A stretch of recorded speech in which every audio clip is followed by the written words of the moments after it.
think that you are with some expectations on this event, though cancelling your all your plans or weekend plans and coming here. Thank you so much for joining us once again. So yeah, we are going to start soon. Before going that, I just want to give you some instructions. So firstly,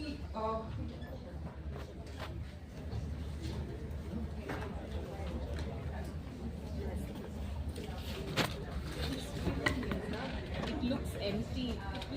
I would really appreciate if you could come forward, fill in. Fan లేదు అని అంత central కదా recording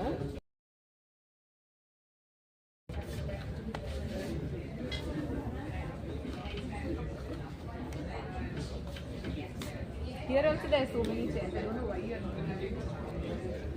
Please come forward. This is nice.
Namaste everybody. Good morning. Thanks for being here on a Sunday morning, and thanks for trusting us with your Sunday. You really felt that here by spending some time with us is really valuable, and we hope not to disappoint you. My name is Usha. I run the GDG Google Developers Group community and Women Techmakers group in Visakhapatnam. I'm also an entrepreneur. I run my startup, not startup, I run my business. I'm just over 10 years. I can't call myself my company a startup anymore. Let me quickly take you through how I started and what this means, why I'm here, and why did we bring this startup success days here, and how it can help all of us. What is it for you? I'll just run you all quickly and let us go through this. I appreciate all of you have put in a lot of time, and we will do everything in our capacity to make every moment count. Trust us on that.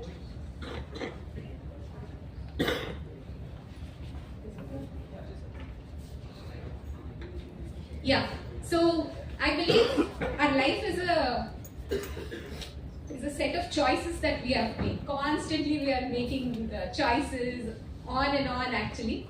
So today I'm here by a set of choices that I have made along the way. I have, okay, where are we? Sorry. I think that is queuing. These had to be shown to you. Right. So we all have a plan A, then we have a plan B, but nobody thinks of plan N, which is in fact the plan that we are supposed to traverse. So my journey I started as a prof, then actually I went as a freelancer, then actually it happened to me to be an entrepreneur, then business leader, various transitions. I never thought of that. I happened to be in a setting with fellow women leaders actually who were running their businesses. I signed up for Goldman Sachs. So these were pretty much some real roles that I was playing, and then down the way I have been a professor as well at one point in my life. And then as I said, I had a lot of connect with students and young professionals who were transitioning to that role, and I felt that there was something that I could do to them, even though I transitioned to be an entrepreneur, a business leader, and I was really passionate about education, wanted to give back to that in some way or the other. So that thought in me initiated this being a community leader. I raised my hand when an opportunity showed up. And then that really gave new ways and choices for me yet again. And again, being a constant entrepreneur, I also started a podcast myself. You know, there was like there are so many questions that are unanswered which I felt should be told. So I was like, okay, maybe let me do this in some way or the other. So these are some initiatives that we went actually. So I'll quickly take you to, so this is my company, Guru Jada. I come from Vijayanagaram. I am set up over there. It's been 12 years now that we set up as a business. Previously we were into training C, C++ and all those kind in 98 and to early 2000s. Then we transitioned to building a platform, and now we are like trying to work on some problems with teaching, learning, efficacy, bringing that high. How to, you know, there is online teaching, there is like so many learners, but how are these learners and teachers getting connected online? If we are just switching on the system and just sitting in front of it, are we getting that kind of experience that happens in the real space? Are we getting that kind of learning? So these are some questions that bothered us, for which we wanted to dig deep with our roots in education, with being connected with so many. We thought this is a problem we have to solve. Especially, the problem got amplified after COVID and all that, where everybody was online. Everybody wanted to learn online. But the challenge was how do we go about it? Or is the Zooms of the world or so many other tools that were available, are they enough? They were for meeting, but what about learning? So there were so many questions that were unanswered, and we set out to build our own solutions for that. So this is the problem space we were trying to work. So these are some of the questions or problems that we are trying to address in our company, like how do I increase the quality of online courses or teaching learning process as a whole. So this has been a few problems that we are. So what we believe in the bottom line or the basic elements for teaching or for teaching learning quality to get enhanced is self-drive should be there. There should be teaching intervention, and then there should be a peer network. So we believe these three are the basic pillars on which any company can, any learning or teaching can be effective or quality can be good. But what I mean by this is, if we don't have drive, or if we don't have that interest, then there is no point at least, you know, there is no story also. You have, some purpose should be there, you want to learn actually. So that is the basic, that is the first point. If the learner has a drive, has any interest to learn, from there actually what is the next step? So assuming we are onto some course platforms like Udemy or Coursera, do you know actually one of the one of the MOOCs actually that was called at those point, actually it's called Massive Open Online Courses. Have you heard of them, anyone? Yes. These are courses actually that have been up there. And you know, the big MITs and all, they were like, in some serendipity, they were like, let's open this up. Why are we confining this teaching of such great professors only to the classroom? You know, let's open this learning and teaching to the wide world. That has been their thought at that point. This was like early or late 90s. So when they opened them, what they did, the recording that happened in the class, they were like, they just shared that recording of that professor teaching on stage to their students. That was recorded and that was streamed online. What happened was, this was a long lecture, 1 hour, 1.5 hours. After this, actually, initially people all over the world, they were so excited. Arey wow, we are able to tag into this, we are able to tune into this learning and all that. But eventually what happened, platforms like MIT, they had their platform actually. What they did was, they put all this course material online. And then when they did actually, a lot of people took these courses. But these courses were very long and it was just some sort of text material was there along with this recording. What happened was, though initial interest was there, the percentage of people, can you guess what's the percentage who have completed the course? 2%. So everybody signed up. I want to learn. How many of us do that actually? We sign up to a ton of courses, but how many of us complete? That's a question, right? So that course completion was a big challenge. So then actually, then came the times of, or the phase of the likes of Udemy. You have heard Udemy. Now also there are a lot of courses. This is again a course market platform actually. So there are like a lot of courses. You can just sign up. You can just do small courses. Previously, text was the medium, basic medium of exchange in MOOCs like Coursera. Now in Udemy, it is video. So when you go into Udemy, what do you find? You find a teacher who has recorded and who has pre-recorded some videos and material is there. You can go, you will get the course as little as $10, right? But what is it? The teacher has just put these courses one by one, you have to go through it, right? So, but then who has to go through it? The people. Self-drive should be there. But then the teacher has just put in, whoever wants to teach, they have put in. So if you have that, if you can figure out. But how many of us can figure out? We are here to learn, right? Obviously we'll get doubts. Who is there on the other side? Many a times no one.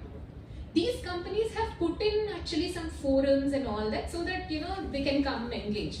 But the reality was, this turned out to be ghost platforms, ghost towns, so ghost forums actually. So this actually initiated the need for something else. So you have heard of Byju's, you know, this is another phase that's coming. What's happening in Byju's kind of, I'm just taking because you can relate to, don't take it literally. But here what is happening is, their model is trying to say live classes. Now how much are we able to, I'm sure many of you are taking up their courses, right? How much actually are we able to get the classroom experience online? What they're trying to do is just imbibe the same or replicate the same onto the online space. So that is not happening actually as much as it should. Because you can't just put the camera and say, teacher start, and then the teacher turns towards the board and writes and then, you know, snap, connection, disconnect, ho gaya. Why? Because there is no connect. See, now I'm talking, you guys are here, there at least I know some of you understand, some don't, you know. There is a connect. You're listening to me, at least eye contact is there. I know some people, though you're not interested, or, you know, there are a lot of signals I can get as a person who is trying to connect with you. Imagine a teacher who's sitting, there is a distance, a virtual distance between us. Now we are connected virtually. Then how do we connect? You immediately, if I don't catch your attention in that first second or two, you just snap. You're like, ठीक है, उसके बाद आ जाएंगे. 10 minutes, half an hour this lady. Okay, fine, I'll come after half an hour. My pitch should be so precise. I should just connect with you in that first 1 to 10 seconds. Less than that of a goldfish. You know what's the attention span of a goldfish? It's said to be 9 seconds. Unfortunately, with the intervention of mobiles and all these gadgets around us, the focus rate is coming down of the user, of the consumer. In this case, the consumer is the learner.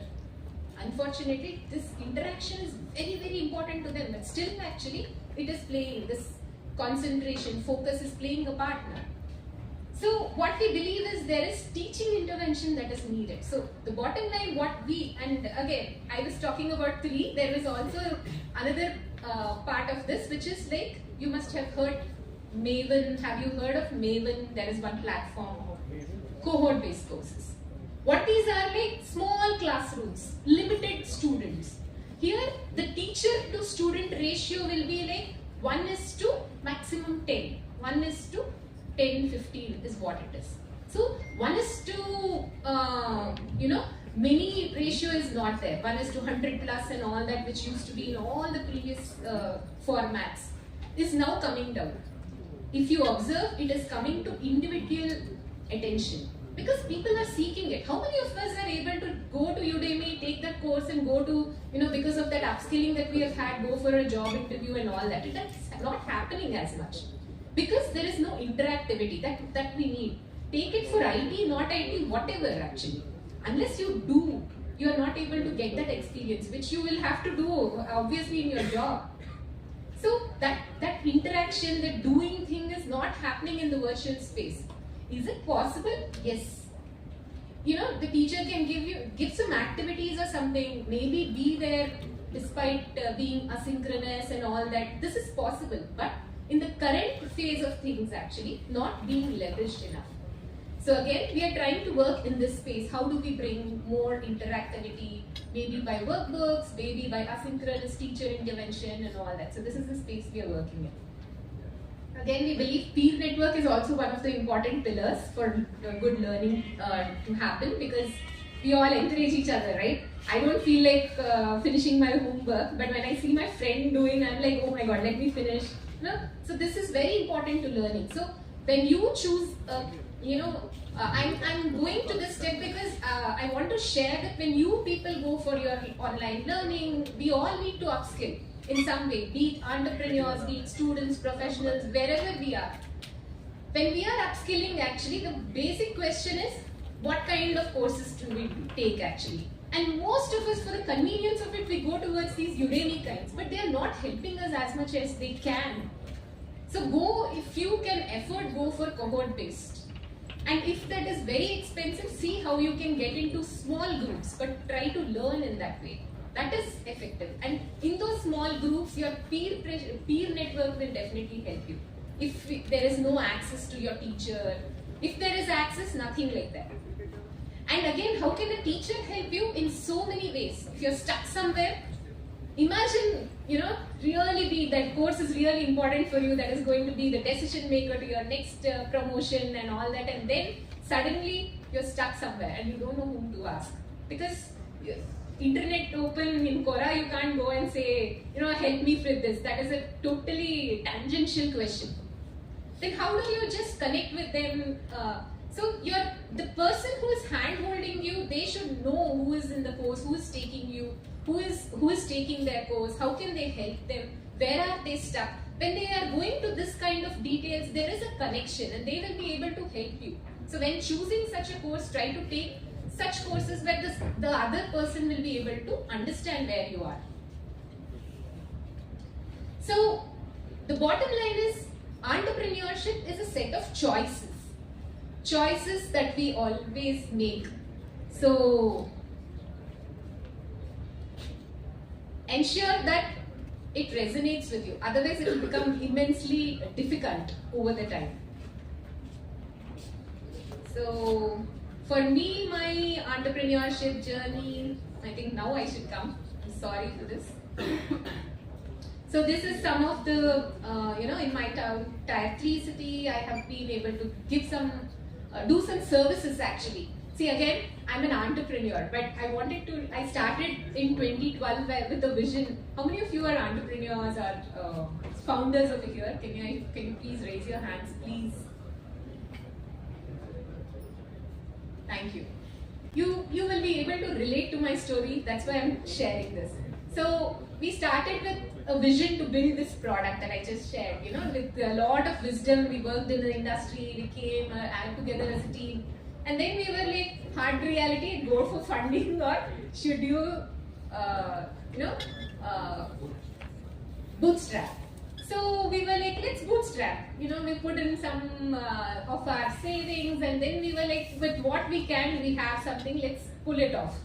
we started. But then we found the hard reality that unless we do some services to support, we can't have a long runway. Otherwise, we have to depend on some other financial institutions.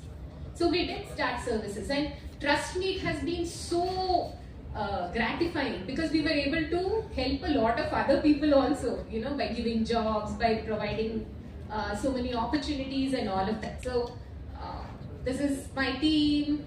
So we were able to, as a community, I come, as I said, it's 50 kilometers from here, we were able to do a lot of service also. We were able to connect with the local government, give back, actually do some Swachh Bharat initiatives and all of that. We were covered as a happy workplace also. And again, my community initiative, I've been part of Google communities, so we have been doing something, and it was really gratifying to see how connecting with the community really enabled people to, you know, take off in different, open up their minds, you know, give them access to new opportunities and all of that. So we recently had 500 members actually last year. It was one of our biggest. So this is only my volunteering team actually. So I'm so proud of them. We all pulled off a really great event. So this actually is another dimension where, you know, we were connecting with, again, so there is, being an entrepreneur, there are two buckets to me actually. One is this community thing, and the other is my company, which is, you know, the product that I'm talking. And I, as an entrepreneur, am going hand in hand. I just hope actually that somewhere down the line both of them meet. But again, what drives me is passion. I'm part of ISP's 10,000 Women program, and I've done 2 big courses from them. So, yeah. So one of the choices from my learnings, I wanted to share a few learnings actually from my journey. You have to make choices actually constantly, and let us not be unhappy at the end of the day. You know, we have to come out stronger and happy with our life. So first choice is, you want to be an employee or employer. Okay, so, and this is not easy choice, because though it may sound to be so, which a lot of you, once we get into it, we will realize actually. But employee is nice. After 9 to 5, we can just sit at home, or, you know, if we want at least, for our job permits. Both my parents were teachers, so after 9 to 5, there was no school. We had both parents at home. But again, these days the lines are thinning actually with different professions and all of that. But again, at least some structure is there to our life. But when it comes to entrepreneurship, so many variables are there, constantly moving things, right? We can't be sure of a lot of things. So this we have to take into consideration. Both of you, if you have a life partner, both of you, if you are in, you know, constantly revolving and constantly moving, how is the family going to go ahead? Are you still in the young phase wherein you can try, or, you know, a little later, do you want to put some security aside? So these are again choices that you want to make. And then there is a lot of pressure also, constantly. So think about it actually. Don't get into it and don't get overwhelmed, because at the end it is about life, it's about enjoying, coming out, having fun, and, you know, coming and realizing that, yeah, I've done my bit. God gave me potential and I did what I wanted to do. It is that feeling that we have to go and face Him one day. Again, when you choose to be an entrepreneur or, you know, employer, the next choice that we have to make is, do you want to go solo, or you want to like be in a team? Are you a team person actually? So if you want to go solo, then what is it that you are in charge, but you can go only so much if you go alone. You know, you must have heard. So why not go together as a team? Leverage people, maybe bring on somebody who can complement you in some way or the other. If you are strong in finance, get somebody who is good at marketing or in technology. All of you can come together. So have this, and then see if you resonate with the others. If each of you resonate with the theme of what you want to build actually, and how you are helping each of them. So these kind of things will really help you go to the next level, or really make something of your journey. Again, when you choose, you know, being an entrepreneur, you want to be it as a business or a funded startup. Something we have to choose. And if we want to go as a business, then it is like, am I profitable? Okay, that's good. You know, that's the bottom line. Am I making profits? Have I done enough? if we want to go funding, that's an altogether a new ball game, because then we have to think, how do I get investment? How do I get funded? How do I take this? Is it okay? Can I go to sleep? Actually, even so many people of my employees, I don't know actually next month if I can give them the kind of salaries or not. Still, I should be able to go to bed. So some security is there. So there is a different approach to all of this actually. So these are again choices that you have to make. You cannot and don't. We cannot take these lightly also, very seriously also. They should be worn very lightly, because if we are thinking about funding and if our goal is मुझको funding नहीं चाहिए, मेरे को funding नहीं, मेरे को किसी I have to be acquired down the lane, then मैं जब business start करूँगी, when I start my business at that point only I'm thinking of acquisition and all that. So where am I thinking of adding value from the word start? I'm just thinking, how will that guy acquire me? So for every interaction that I'm having with my customer, with my team, I'm like, we are not being seen good, this place should be somebody, what if somebody comes and what if, they don't get a first good impression. So my entire thought process is how to get acquired. And that will eventually seep into the team. They will be like, this team is thinking on getting acquired actually. So these are some kind of choices you have to make. Again, you want to, when something is not working, again, we were having a discussion yesterday actually with my friends. So something is not working. Are we so passionate about it? Can we really think about, are we going in the right direction? Is it so personal to us? Can we just leave it and just pivot a bit? So these kind of choices again we have to make. Again, is the choice to grow or to exit? Again, I think you will be able to relate. So I basically think all of us have some problems or the other, be it professional or in entrepreneurship, in funding. But then this is life that's coming to us. What we make out of it is the person that we are going to become. So again, my learnings from my journey of nearly 20 years of being an entrepreneur is where success likely, as I just shared. Have fun, enjoy the journey. So when I was sharing that, this community is another big bucket for me, I'm enjoying this phase as well, and that is why this is important to me. So again, it cannot be this funding, acquisition, this cannot be a purpose of life. Let us have the grit and courage to fight it out, but I have also the demeanor to take it lightly.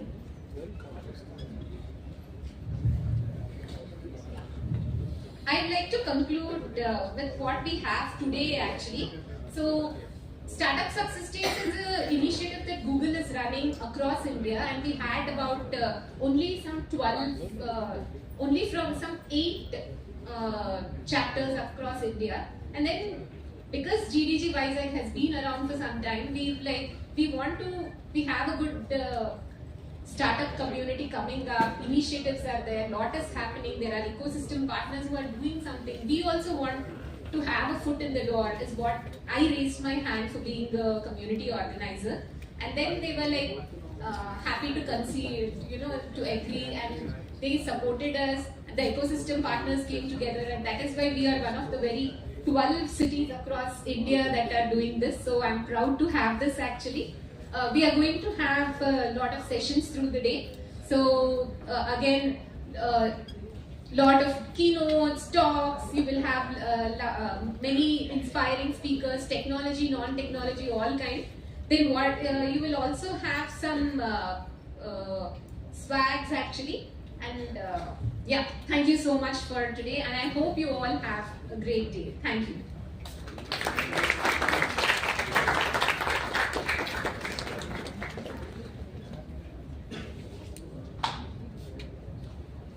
Thank you for setting the tone, Usha Garu. It's been a good talk. Coming up is Anjali. This is some information we got from stalking her on LinkedIn. So she's been a Mumbaiker and she's now a Bangalorean, and she has managed women micro communities within a wide range of domains, from finance to everything else. and she has been into startup communities, and she now works for Google and is part of the Google for Startups initiatives. I want you to welcome her with a big round of applause. And yeah, let's give it a Thank you so much for the introduction. Just one correction, I'm not a Mumbaiker. I studied in Mumbai, but I'm a Malayali at heart. I'm from Cochin, Kerala, and I moved to Bangalore for the job. I studied in Mumbai though, so you got that right. Okay, so he's already introduced me, but a little bit more about myself. It's been a little over a year since I've been with Google, and I help run their accelerator programs for startups. I'll go more into the accelerator programs and the benefits, etc. in a bit. Prior to this, I used to work for a company where we were Microsoft's program management partners, so we used to handle those startup programs. I'm going to be here for the rest of the day, so anything startup related, please feel free to find me. I'd love to chat and get to know all of you more. So I'm just going to move that side. Okay. I might need some help here.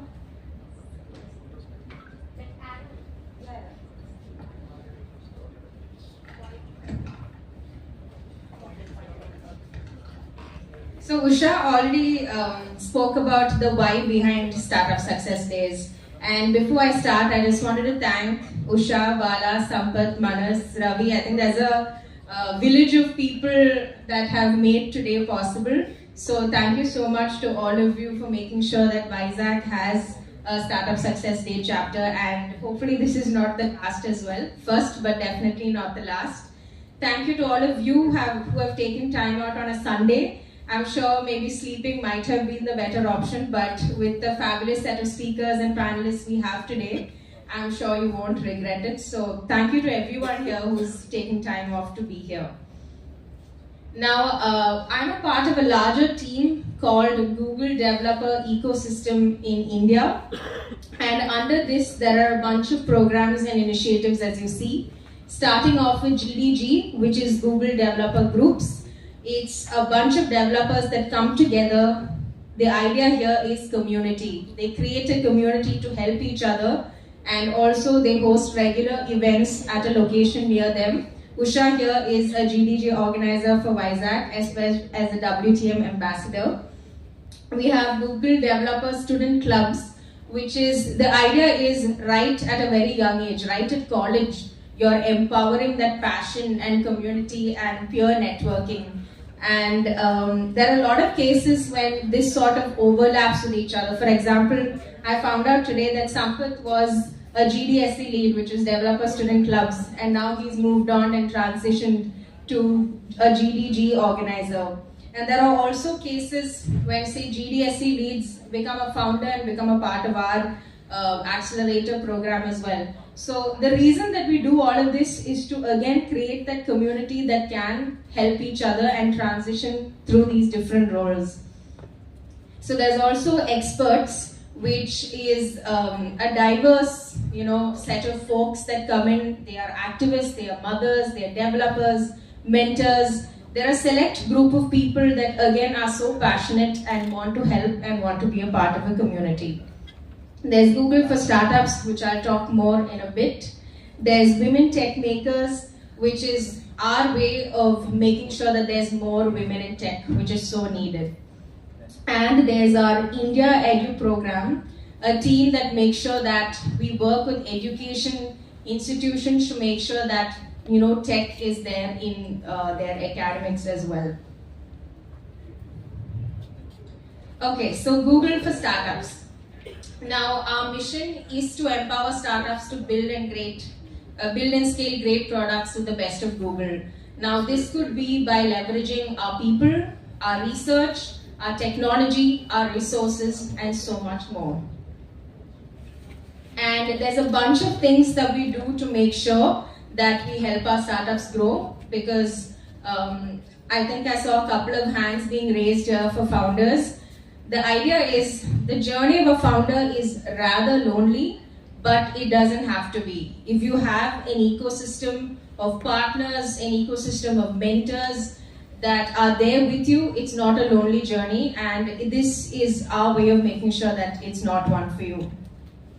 A lot of times we get this question, why does Google do what we do for startups? And the simple answer is, many years ago, Google was a startup, and we've reached a certain level today, and it's our time to give back. Now, starting with the Accelerator program, it is a 3-month program. It's a hybrid program. It's also equity free, which means we don't take money, neither do we give money. The crux of the program is mentorship. And we run 3 cohorts a year, one specifically for women founders, which are early stage.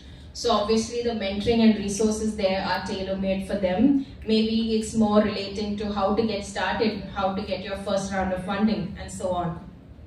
And the other program, which actually I help run, is the one specifically for AI-focused startups.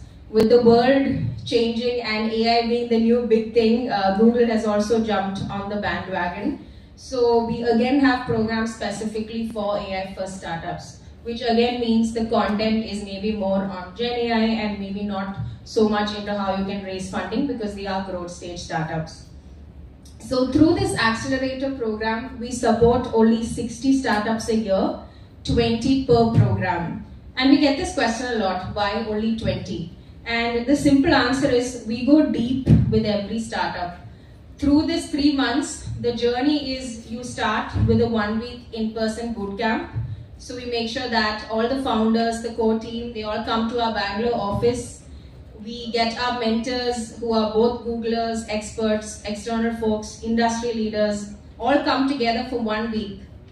During this 1 week, besides the peer-to-peer learning that you get, because honestly, founders can learn so much from fellow founders and help and collaborate as well. Besides that, we make sure that they sit with their mentor. You sit, you figure out, okay, these are my top 3 challenges, and over the next 3 months, these are the 3 OKRs that I want to achieve. Or this is my target and this is what I want to build. So over 3 months, we make sure that there is a Googler who takes 20% of their time, who works with the startup to make sure that that 3 or 4 things is achieved. It could be as simple as changing my entire design strategy, or how do I attract more customers. It's unique for each startup. So the reason we take in only 20 startups at a time is because we want to go deep with each startup and see that quality. It's always quality over quantity, at least with the kind of programs that we run. Moving on, there's also AppScale Academy. As the name suggests, it's for appreneurs. This is a little more scale program. It's for 100 startups that we do at a time. And there's Google for Startups Partner Program. Now, none of this or none of anything is possible without ecosystem support, without community. So the partner program makes sure that we find startup enablers to work with to help startups. Now, officially, we have 7 partners, but we also have so many others that we closely work with, especially in different cities. Now, take Vizag for an example. I've come here from Bangalore, and to be very honest, I don't know much about the Vizag ecosystem. But there are so many of you here that know so much more. So today I'm going to spend time learning from all of you. And that's what we do through our partners. When you don't know something, you learn from someone who does. Then there's Google for Startup Startup School. This is completely virtual. It is a 9-week series. We cover topics across tech, product, design, AI, you name it. You register on our website and you get your on-demand content. There's also Android and Cloud series for startups. Again, as the name suggests, it's a series of talks and mentorships, completely virtual. Android is all about how to build your high-quality Android app, and Cloud series is all about how to build your tech stack with Google Cloud. There's Startup Clinic for women founders. It's very low, the number of women face as against any other founder is very different. And lastly, there is startup bootcamps. So this is day 2 is, okay, now you've started, you've validated your ideas. How do you build your product? And now day 3, you've started, you've built it. Now day 3 is how do I go to market? How do I grow? So startup bootcamps are a much smaller format where these are the 3 stages that we look at. Now just talking about some numbers, it's been 7 years since the Google for Startups Accelerator has started in India. Initially it was called Launchpad, and over these 7 years we have accelerated high potential, say close to 160 startups through our programs. And these 157 to be exact have gone on to raise $2.7 billion in funding. Now to be honest, funding is not something that we promise through our program, but when you are a part of the Google Accelerator, we make sure that we connect you to the right folks. If we don't give you money, we connect you to maybe a VC who can, but it's not an outcome that we guarantee from the program, because like I said before, the crux of our program is mentorship. And also these startups have gone on to create 12,000 plus jobs, our portfolio startups. And these are just some of our alumni startups. You may have heard of ShareChat, Baby Chakra, Nestaway. Now, all these startups weren't as big when they joined the program. They were actually in their early stages, sort of building. Now they're much bigger. I spoke about the partner program earlier. These are our 7 official partners that we work with across India. There's Springboard, there's Kerala Startup Mission, OPECA, and a couple of others. Okay, so I think I've rambled quite a bit over the last couple of slides talking about a number of programs and initiatives. Everything that I spoke about and more is on our website. If you want, you can take a picture or you can note down the link. It is g.co/startup/India. So anything startup related that we do is on the website. And trust me when I say we've got a program for each of you. If you're a founder who just has an idea but has nothing else in your hand, we've got something for you. Go to the start section. If you're a founder who started something and now you know what next, how do I build it, then we've got a section for you as well.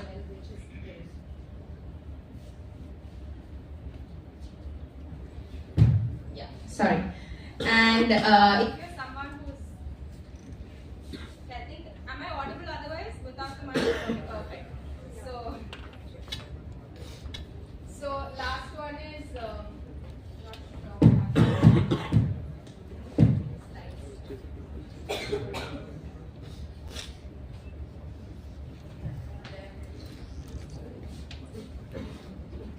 but yeah, moving on, we basically have programs for each stage of a founder, whether you're early stage, whether you're in your growth journey or otherwise. And this is our website, so like I said, you can take a picture or you can make sure that you note the link down. Now comes the part that most of you may be interested in, which is Google Cloud Credits. Now there are 2 tiers that the GCP program looks like. One is the start tier. So there may be few of you here that are unfunded, bootstrapped. That means you get up to $2,000 in credits. Now for folks who come under the scale tier, which means you've got some funding here between your C to Series A, then you get a higher amount of credits. You get up to $100,000 to use over 2 years. And even better, if you're an AI first startup, you get up to $350,000. So make sure that you scan this QR code. It's also there on the stand there, so it's not a problem. So make sure that you scan this QR code. It's basically an interest form you can fill, just a couple of details that we'll be asking, and then we can then send you details more on how do you apply, what are the best practices, what are the do's and don'ts so that your application doesn't get rejected. So I can see a couple of phones out. In case you don't catch it on this slide, the standee is going to be there for the whole day, so make sure you scan it there if you want to know more details. And with that, I come to the end. Like I said before, my name is Anjali Epen. I'm here for the whole day, or at least I'll have to catch my flight later today. Please find me. Happy to talk, happy to see what you're building and see how Google can help you. This is my LinkedIn URL in case you want to be in touch and have questions later. And once again, thank you. I'm so excited to be here. It's my first trip to Vizag. Unfortunately, very short, but I'm really jealous of the rest of you that get to live in such a lovely place. Thank you so much. Happy to be here.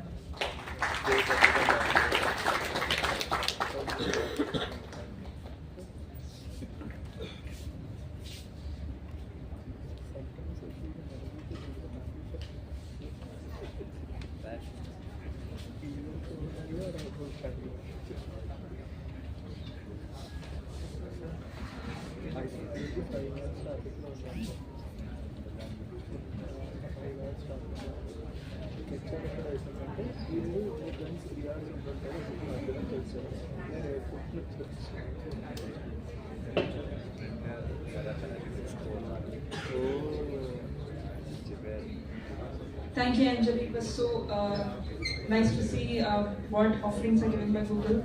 I think most of your, the major reason you have come here is for this, I know. So I think you have got some insights about Google for Startups offerings. So next, further moving on, we have next speaker, Mr. Ravi Ishwarapu, CEO of Hub Incubation Center.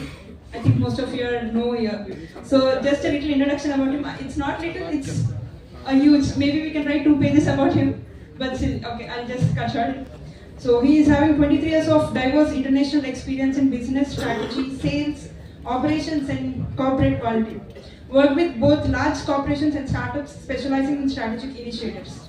Expertise in business process, re-engineering, business turnaround, new product or service development and more. Served Fortune 500 firms including Caterpillar, General Electric, General Motors and Mahindra, and former head of corporate quality CQO at Mahindra Satyam, now Tech Mahindra. So entrepreneurial journey began in 2012 with a successful exit from his first venture, Penna Ford Tech. Currently an angel investor and contributor to strategy and sales for 4 profitable startups. Recognized as a serial entrepreneur and one of the top angel investors in India, Andhra Pradesh. So yes, we need to give him a big round of applause for him. Welcome you, sir. There is a lot more to discuss about him actually. Thank you, sir. Thank you. Very good morning. Yeah, welcome GDG once again to the university campus. I'm Ravi Ishwarapu. Okay, as soon as you read out that in 42 rates me as one of the top 5 investors and angel investors in AP. Immediately you start looking, you look like that Imocon is there, right? The dollar bag full of dollars. So the guy who is ready to fund startups. Okay. Topic. Okay. I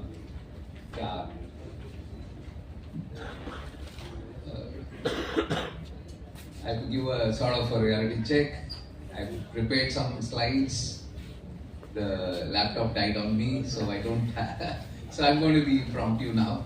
So I have to, so when technology dies on you, you'll have to come up with something to do this thing. So okay, anyhow. So who is this angel investor? Let me be a little bit more interactive. Anybody? Who is an angel investor? Somebody who is? Supports in early stage startup. And mentor becomes an angel investor. He's supporting you, an incubator. With money. With what money? Someone who supports in early stage startups with some funding. With some funding, okay, and also tech support. And mentorship. Sometimes yes, sometimes no. Okay. At the riskiest stage. At the riskiest stage. Oh, we'll come to that. Then the ideation. At the ideation stage, very early stage investor. Okay, usually an angel investor is identified with this few criteria.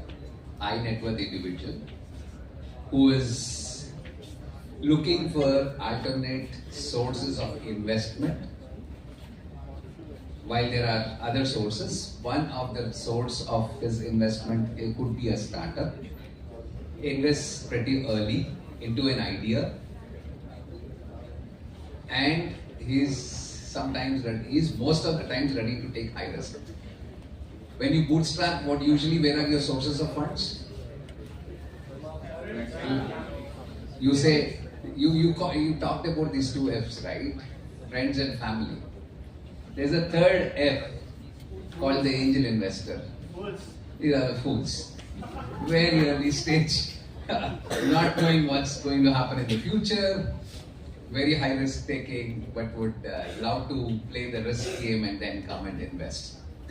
I've been an angel investor from 2016. In fact, Vizag has one angel investment firm called Alpha Partners, 5 of us out there.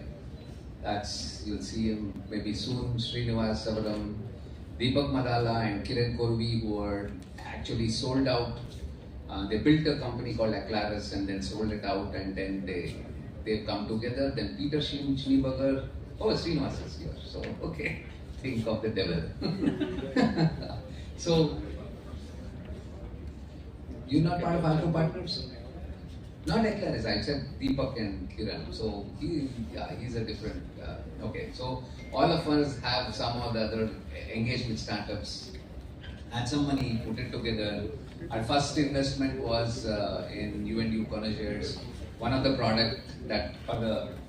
startup that come out of that is Interview Buddy. We initially supported Ujjwal. Ujjwal was a student startup. And then he came out, and then he came and pitched his idea to us, and then we were thinking of doing something similar. It took maybe about 6 months of deliberations, and finally we started off. 2017, I think we started off with everybody. 16 we started talking, and 17 we took off. So our investments, we made our investments in that year. So you know now what an angel investor is. So why does an angel investor bring in? Okay, it's basically, see today, if we're talking about Vizag as a scenario because that's what you're more interested in. I know where you have reached like the angel investment networks, very structured angel networks are there because I also am the president of TIE AP, now it's TIE Vizag.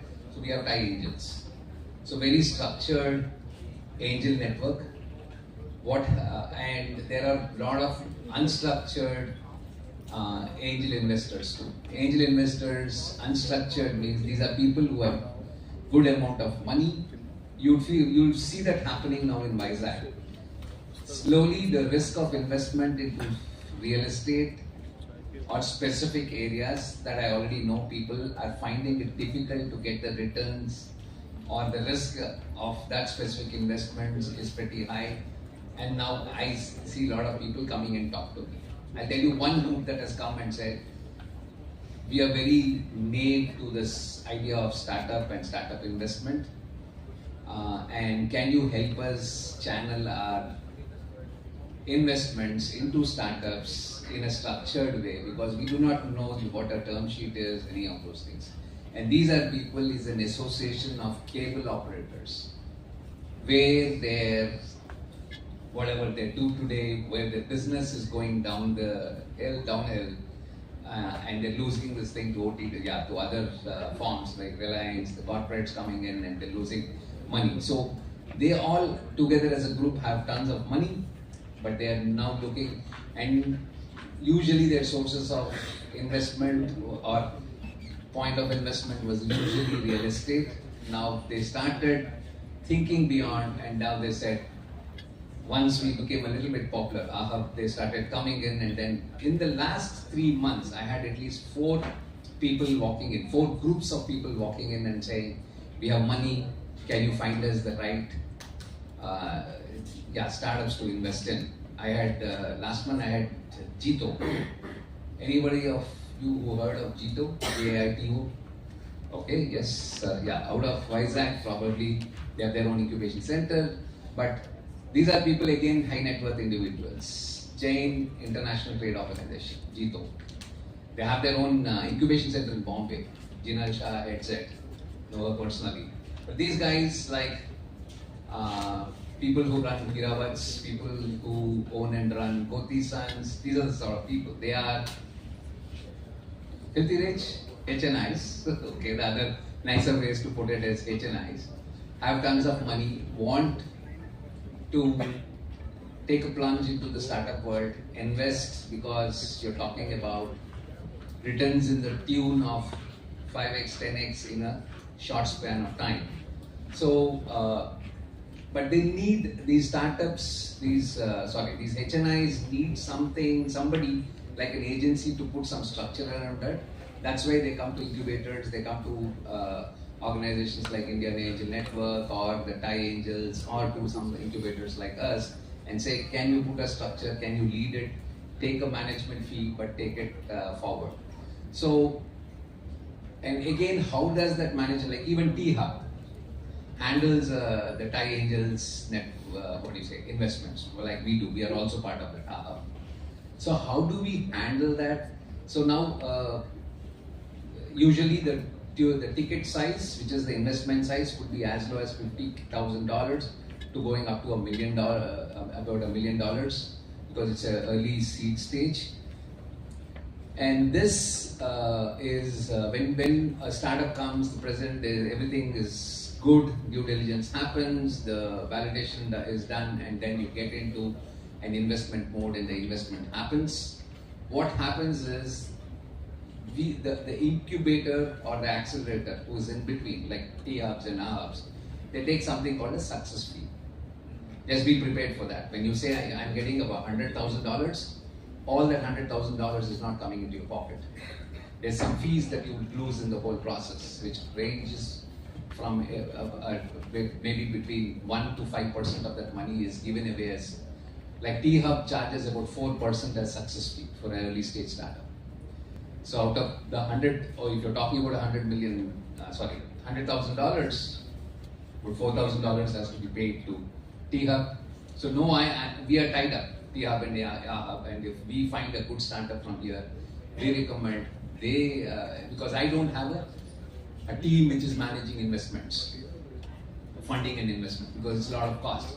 So instead of replicating what T-Hub already does, I talked to MSR and said, okay, now we have these startups, I will curate them, send it out to you, and you would probably put them in front of the angel investors, like Thai Angels. Instead of me calling Thai Angels back in Vizag, we will do one in Hyderabad itself, and we put all these curated startups, and then if some investment happens, when you take your 4%, you need to.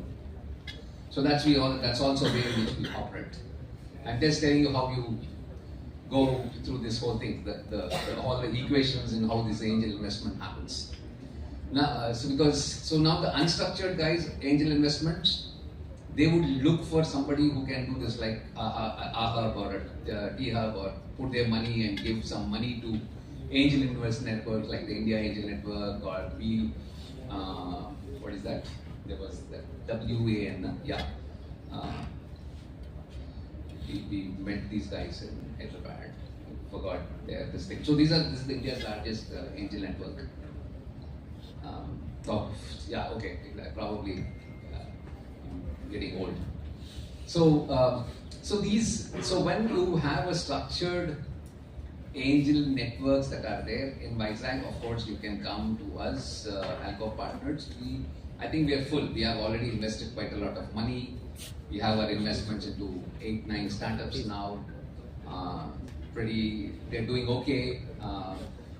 Now, what is it that, I know Rajneesh probably will also be talking about what makes you fundable. So when I, as an angel investor, when I look at a startup and say, yes, this is something that can be looked into to fund it, I know everybody who comes into the incubator, because see, I'm a startup guy, I'm a founder, I'm an investor, I mentor, and I'm also an incubator. So I have the portfolio of everything that I do. Day in and day out, I do this now.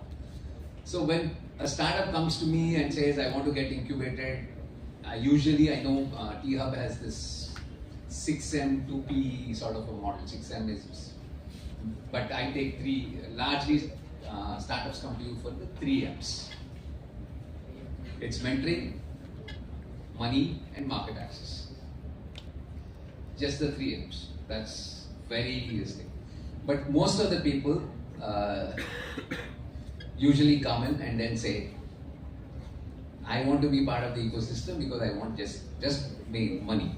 I just want to be funded. Now, what makes you, because, and sometimes crazy valuations without even revenues, but angel investors have become a little bit more informed, more structured now, with more options available. Initial stage, 2016 when we started, the options to invest in were low, but now the after the Startup India program catching up, and then things, startups mushrooming all over the place with new stuff and a lot of options to invest in. Of course, angel investors would look at, this is basically, it's like you're investing in a stock. You would look at tons of stocks that are available there, and you will find the one based on your appetite of risk and your span of investment, and then invest into the specific startup. So when you're looking at a startup, what we look at is at Alpha Partners, there are two parts of it. Usually come and say, this is my idea, and this has got great stuff, and this is my market, this is how big the market is, this is what I'm going to do. First thing that we look at is, before even we get into the market validation and other stuff, we look at you as an individual, because most of the startups in India are Me-Too ideas. It's something that is there, and you're saying, I'm differentiating, maybe my price is lower, I give these 2 additional features. These are all Me-Too sort of startups. 97-98% of the startups are existing ideas, and you add on to that, you maybe make it hyper-local, you make something which is different, maybe you say, I'm taking it into tier 2, tier 3 markets, something like that. The idea is more or less the same with some twist to the story. So before we get into the market validation part of it, we look into the what we call it as internal validation. Because largely the success of these startups is the team that is able to execute it. We largely believe that 95% of the success of the startup is execution and 5% in the idea. Until unless you are in some deep tech, you are pharma startup, where you have a patented stuff, where it's difficult for somebody to copy or replicate your model, and you have entry barriers, then you are in that 5%, then funding becomes easy. Because you're talking about something which is innovative, really innovative, earth-shattering idea which is going to revolutionize the whole stuff. So that's those 5%, that's only the 4 or 5% of the market, but 95% are repeat ideas with some sort of enhancements, better features, again saying some USP which is a little bit different from what the existing startups do. And what you think is they're not probably taking care of this specific segment, and we are trying to get into that. So it's all about execution. So what we look at is the internal validation as an angel investor. When you're talking about internal validation, we look at you as an individual or you as a team. How cohesive, how complementary the team is. Will these guys be able to take it all the way through? Because because your investment that you're putting into it is at least for 3 to 5 to 7 years. The success that you would see, especially for people who are getting in early, the fools, will have to wait quite a long period of time before a Series A, Series B comes in, and then you can have a good exit. But that is at least 3 to 5 years of investment of your time and energy into that specific people. See, angel investors are investing largely into the team or the people and less into the idea. Sounds counter intuitive to what usually startups stand for, because startup you say idea has to be innovative, you have to be different, this has to be what it is.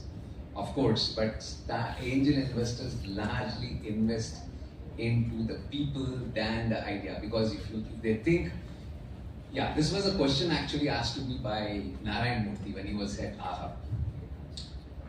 What is your criteria of selection of your startups before they get into AHA? I said, I have no selection criteria. He was baffled. He said, what? You don't even select them? You just let in anybody who comes in? I said, yes.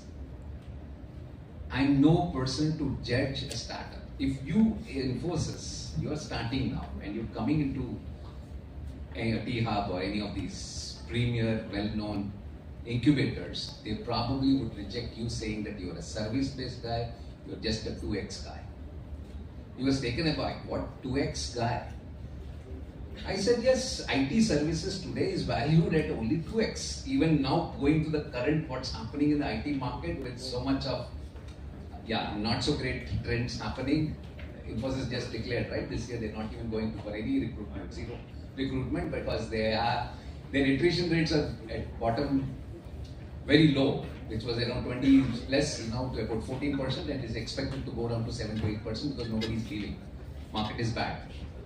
And two is because based on that, right, based on the attrition rate, they started estimating for number of people to come in. So I said, so no, now maybe it's even 1.5x or 1x if you're trying to sell IT services company, that just based on revenue, nothing else, because there's nothing listed. Whereas a product company can talk of 4x, 5x, 8x, 10x, 15x. So I said, when you started Infosys, probably if you had come at the day one when you started in the garage and said, this is a startup, I'm Narayan Murthy and this is my team, Manish Murthy, Krish, Gopal Krishnan, Sudha Murthy, and we want an investor or we just want to be incubated, you would be looked down upon. Because you're just a service-based startup, you're just an outsourcing model, which is beaten model sort of a thing. But over a period of time, you started tweaking your model, you had come up with a product called Finacle. So what you start with and where you would land, usually, again, this is something that I'm throwing, this is something that has to be statistically proven, but 80% or more than that of the startup, I would say most of them, nearly maybe 80% plus of the startups, what they start up with, within at least in a period of 3 years, they pivot at least once or twice.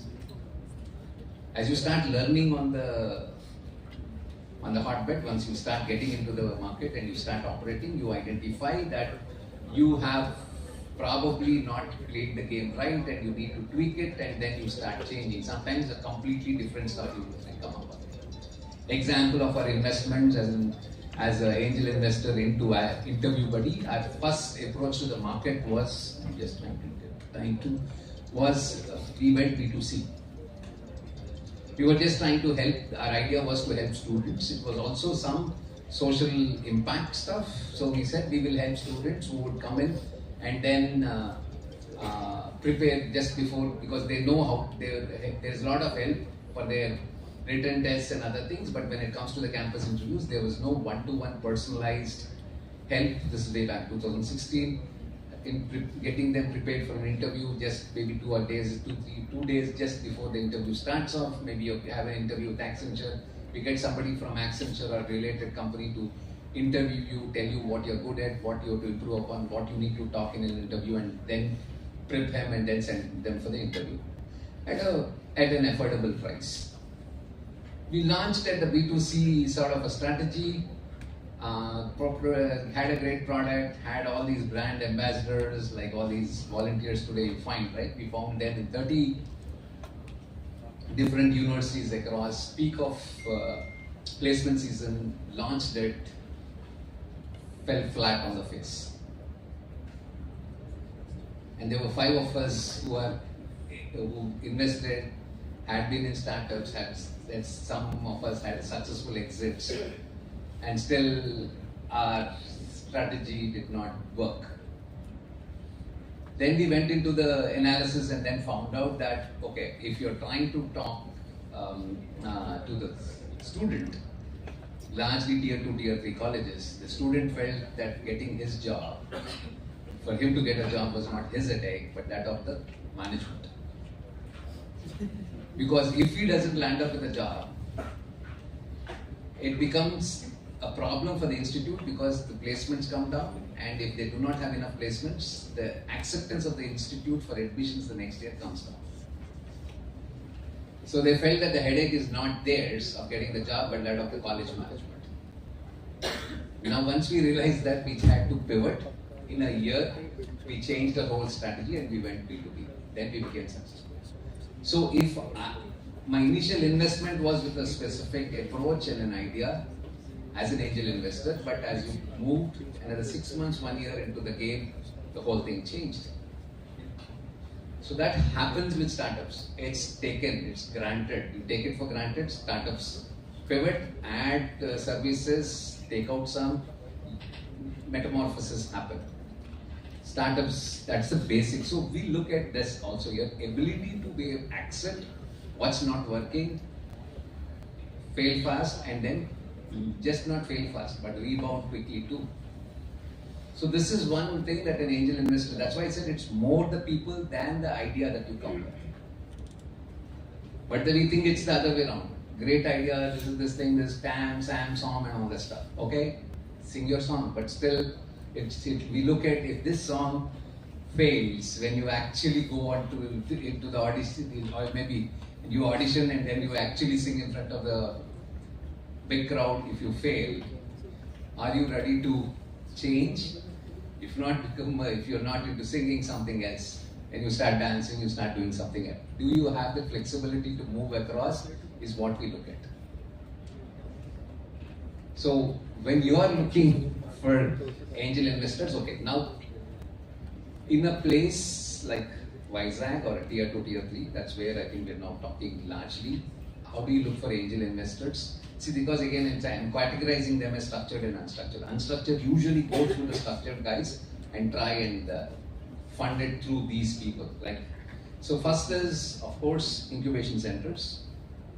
Because access to these, because success or one of the primary verticals or responsibilities of a incubator is also help you find the right money. But it's also important that what you will have to do is, before the incubator even puts you in front of an angel investor, they would also do this assessment, including what I told you, internal assessment or validation, whether you or you as a team have the right set of characteristics which are good or positive enough for somebody to put money on you. And of course then comes your market validation, your idea, what all you do and everything. So I know I'm going a little bit tangent, I'm saying opposite to what the usual thought process is. You say idea, great idea, that's what people do. Angel investors invest in people more than the idea, because they know that if it backfires, you will be able to get it. There's something who started off with the, let's say, hotel and tourism industry, 2017-18, COVID hit and then you're gone. What's happened to your investment? Down the drain, it's gone, 2 years, nothing happens. But people who can sail through that, resilient to that sort of hits, take those things and be able to punch back and then, again win. When the markets again rebound and you start again winning, then so we invest more in the people than in the idea as such. So don't, while you harp around saying that I have a great idea, this is totally different, this is going to revolutionize the whole thing, but can you make it happen is also a big question. If you're talking about Google, Google was not the first search engine. Google was not the first search engine. 16 people didn't believe, right? Alta Vista, so a lot of people were there before them. And 16 in maybe early stage investors never believed in Google. There was a 17 team of people who were those lucky few Silicon Valley guys who went and invested. And today there are these big guys in the investment, this thing, you can go, and I don't want to read the names and all that stuff. But I think that story is there. I don't know how far it's true. Never been validated by the founders themselves, but they say 16 times they failed in finding an investment for this idea, because it's all based on, Google search was initially based out of bibliometrics and other stuff. 2, Google did not remain what it was initially thought it would be doing. How many of people would have thought Apple would get into making driverless cars? Maybe initially angel investor. Nobody would have. So you would look at those founders who would metamorphose along with as time passes and then change according to the changing conditions. That also comes to this thing as to what one other thing that startups usually get stuck on. You stuck on something that you have as of now, a solution for an existing problem that you have, which probably will work for a year. But do you have a product or your roadmap for at least for the 3 to 5 years? Because whatever you have, even if you're coming up with something innovative, it would not last long, especially in the tech space. Otherwise, there would not be Apple 15. Apple could have just made Apple 1 and keep selling it for years together. You cannot. You will have to have a roadmap of your version 1, 2, 3, 4, 5 for at least 3 to 5 years for the angel investors to say, okay, these people just not thought of today's market, today and so on, but how will I ensure that I'll capture this market and sustain and start getting into related or similar sort of verticals, or try to expand this way, that way, what more that they would be adding on based on the experience and what they already have, because you start getting into other areas, right? When you start getting into one thing, maybe you find these companies, right? You just see boat and other stuff. You start with some system, then they add 2, 3, 4 other product lines. So that is also something that an angel investor looks into. So while, yes, along with the 2 F's, the third F is an angel investor, which is friend, family and the fool, is an angel investor. But they are now more informed angel investors. These guys started watching the Shark Tanks. And what happens in a Shark Tank, they tell you there's one thing that you will come this thing, that at least there's an MVP and it's validated and some revenue that's happening. Usually you see that. If there is no revenue, you can see the standard questions, Amman and all these guys. If there is no revenue, is it patented? How far can you sustain that? How far is it? Otherwise, the questions would be, maybe you made a product, it's unique, but somebody in China would reverse engineering it, produce it for less than half the cost, and dump it and start dumping it into the Indian market. How long will you last?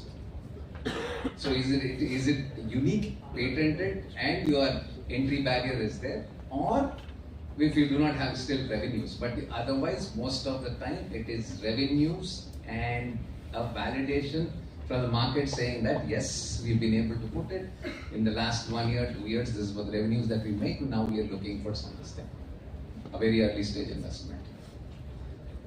I think that days of where, again I said, unless you are that 1 or 2% of those ideas which are totally going to revolutionize stuff, but for that 96-97% of those ideas, the days aren't where just you go and then pitch your idea. People will invest in the idea. They might still invest in you, and remember that they are not actually investing in this 97-98%. I again reiterate, not the idea, but they're actually investing in you as a person or you as a team. My experience, Enter IoT, Rajneesh would be talking in the afternoon. Where did I meet him? In a session like that, I was talking, he's one of the crowd, he came, then he talked about this thing, his patents, and what at that time I think about 40 lakhs, not even 40 lakhs, it was about 20 lakhs of turnover. Then this thing, what are new products from, he was in retail, smart devices, retail market, then how getting into industrial market and other stuff.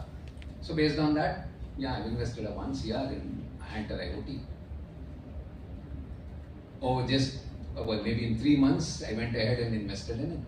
So it's basically, did I invest in Enter IoT as a company in an idea? Because there were so many smart device manufacturers out there, smart homes and other related stuff.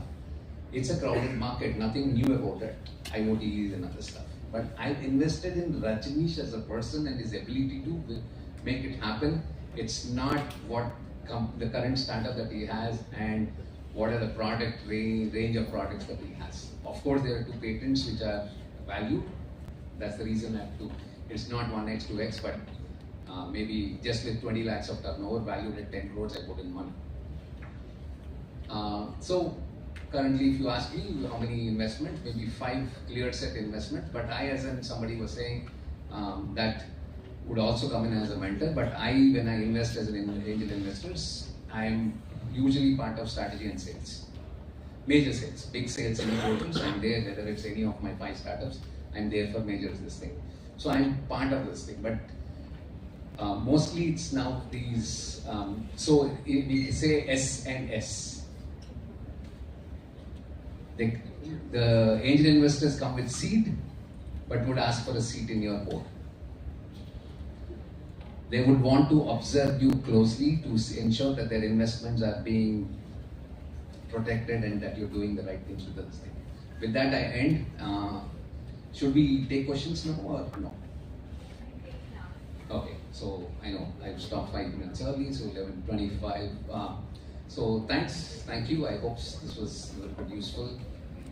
Sorry, my laptop conked off, so there are no slides.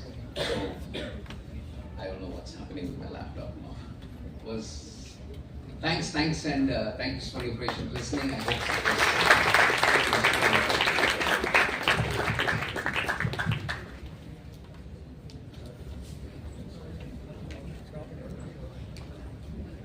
Thank you, sir. Thank you so much for valuable insights on how startups works and that. So, so now we have a small token of appreciation from our end. So can you please come onto the stage?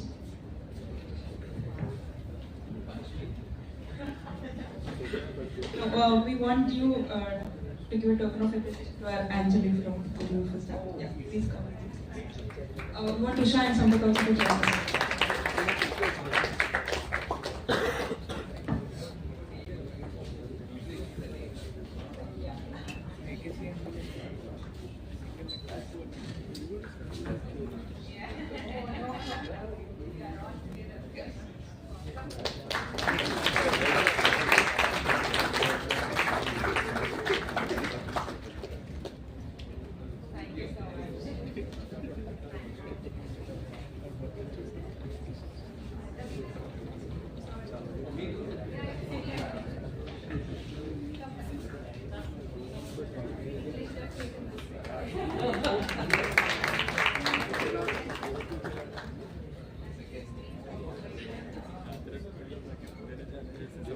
Would like to take a little time, 1 minute.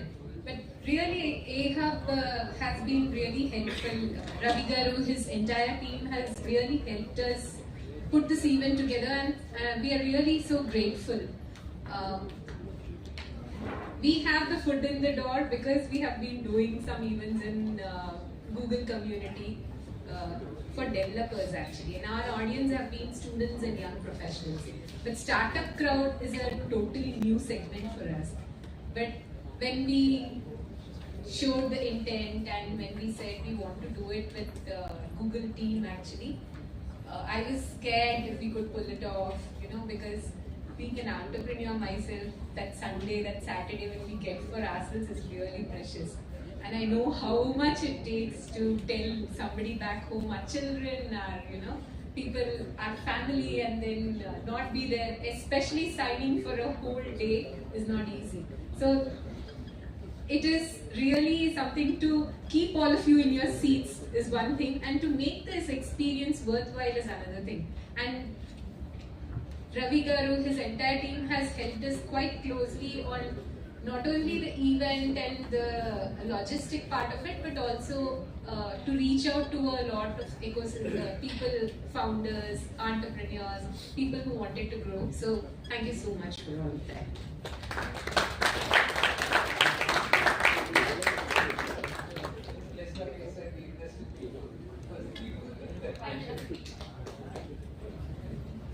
So next, moving further, we have Varun Jami, founder of Green Jams. He is an award-winning clean tech enterprise removing 10% of global carbon dioxide emissions. He invented the company flagship product AgroCreate, the world's first verified carbon negative concrete comprised of crop residues and a revolutionary mineral binder to solve the catalytic climate change caused by the construction and crop residue burning. At Green Jumps, he primarily oversees product development, sales, and technical operations. He is an IMGIF Fellow of Forbes 30 Under 30 Asia and Meaningful Business Under Listy. A scientific authority on vegetal concretes, he holds bachelor and master degrees in civil engineering and currently has one patent and several high-quality scientific peer-reviewed publications to his name. He is also earning a PhD in civil engineering from CSIR Central Building Research Institute, Roorkee. Oh, that's his brother. Oh!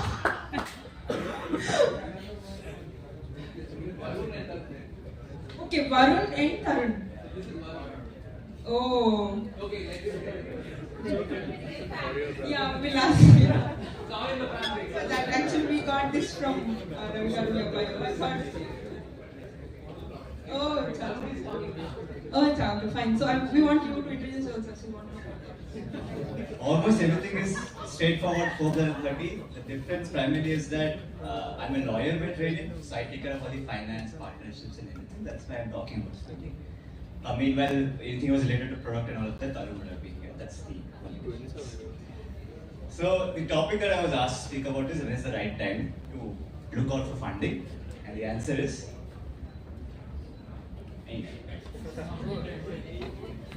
I think that brings me to the end. Thank you. If you have any questions?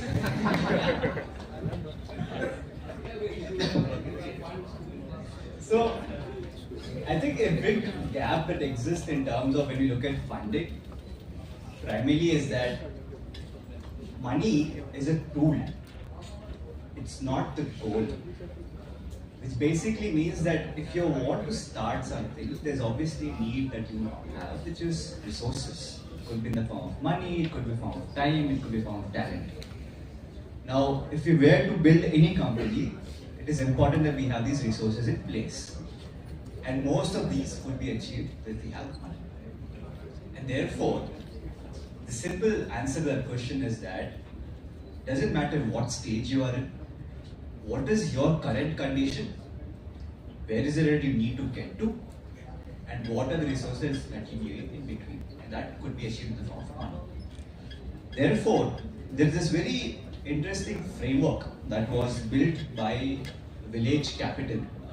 Village Capital is based out of the Bay Area. They basically have been in the market for almost 27 years or roughly right now. Work with over 20,000 entrepreneurs. They basically started as a subset of their venture capital arm, and then they became like a big impact investor in accelerator and all of that. They basically came up with the viral framework. Viral stands for Venture Investment Readiness Awareness Levels, which sort of covers the entire spectrum of what all needs to be in place before you can raise a round of funding. And the reason why I want to use this framework to explain or answer this question primarily is because this will give you the thought process of, okay, this is what I have right now. What is it that I need to get to before I can start raising larger amounts of funds? So it all starts with the basic question, where are we? So I would say that the right time to raise funding is primarily based on where you are. It is also a function of how much you need and at what cost will this happen. So it's not as much about timing, but as much about where you are and at what cost it will come to you. So what the viral framework does is, it basically measures you on every parameter. So I'll make it simpler to understand. So you have levels here, which is 1, 2, 3, 4, 5, 6, 7, 8, 9. 1 is basically at your starting stages. 9 is when you're like exit inside. So that's the range that you're basically working in. 1 would be you're establishing your founding team. Basically, you know your friend or your partner where you're going to be working with. That's basically level 1. And level 9 is you're at the exit stage, means you have an IPO, there's some strategic investors willing to buy out, private equity players, so on and so forth. So that's the levels that you have. Just to read out, 1 is establishing the founding team, 2nd is setting the vision, 3rd is solidifying the value proposition, 4th is validating the market, 5 is building a business model, 6 is moving beyond early adopters, 7 is hitting product market fit, 8 is scaling up, 9 is exit in sight. Now, this 9 applies to roughly 7 aspects of your business. The first is the team. Second is, let me explain one by one.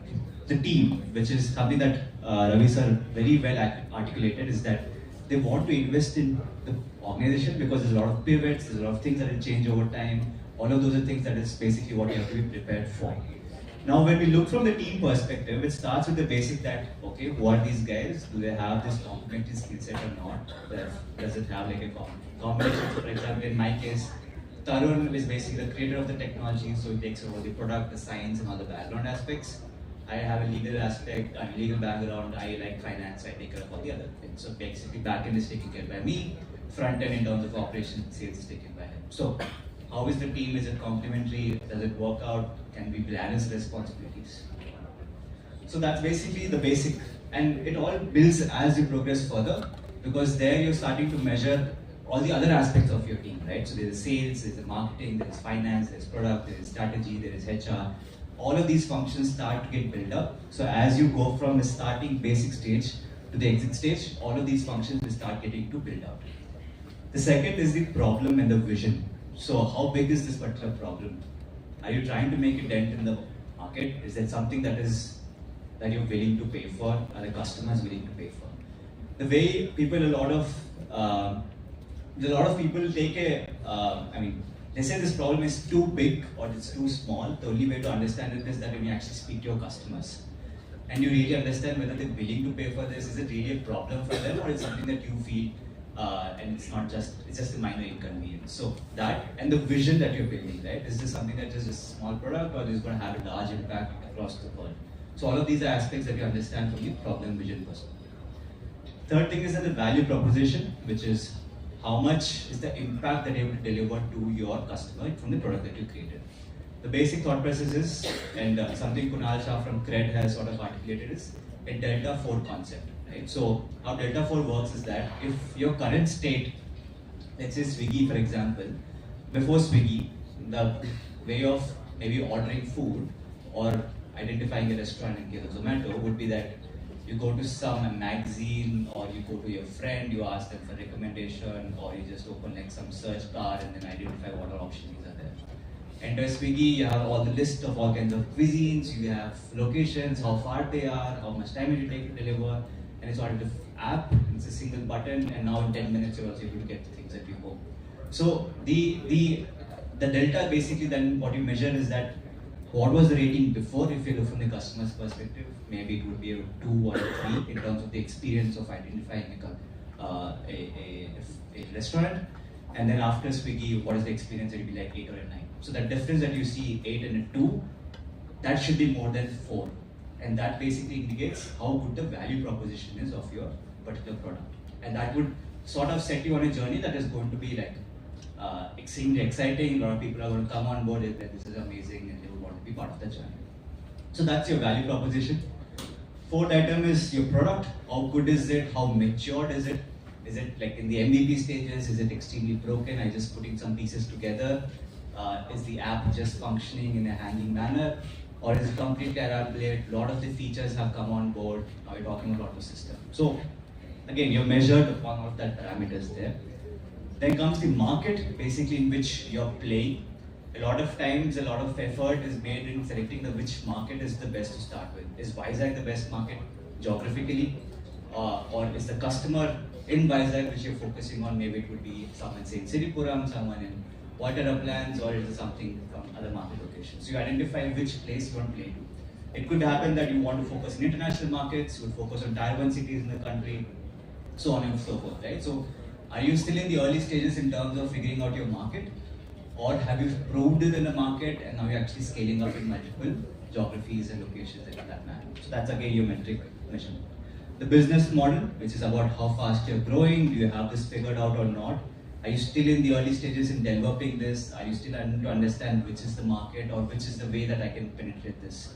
If it's an app, do we know how we're going to scale this up? Are you going to do partnerships? If it's a manufacturing setup, is this that you're going to raise money and then keep setting up manufacturing units?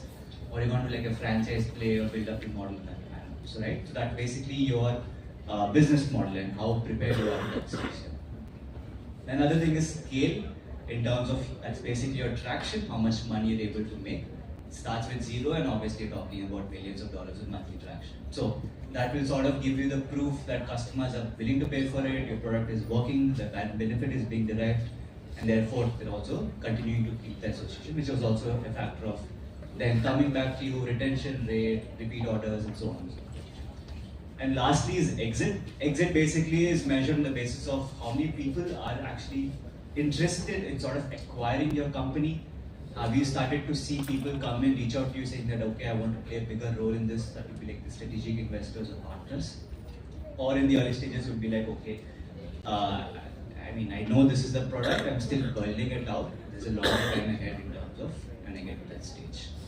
Now what has happened is this particular framework might seem like it's almost like 9 by 9, 81 kind of points that you have to figure out. What fortunately Village Capital has done is they put this in a single platform called as Abaca.app. This is basically a go-to if you want to really figure out what is it, the stage that you're in, what would be your ideal check size, which is how much you should be able to raise. And it'll also sort of give you a hint on the valuation that you can expect for this particular investment that the people will make. So that will sort of enable you to understand, is this the right time to raise my funds? How much can I raise? Do you think this will work out? That's basically all of these that would be sort of answered. So I sort of rest with this. Thank you so much, and just thank you really.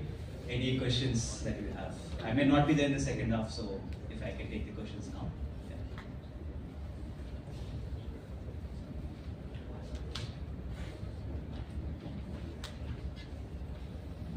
Any specific questions, yes?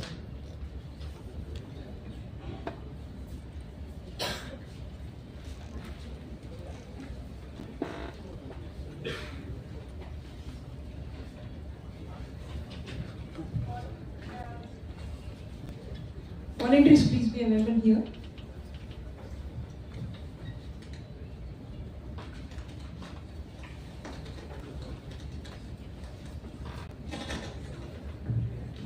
Hi Varun. So can you help us share more things about bootstrapping in this funding process? Got it. So I would say bootstrapping basically is a progress or sort of you figuring out the basic things, right? So now I would put this in this manner, that if today I had absolutely no connections, exposures to any kind of resources, I don't know where I can raise my funds from, I don't know if there's any connection with angel investors, there's no pathway that is laid out to me to get to these angel investors or any of the first check that I've had to raise. That basically means that I need to figure this out on my own, which is what bootstrap basically refers to. Now, I would ask you this question back, is that today this is your condition. Tomorrow you need to figure out these are things, and this is how you want to grow your business. You identified this vision, and first to make that 100 rupees, the first customer to come on board, what is it that you need? Let's say for example, I'm building an app, and now there's the existence of no-code tools, so I would just be like, okay, I can just go to say Bubble or Webflow or something like that, and then build out my first version of the app, launch it in the market, get some traction. Now, even if I want to build an app and put this, you would need at least like $15 per month that you have to put out so that you can get that subscription to put it out there. Now, bootstrap would basically mean that you will have to find that resource on your own, which means you'll have to put that money out of your pocket. So that I would say is what the bootstrap journey would be. Now, if you don't have that resource, you'll have to go to ASAM, which could be your family and friends. Now, what has happened is all the family, friends has sort of been categorized into what bootstrap largely means, but then if I were to keep that away, bootstrap basically means what money you have in your pocket and what you can get to at that stage. And if you have clearly, so this coming back to what this would mean, right? So each stage will give you sort of a milestone that you'll be able to achieve. The milestone which would mean that this team needs to get to the stage, product needs to get to the stage, the value proposition needs to get to the stage. That would be a reference point to understand where and how you will be progressing further. So the bootstrap stage is about you ensuring that you're reaching the basic threshold that you want to reach.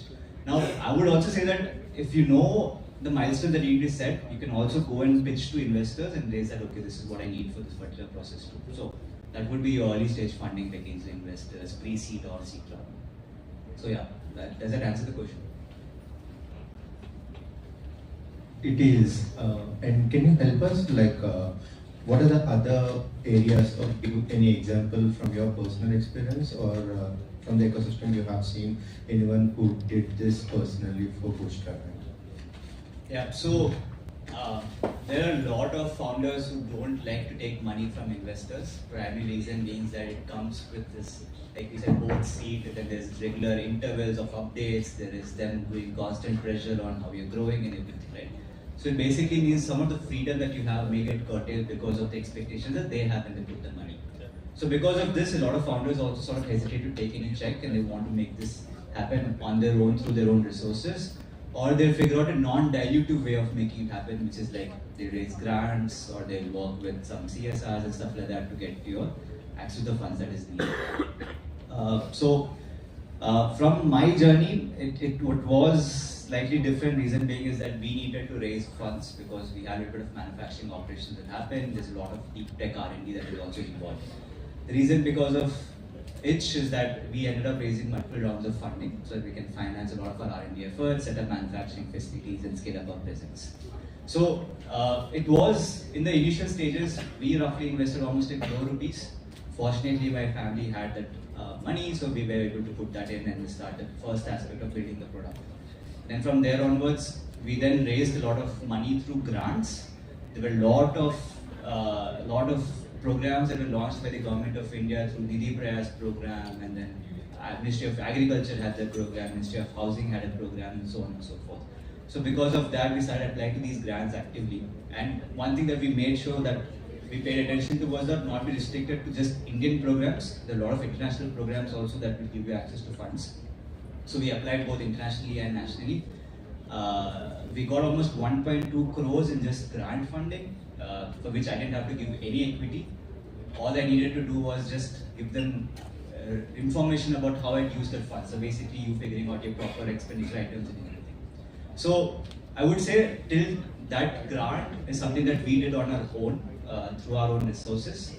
And then from there onwards, once we realized that, okay, we reached this stage, have a patent granted, certifications are in order, then we went on to raise another round of funding.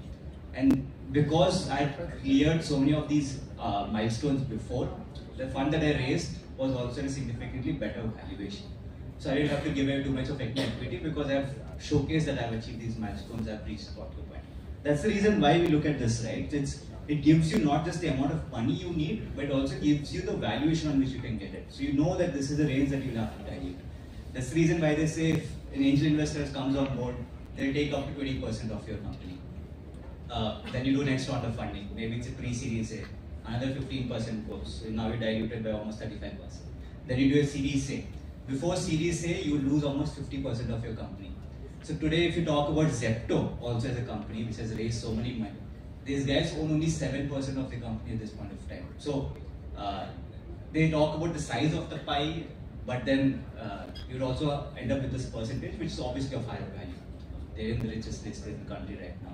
But the point is this, right? So if you're looking at funding, you come with the perspective that, okay, these are expectations that I have from my investors too. I need to ensure that I'm going to give them these exit timelines and everything. Because one thing is that angel investors come with their own money, but VCs and all of these guys don't come with their own money. They're actually taking money from somewhere else and then putting it to you. So they also have some goals that they have to follow for the fund that they have raised, which is why they only wait for 5 years and after that they start creating a mess. In that 5 years, you have to ensure that you're able to grow your company, give them a sort of hint that this is how they might be able to exit. So that's the reason why a lot of founders, second time or third time innings, they basically prefer to do the bootstrapping. Or if they've nailed the entire the game of how they want to do the funding to the T, and then they decide, okay, I'm going to raise funding from the first round itself. They end up raising $10 million, and then they'll wait it out, they'll play it out, and then sometimes they return the money back to the investors also because the product is not made it, the value proposition is not the model that is that they have. So, so that's basically how you can sort of play your funding game as well as needed. just had a follow-up question. So you just spoke about like equity-less grants, right? Yeah. So you know, in the no, it's okay. In the Indian ecosystem, or let's say the AP ecosystem, do we have any, you know, let's say equity-less grants that we can directly reach out to, specifically AP maybe? I think AHAB has started a grant. Equity-less? It's an equity-less program. I think Nidhi grant is basically what AHAB is also doing. I think very recently, a month ago or so, that they were actually putting the call for applications as well. So you have that. Then you have Sahu Gupta's name is what? NRDC. NRDC also has some of these programs that they run in terms of giving out these funds. Now, I would not ask you to be restricted to AP. That's the thing I want to say earlier as well. There's a lot more active ecosystem that will have this opportunities also. They have CSRs who do this activity. Infosys, as a matter of fact, has its own program that they do supporting social or impact entrepreneurs. Similarly, there's programs for women entrepreneurs. If you're in the deep tech space, there's other programs as well. So don't be restricted. You might just find like one or two opportunities if you look only in AP. I think recently Vignan also started a program. So yeah, there are things that is growing in that sense. But don't be restricted to just AP. Think globally, because internationally it comes in hundreds of thousands of dollars. In India, it will be just tens of lakhs. Yeah. So talking about 85 to 90 lakhs of difference in terms of what you can get as a grant. So that's how I would. But what is common though is that the questions that they ask is the same. It doesn't matter if you're getting for 10 lakhs or you're getting for $100,000. The question that they'll ask is the same. So if you're making the answers, make sure that you put in like an FAQ document, copy paste to both applications, send it. Best. Thank you. Yes. Thank you for the insight. Okay. Yeah. You have mentioned an example of Jepto, right? Yeah. I mean, they have only left with 7% of equity. So, I mean, in the initial stages of startups, like, how can a founder save his equity from investors? With big grants, that's basically why I said non-dilutive grants, right? So, See, sorry for interruption, but sometimes it's not possible for everyone to get the grants. You know, for grants there will be some criteria. So, like at that particular point of time, founders maybe they are having some technical expertise, but they are unable to negotiate with the investor, and they will lose all the equity. So, if you look like if they are only having 7% equity, almost like complete control will be in the hands of investor. Like how founders can save their equity in that situation. yeah. So there are two aspects to this question. First is just equity as a percentage, and second aspect is control over the company. So it is not the same. Just because you have 7% of the company doesn't mean you don't have control over the company. So there is ways that you can figure out in terms of your share classes, complicated stuff, but basically saying that these are things that I will definitely have to get my vote on. If you want to fire me from the company, if I don't say yes, you can't fire me from the company. So there are these aspects of sorts that you need to know. This is what is very important to me, and that will sort of be like matters without your consent, it can't be processed further, right? So in that way, you're sort of exercising control over the company, irrespective of whether you own 7%, 5%, or 100%. That's something that you can put out in terms of your the clauses of the investment itself. So that's something that you can discuss with the investors and then identify that. It is in almost all cases it came of in negotiation. Ravi sir had mentioned that you might end up giving 5% as success fee. You give 2% more, you get the person to negotiate on behalf of you as well. And those guys do negotiations on a repeated basis, and you will always have these investment bankers or advisors or of that nature who can be on part of your side. Now they will also take it on success fee basis also, so you don't have to put money out of your pocket. So if the deal goes through, they take some part. But then you know for a fact that they will represent you in the best light. So if today I don't know how to negotiate well, I would put someone who can do that work for me. And I would give them the 7% say as an example, cut that they will take, and they'll do the negotiation, they'll finalize the deals terms for me, they'll come back to you. That's basically what lawyers often do, is that they negotiate on behalf of the client, right? That's the best that they want to do. And it is good that you're aware that my negotiation is bad, right? So that basically means how do I find the person who can do it for me, and could be happening in the way of this. Other way of doing it also is that you give advisory shares to this particular person. So that would basically mean that you have to put money, or even you don't have to like give a success fee. Just give like a small check, right? 1% of your company, maximum 2% of your equity shares in terms of advisory. They will sort of be there for you at the time of these discussions. So you make them sit, make them discuss, they're with you, they find a good deal in terms of with the investor and help it. So an important aspect of negotiation is the storytelling game and how well you're able to communicate this. If you have the technical background, you sort of have that advantage because you need to understand that if someone is sitting on the table in front of you, they've seen some value in spending that 5 minutes or 10 minutes or half an hour, which means that there is some level of interest that they already have. The meeting that you have, how well you like sort of nail that interest is basically the point. And that could happen with you, it could happen with some advisor or someone that you hire to make that deal happen. So in that way, you're safeguarding your equity percentage and you're also able to get a good deal. In case you're not able to do it, you have to sign up for giving away a big check of your equity percentage. But then put in these clauses so that you have control. That does not get lost. What are the key parameters to consider to value of a company? So valuation is basically a discussion. There is no way of putting a perfect way of determining what the valuation of the company is. That's the reason why it comes back to storytelling, is that how well can you sell that vision that you're building. If today I was to just say there's a brick company, like a brick company, every city has like hundreds of them, what is the value that you're creating? But then the way that's basically why we say it's a carbonated concrete, so we're talking about replacement of concrete, while the product that I've created right now is a brick. So there are things that I'm talking in terms of my product lineup. So there's precast products, there's pre-net slabs, and there is concrete replacement. That's basically what the lineup is.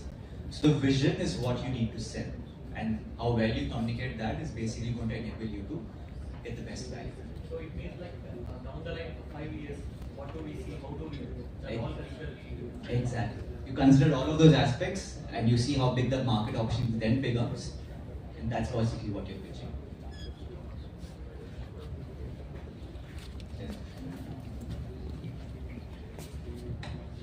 So, hi Varun, thank you. We have used the products, they are great.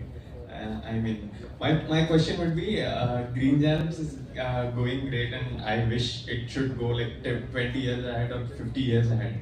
But what would be your exit strategy if you were to sell your company? How do you take that as a question, and how do you validate the exit strategy for yourself? Yeah, so it sort of fits into this in terms of how it works. Okay, so it could be a strategic investor buys it out. So you know how Adani bought in a cement and became one of the biggest, second largest cement manufacturers in the country, with an acquisition play. So one is this large company sort of buys us out. Second option is an IPO, which is what our personal target is. That's basically how I look at it. And from the IPO perspective, what works to our advantage is that we have manufacturing. So IPOs usually used to happen primarily because they wanted to get rid of all the debt that people had. So that is how it was originally designed. We fortunately have that similar kind of a business model in that sense. So I feel IPO would be a good way to do things. But yeah, I mean, the idea is to build a legacy. So it's 50, 100, next generation, that's the idea. Any other questions?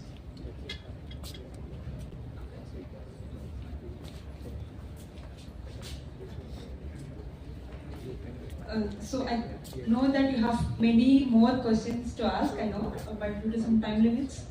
We have your lunch and networking session right after Manar. So we'll be having all the speakers over here and we can connect with them directly. Okay, yeah. Perfect. Thank you so much, everyone. Hope is that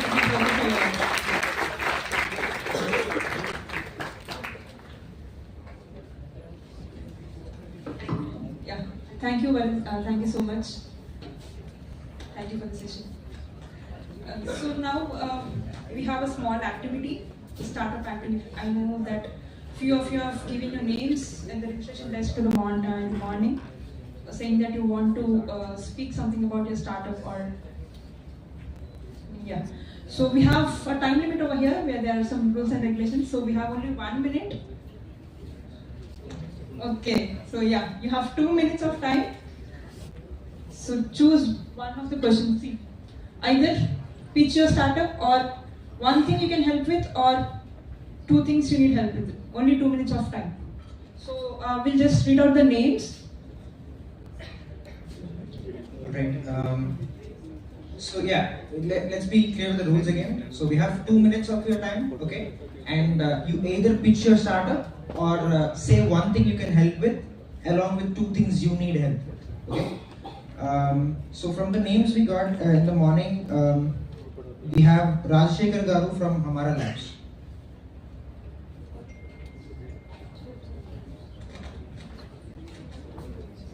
Yeah, we have 2 minutes, so we'll start when you are ready. You want to use it?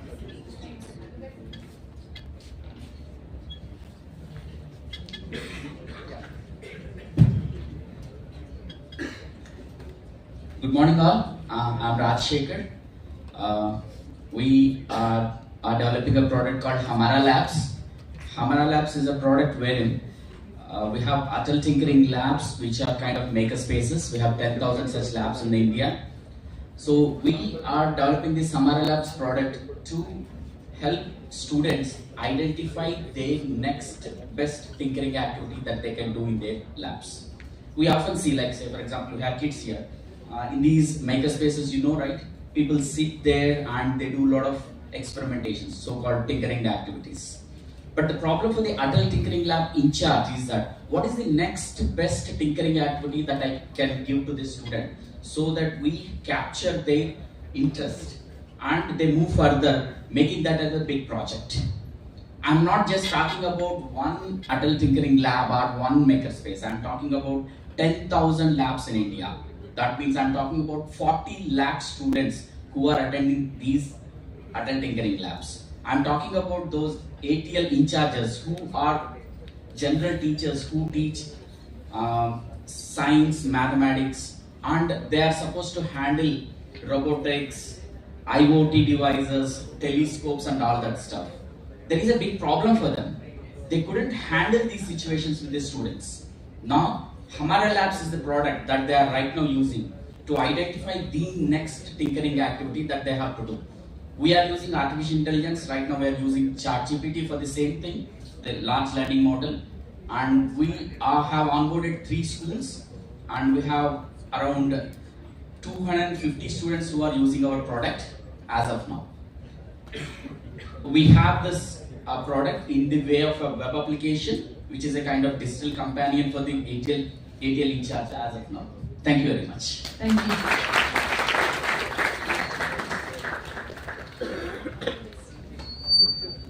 All the best, Rajshekhar sir.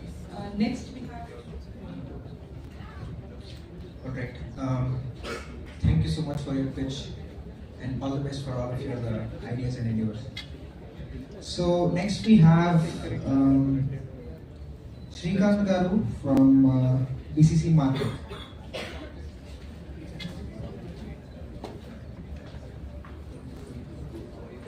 You have 2 minutes. We'll start again. Good morning, everyone. Myself, Shrikant Chevuri. So I'm a Andhra University alumni. So my company is BCC Martech. We are into branding and digital marketing agency based out of Chennai. And we started our branch in Visakhapatnam, Dwarka 3rd line. So we are one of the Google partner agency in Google Ads. So we do brand communications, digital marketing, website designing, and we also manage Google Ads and also Meta Ads. So in Google, what we do basically is we serve around 300 plus healthcare brands in India. We are one of the most leading agency in healthcare segment, and also we serve more than 600 brands in India in Google Ads and all these ad segments. So what we do basically is we help brand to reach more people using a Google search ads and YouTube ads and also display ads and shopping ads. So what I can do is, so I will go with the first point. What I can help you is we also come up with workshops and seminars for the startups. If you need any support regarding ad management or you want to SEO segment or web building or social media marketing, so we are here to help you out. So if you need any help, please get back to us. We have our office at Dwarka 3rd line. So thank you so much.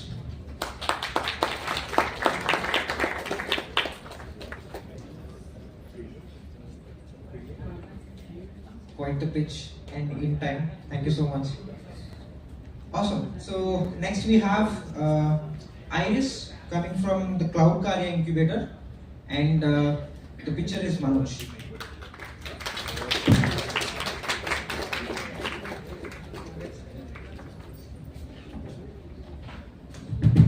Am I audible?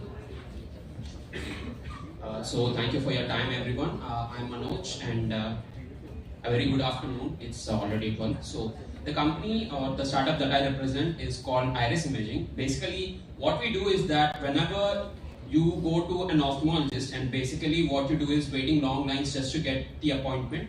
But what we are trying to solve is that when you get retinal diseases, the way that they find out that you have those diseases is by taking an image of the retina, right?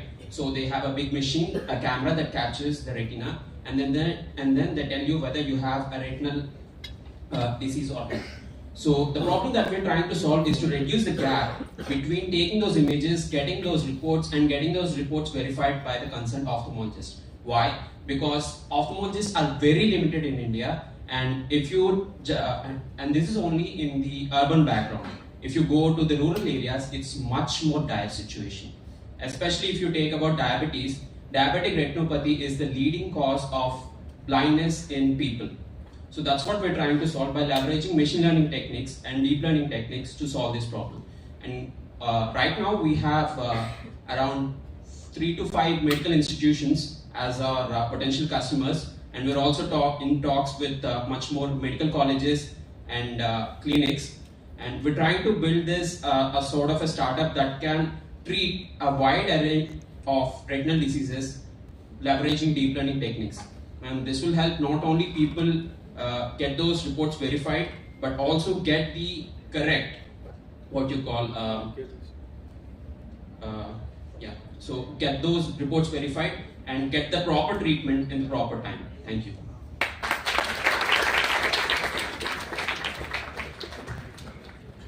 In time, and yeah, I'm looking forward to how you start the growth of your startup actually. Quite interesting.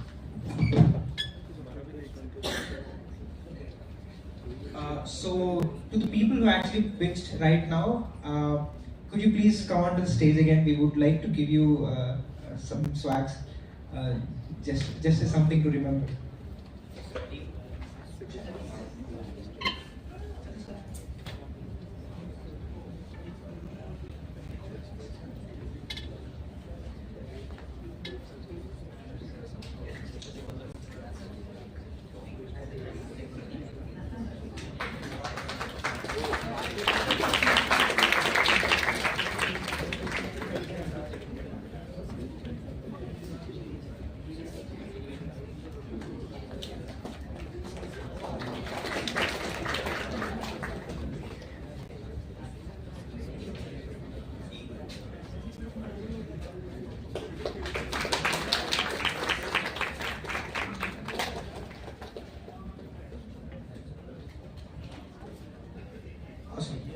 So yeah, we are actually looking forward to a lot more pitches from you, from the audience actually. So if you would like to actually pitch your idea or share things that you can help with or you need help with, you can contact Satish Garu. He's the man in the blue. Okay, just contact him up, say hi, and he'll be able to enroll you in the list. And yeah, we have a lot more pitches coming this afternoon. So stay around, network with people during the lunch. And while we are here, let's go ahead and hear one more session from Usha Rangaraju Garu. So yeah, a brief introduction about her. Yeah, a brief introduction about her. Yeah.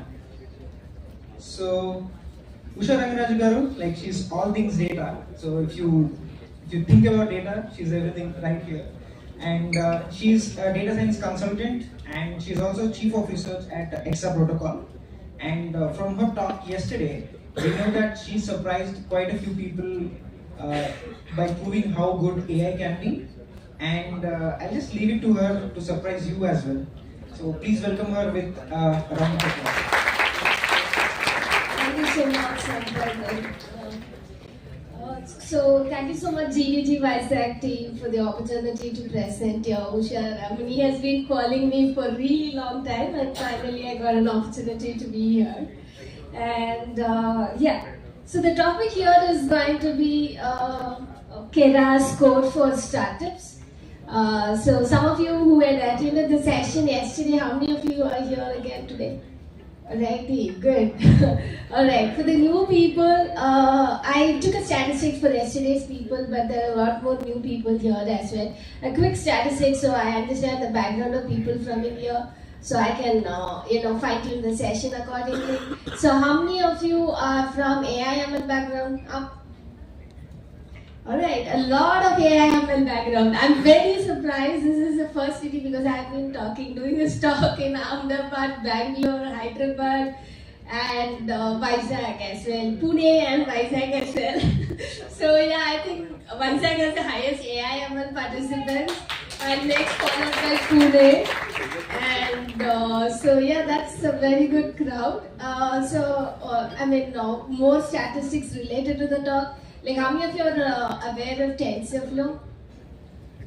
Alright, wow, everyone, 100%, wow. How many of you are aware of PyTorch? Wow, good number. JAX? Alright, few JAX as well. Okay, Kera's code. How many of you are aware of Kera's code? Alrighty, good. So Kera's code is a new framework which got released, I think it should be 2.5 to 3 months back. So it's a beta version, so you'll be like having it as Keras 3. The next version of Keras will be Keras 3. And so this is a very interesting framework, particularly startups out there can make use of it. So we are in the best phase of AI revolution right now because there's a lot of revolution which has been happening in computer vision, NLP and all. But right now is a period where we can pull off a lot of things. Even if you don't have an AI/ML data scientist, you can still pull off a POC or MVP as a startup and then still go on with your fundraising activities and things like that. So you do not have to wait for hiring a data scientist because data scientists are very costly to hire as well. You have to pay a huge package. So even if you are not a data scientist or AI/ML, but pretty much a decent coder at least because there's a bit of coding you have to tweak into, you can still pull off you do not have to, because AI/ML thing you're not able to pull it off, you don't have to wait or stop your funding related activities. So it's going to be very, very simple to pull off your AI/ML part. So that's what the whole session is about, how startup founders can make use of this higher level frameworks like Kera's code and pull off your AI/ML part very easily with just few lines of code. So that's what the talk is about. So about me, I think you can head on to put my full name here in Google, Usha Rengaraju. You'll find my LinkedIn profile. You will also get the Rengaraju spelling correctly, Rengaraju. And you'll be able to find out everything about me from LinkedIn and Twitter. So LinkedIn has my email ID as well. So you can look up and you can reach out to me in LinkedIn if you have any queries with regards to the topic which I'm talking about.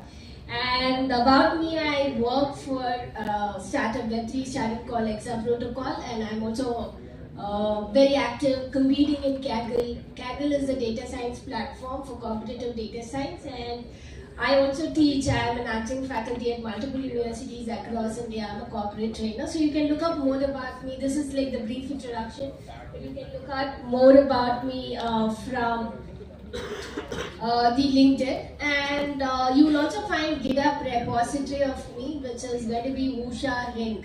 So if you just Google for my GitHub repository, you'll be able to find the GitHub repository is very important because you have around 36 to 30 projects there. We're using Kera's code, Kera's Kiwi, and Kera's NLP. So if you're more of a machine learning practitioner who wants to actually look at sample codes, end-to-end, project, which will help you adapt that to your project, then you can, for samples, you can go and look at GitHub repository projects. Put just Usha Rengaraju GitHub, you'll be able to find my GitHub repository.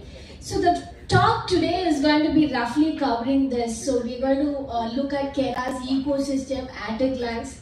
what are the frameworks, high-level frameworks, which is available for you as startup founders or startup practitioners or whatever it is.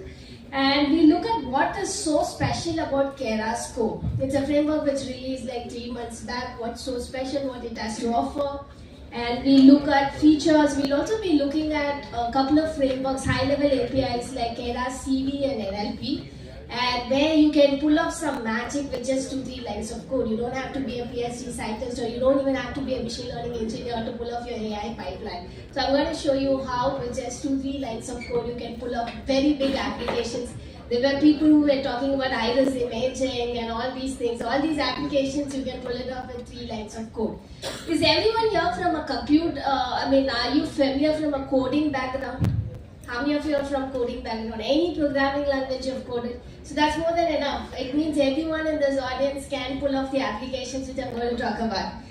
And so we are also, this is a startup talk. We'll be looking at famous startups who have been part of Google Code Startups Accelerator and pulled off very interesting use cases. And if you're dealing with similar use cases, how you can apply this. So this is what going to be the agenda for today's session. So yeah, this is what roughly the Keras ecosystem is. You have Keras Legacy. I'm using the word legacy, it's called Keras right now. But soon it will be called Keras Legacy in future, because we're going to have Keras 3 version, which is going to be completely different. So Keras is what you're currently having, the normal Keras where you use TensorFlow as your backend and you write codes and things like that. And you have Keras CV and Keras NLP. How many of you are aware of pre-trained models? So pre-trained models are models where you don't, somebody like companies like Google, Meta, Microsoft and all these companies train huge models and they open source it. So you want to solve a problem, you can just use these open source models and just maybe fine tune it on your own data set or your use case, and you can use it for free. So those are pre-trained models. So you have all these collection of pre-trained models in Keras CV and NLP. So if you're trying to solve a computer vision problem, all the CV related pre-trained models is in Keras CV. And if you're trying to solve an NLP related problems, all the pre-trained models related to natural language processing is in NLP. And you also have Keras Core. So Keras Core is a new framework. So what's so special about Keras Core is, see, right now you don't have to learn PyTorch, you don't have to learn TensorFlow, and you don't have to learn JAX separately. So you just will write a single line of code, and that single line of code will work under for all multi-backends. And so it is just a single API which will work across multiple backends. You are going to write just one line of code.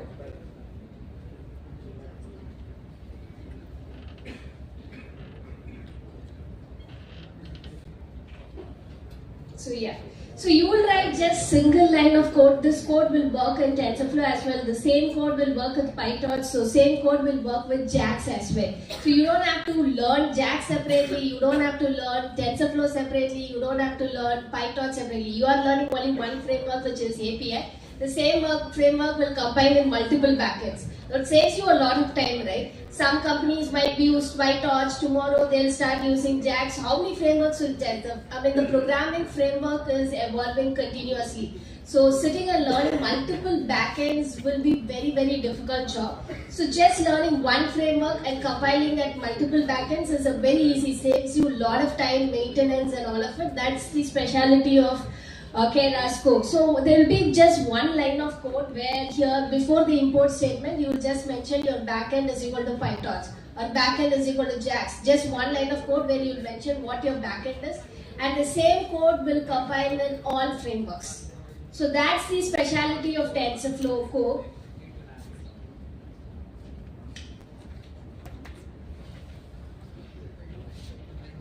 So this is about what we are going to look at.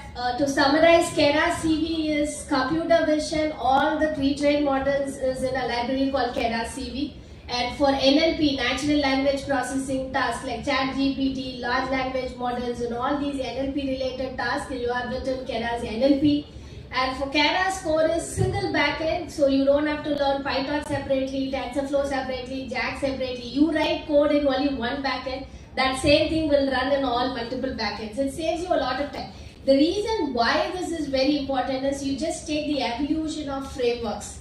2017, if you take Keras was a multi-backend framework. It was also supporting, other frameworks like Cafe, Theano. How many of you have heard of Cafe, Theano? No. So these frameworks, so Keras back when it was started 2017, it was supporting 3 frameworks: TensorFlow, Cafe, Theano. So people who actually wrote code in Cafe, Theano, they had to rewrite their entire code base to entire framework. See, if you take any enterprise project, it is millions of lines of code. Imagine rewriting millions of lines of code, migrating to another framework is a lot of pain. So instead, if you take at this point of time, if you are using PyTorch and tomorrow PyTorch team decides to shut down PyTorch framework, you don't have to modify even a single line of code. The top, before the import statement, you will just put backend is equal to PyTorch, right? That statement you just change and you will be writing backend is equal to TensorFlow. Your full code migration, at least 90% of the code migration is done. So that is why having a single API that supports multiple backends is very, very much. Even if one of the framework goes extinct for reasons best unknown to us, if some framework decides to shut down, you don't have to do code migration. And writing millions of lines of code, even if you hire people and do it, it's not necessary. Some error or the other will be keep throwing off. So debugging it and getting your application run and up and running is a huge headache. If you have done it, you will understand how difficult the code migrations and all that is. So that's why a framework like this is really a gift, a very good gift for us. So yeah, we'll see now the best part comes Keras CV and Keras NLP. How you can pull off some magic with just few lines of code. So right now Keras CV stands for Computer Vision, NLP for Natural Language Processing Tasks. Right now only these things are supported. You can, for images, you can do image classification, dog versus cat, or you can classify images. And you can generate, you can do image generation, you can do image augmentation and object detection. For text, we just have a couple of use cases: text generation and text classification. Right now it is supporting, but this is an evolving framework. If you are interested in open source, you can also contribute to it, and you can add a lot of values to your resume. Just go check out these GitHub repositories. They're looking for contributors. So if you want to contribute to open source, you can take any of the model which is open source and then port it to these libraries as well.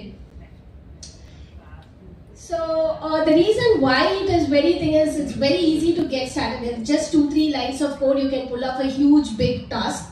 And it also is integrated well with TF ecosystem. For example, if you're building a mobile app, you can't just use your Colab notebook inside mobile. What you have to do is you'll have to convert your model into a format which you can use it as a mobile application, maybe TF Lite. And if you want to use it as a web application, you have to convert it to tf.js. If you want to productionize your model, you can use open source ecosystem like TFX. So when you use it, and Keras CV and Keras NLP, all of this ecosystem comes out for free. Integration with just 2 lines of code, you can either deploy it as a web application, deploy it as a mobile application, deploy it as a production, whatever it is with just 2 lines of code, because it's all integrated with TF ecosystem. So there's a lot of advantages of using these things. I'll show you how with just 2-3 lines of code you can pull off magic. So the first magic comes from classifying text. So if you're a customer care startup, most of the startups in retail, they want, if you're an Amazon, you go and write Amazon reviews for book and products and all these things. Nobody has the time to sit and read through all these 20,000 reviews or 40,000 reviews, find out if the people have positive sentiment about the product or negative sentiment about the product. So a text classifier is a gift in that case, where you can just find out, run a text classification model, quickly find out if the product has positive sentiment or a negative sentiment.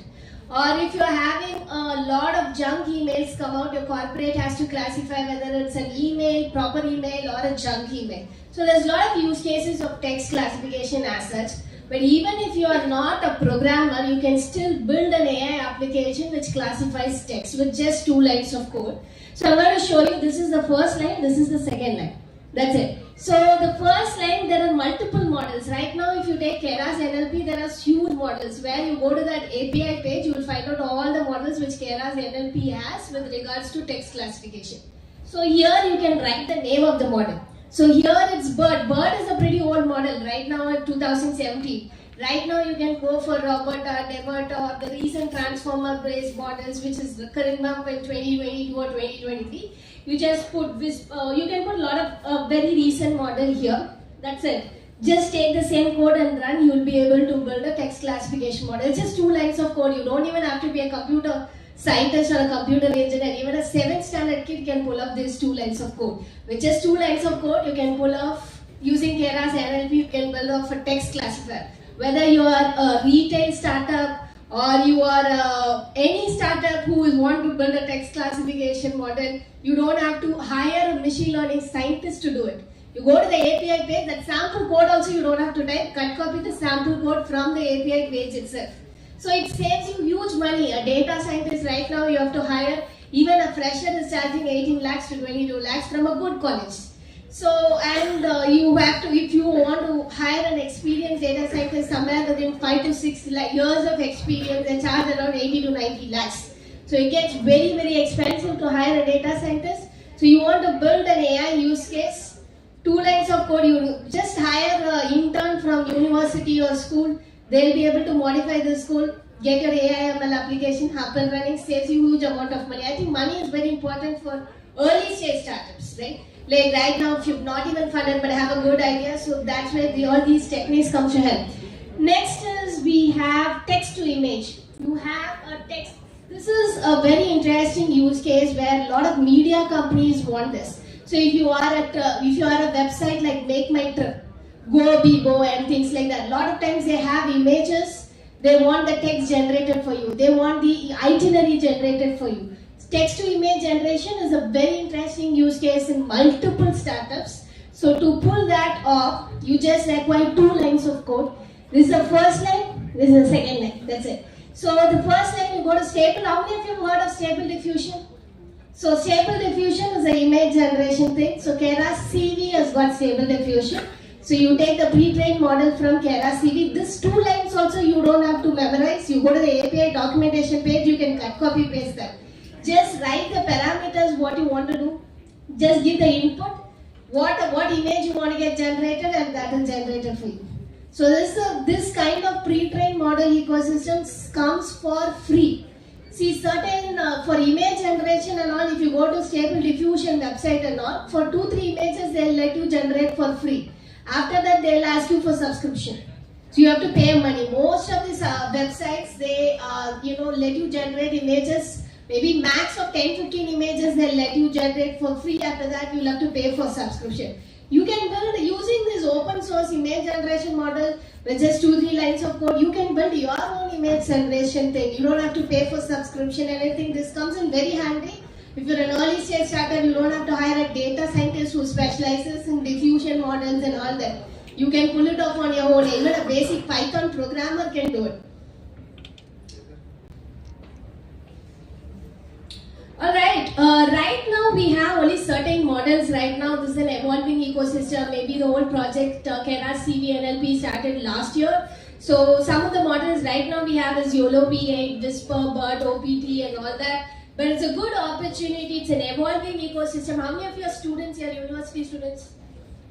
Alright, how many of you are looking for internships? Alright, you are all looking for internships. How many of you have applied to more than 20 companies, did not get internship? Please raise up. Alright. So for all these people, this is a good opportunity. Even if you do internships in the company, it's not much of use. They'll give you random junk work, data analyst work. They'll say data analyst internship, data scientist internships. I've seen so many people, even from IITs, and sitting and doing documentation work. Sitting and doing very random junk work. You can create your own internships. No startup in India can give you the credibility of open source contribution. Just one single open source contribution in Hugging Face, Keras CV, Keras NLP, Keras Core can change your entire life. Can change your final year placement. Companies, if you have contributed to one open source project in Keras Core and NLP, without even getting the interview, you have high probability of getting placed because it's very difficult. To do that, you will have to struggle for like 2 to 3 months. So when you go through that process, it's going to be very easy. So there's a lot of opportunity for you to use this. and contribute to open source. With that, so this is another use case where you have this object detection use case. I'll just keep a tab on time. How many minutes we have got left? 7 minutes. Alright, this is an object detection use case. If you take Australia, Great Barrier Reef. Great Barrier Reef has got a lot of crown of thorn starfish. So these are very poisonous starfish which has to be detected at early stage. Only if you find the starfish, you can kill the starfish. If you don't find the starfish in sea, finding a starfish in sea is very difficult because it's a running water. And even if you have cameras underground, you have to catch that starfish. It moves very fastly. And these are poisonous starfish. If you don't kill them on time, they'll destroy the entire barrier reef. They'll multiply, they reproduce at a very rapid rate. So you have to kill them on time when they're alive. So for this, CSIRO, I think Australian organization which deals with this problem segment, they collaborated with Google to build an object detection ecosystem. This is a very complex project, right? But you can pull this off with 2-3 lines of code, or object detection system which does this with just 2-3 lines of code using Keras CV. So maybe this project when it kickstarted 3 years back, they would have struggled to find a solution, but right now we are in almost the best phase of computer vision and NLP revolution. So all these complex problem systems once upon a time has been made very easy using Keras CV. And I'll show you a few more examples so this is way more. So Keras CV is not just for students. Keras CV, even professionals can use models like Keras CV. So this is an image driving self-driving car from how many of you are aware of self-driving car? It's one of the complex projects in the computer vision side. So even such complex projects can be solved using Keras CV with just 2-3 lines of code. That's how it is easy. It's good. Right. So this is image segmentation, and this is it. So Keras code, it's a multi-backend. It's a complete rewrite of the Keras. So old Keras had 35 lines of code. What is it? I think 135 lines of code, 145,000 lines of code. It's been completely rewritten and branded as Keras code. And the best advantage of Keras code is it's a single API and it supports multiple backends. So I'll just quickly, we just have 5 minutes left. I'll talk about startups. So some of the startups in legal domain. So legal domain, if you take, there's a lot of contracts which has to be made and a lot of processes which takes really long amount of time. And generative AI plays a huge role. So one of the domain space which was a huge failure before Gen AI revolution was legal domain. I personally know a lot of founders who had startups in the intersection of AI and legal domain shut down. Even people who got funding shut down. But things changed after generative AI came. Legal domain is one domain which got benefited hugely and running very successfully. You go to any Gen AI hackathon, there will be definitely 3-4 successful use cases of legal domain. So that's where there are a lot of startups who are using generative AI, legal domain, pulling off huge use cases. Some of the use cases are here: document generation, fact checking, contract analysis and all that. I'll show you some funded startups which are doing very good. This is CaseText, Kira, Legal Robot. All these are very successful US startups who have built generative AI in the intersection of legal domain and have pulled off good funding, running very successfully. You can head on to their website, check out these startups as well. And AI in healthcare, I think in healthcare is one domain where we have to pay a lot of emphasis. As the doctor to patient ratio is very skewed in India. Even in urban areas, the doctors are there. Imagine in the rural areas, it's very skewed. A lot of people don't die because they don't even get an appointment for consultation. And so that's the situation in rural areas because everyone wants a good lifestyle, no doctor is going there. So that is where AI can play a huge role. There's a lot of diagnostic centers which can be set up. AI-based diagnostic centers can be set up with free of cost for the public. So they can at least do the initial level of diagnosis in their rural place and then come to an urban area for further study. So AI in healthcare makes AI accessible to even people in rural areas. And there are some of the startups, and some of them are from Google for Startups category as well. Cloud Physician, SigTuple, Niramai. So Niramai was founded by Geeta Manjunath. How many of you have heard of these three startups? Which one? Cloud Physician. Cloud Physician this year accelerator for healthcare startups. So I personally know people from Niramai and Cloud Physician. I and Geeta ma'am have been co-speakers at multiple conferences, and I have hosted her personally as well. So she is one of the world's top women founders. She's Forbes 30 under 30 women as well. She spoke under UN General Assembly and all. She's a very popular person. So this startup is about breast cancer analysis. So right now, whatever use case she struggled for 6 years to do, we can pull it off with 2 lines of code. But she spoke about her journey in IIM Bangalore. So it took her 6 years to collect the data, 4 to 5 years to collect the data, 2 years to pull up a system and get the application running. She went hospital after hospital begging for data. No hospital was willing to give the data. This was back in 2016 and all that. That time the AI revolution was not that high. Right now, a lot of people, you don't have to do convincing. Back then the AI revolution was not that high. So she went hospital after hospital. Imagine 4 years spending just to collect the data.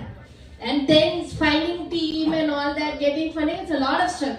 So Niramai, it is breast cancer object detection problem statement. Right now, if you have to solve the same problem, it will take you 2 lines of code with Scala C. So it is pulling out these applications which people struggle to make back in those days is very easy with the kind of technology we have in hand.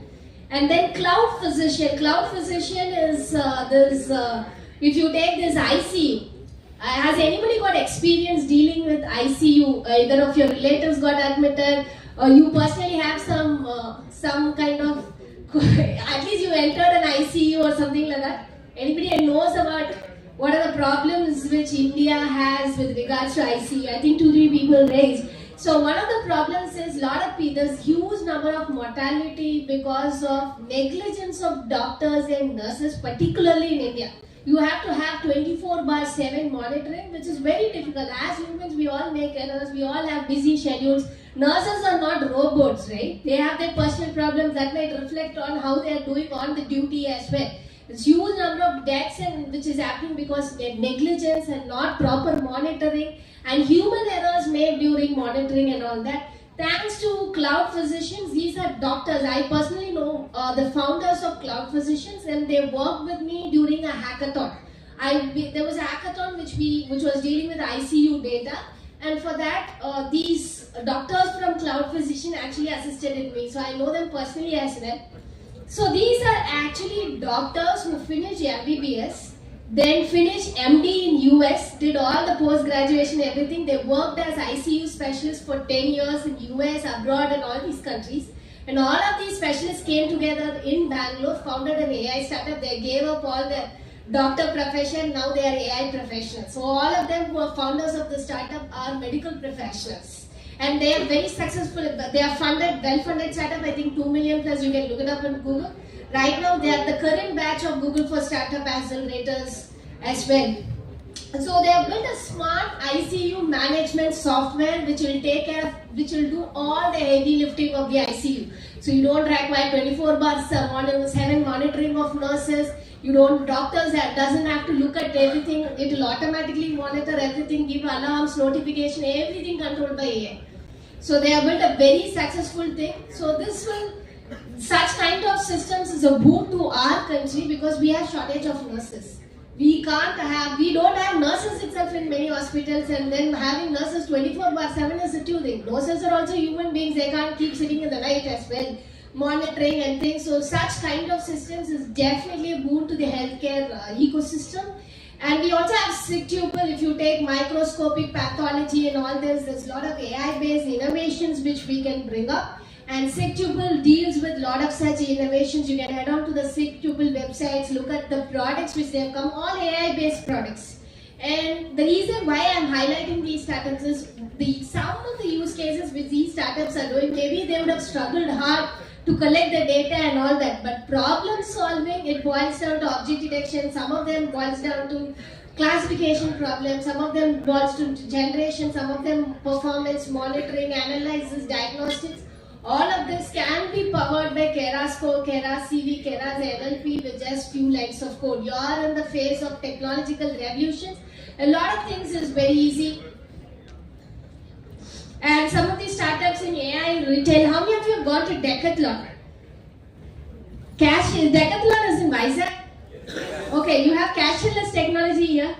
So Niffler is a company which deals with cashless technology. I think it got 40 million funding. I'm not sure. Just Google it out. I get confused with which startup got how much funding. You can just Google it. It's a Bangalore-based startup which deals with cashless technology. So a lot of interesting innovations in retail space as well. You've got Infill Tech, which the founder, I know him personally. They're doing a lot of retail-based analysis. Which product you go to or any showroom, big retail showroom, like Walmart or on the lines of Walmart in India, you have to place your goods in a certain rack. Only then there will be maximum visibility of that product and the product will get sold. How do you get all these insights and analytics with regards to retail showroom? I think Inflatech as an in-house product. You also have logistic management software, Rippler, and all of this are well-funded startups dealing with computer vision use cases. And all the use cases, maybe when they founded the startup, they would have struggled to solve the problem. Right now, it is the few lines of code you can pull off most of the problems which once upon a time they struggled to do it. So that's the kind of technology breakthrough we are in. So finally, manufacturing. Manufacturing is one unit which was late to pick up with AI, but it's one of the most important domains where AI can really have a huge breakthrough. So I'll just highlight the startups. So you have Bright Machines, Path Robotics, Switch On, and Path Robotics, many manual works like welding once upon a time, which was really not so looked upon jobs. This can be automated and done by robots. So this Path Robotics is completely, all the manual works has been completely automated. You also have Bright Machines and Switch On. All of these startups have automated all the use cases in manufacturing sector, and most of them, they have $250 million funding and all. They are very hugely profitable and very highly successful startups. So with this, we have come to the end of the presentation. So you have references here. This may not be working. So yeah, questions. I don't think we have time for questions. So you can reach out to me after the lunch break. Yeah.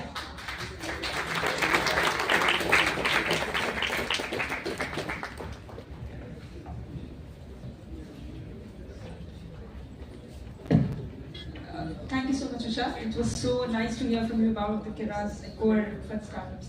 So now we want to give you a small token of appreciation for you, and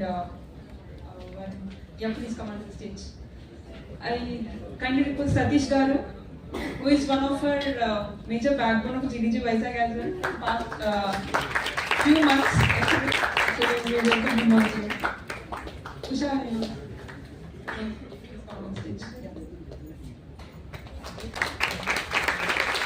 I request one of the volunteers to click a pic. Lasya, please take a picture. Yeah.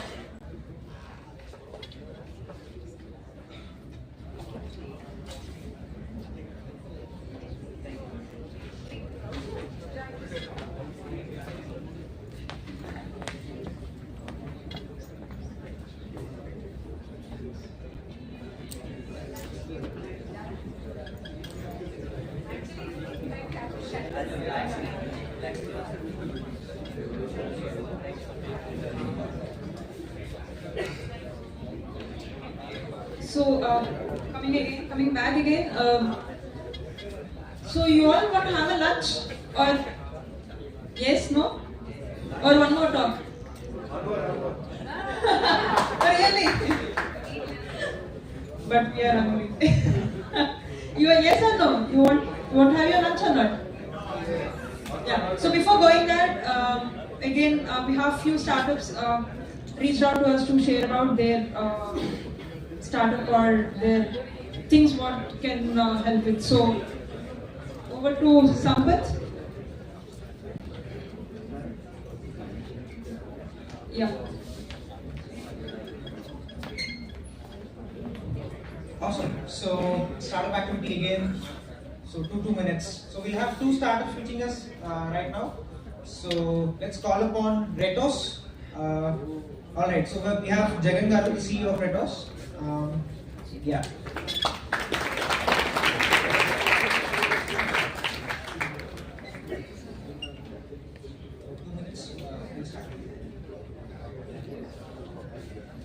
Good afternoon, everyone.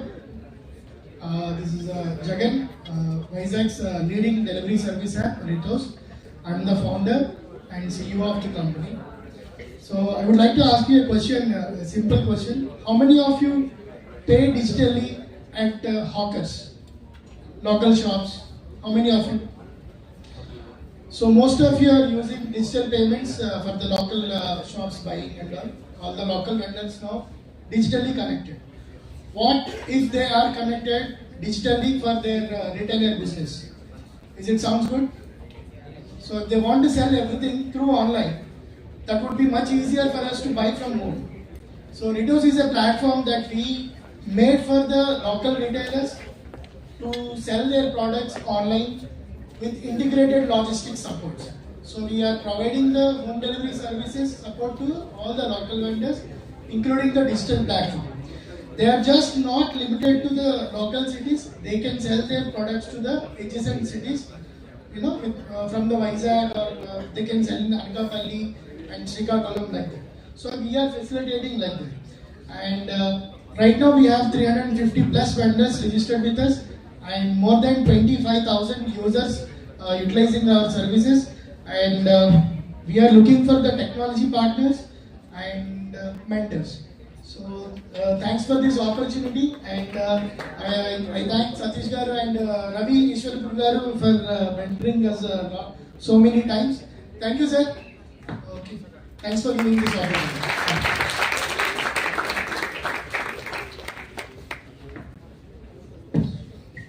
So that was crisp and clear, and Retos has been something, a name that I hear a lot. Thank you so much. I forgot to say that we are the only one e-commerce app started from Vizag and successfully running since 2 years. Awesome. Thank you so much. All right. So now we have Vishwa from Handle Exception.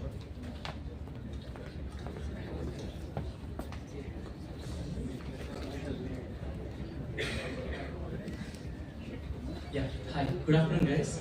The name itself says I am a developer turned entrepreneur, so it's a Handle Exception.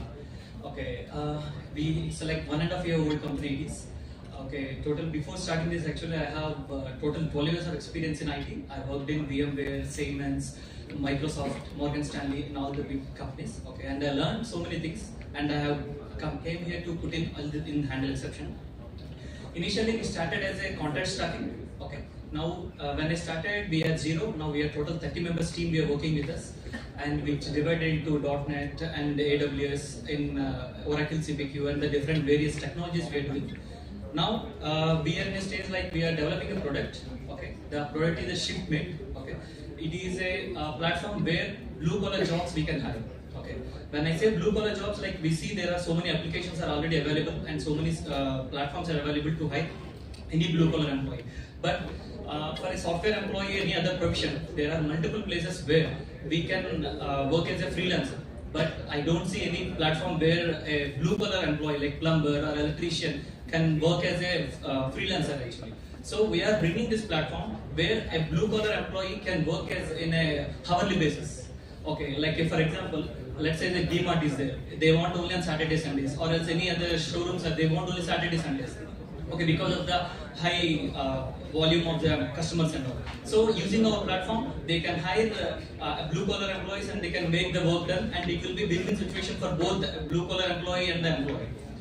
This is the platform we are creating and which is going to launch in another 1-2 months. Okay, so hope actually like we are targeting first Visakhapatnam, then we are going to Vijayawada, then we go into the big cities. So this is one of the one which we are developing. That's all about it.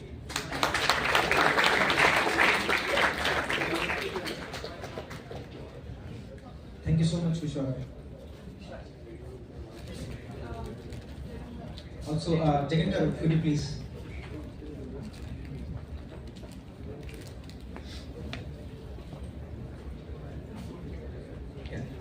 just something to remember.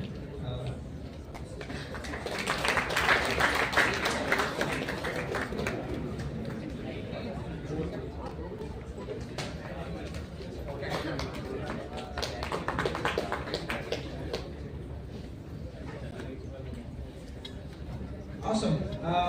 Shall we go for lunch? Okay. Will dinner now? Alright, let's move for lunch then. But stay tuned. We have more startups coming here to pitch with us. We have Zoomer Education, we have Digital Fortress, and we have Spot Meets, and we have Cashigo, and a lot of other startups coming in who would like to pitch with us. So stay tuned. Don't miss out on the pitches, and keep networking during the lunch. And we'll meet you back at 1:30. And just a request for everyone, please have your lunch outside only, and don't bring any of the food items into the conference area. And also please be mindful of the food. Please don't waste any food. Have as much as you can on the plate and eat it, finish it. Thank you so much. We'll meet you back in about 45 minutes. Thank you.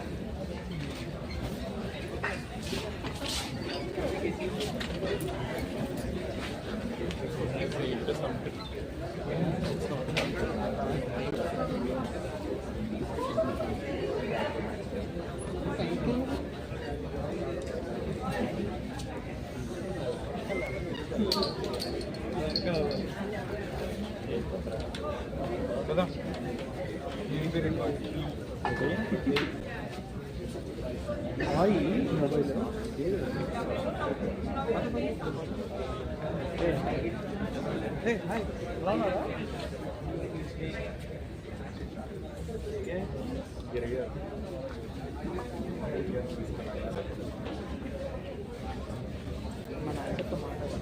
మనం ఇక్కడ ఉంది పెద్ద ఆయన అది పెద్ద సరే అంతా ఒకసారి మాట్లాడుకుంటారు.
మీది పవర్ పిచ్చులేదు సార్ మాది అదే ప్రాబ్లం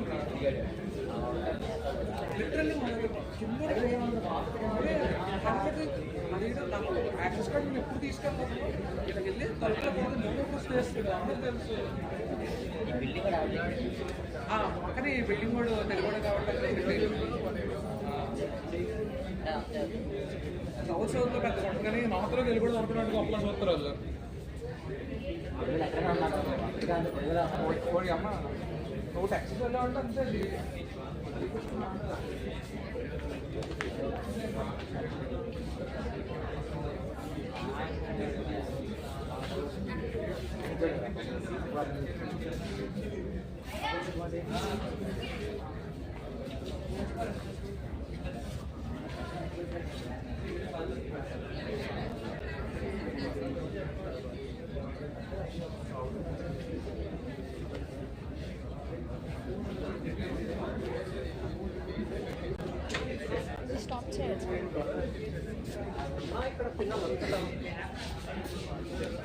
Stop చేస్తున్నాం. And all the attendees want stream out on it.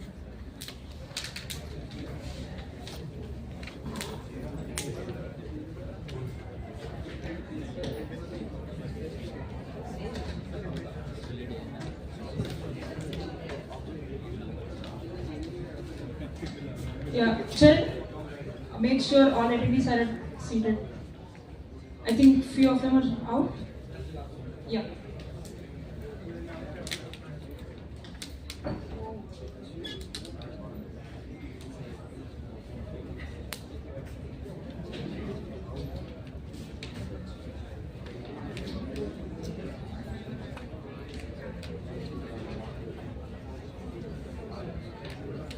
Hope you all had a good lunch, networking.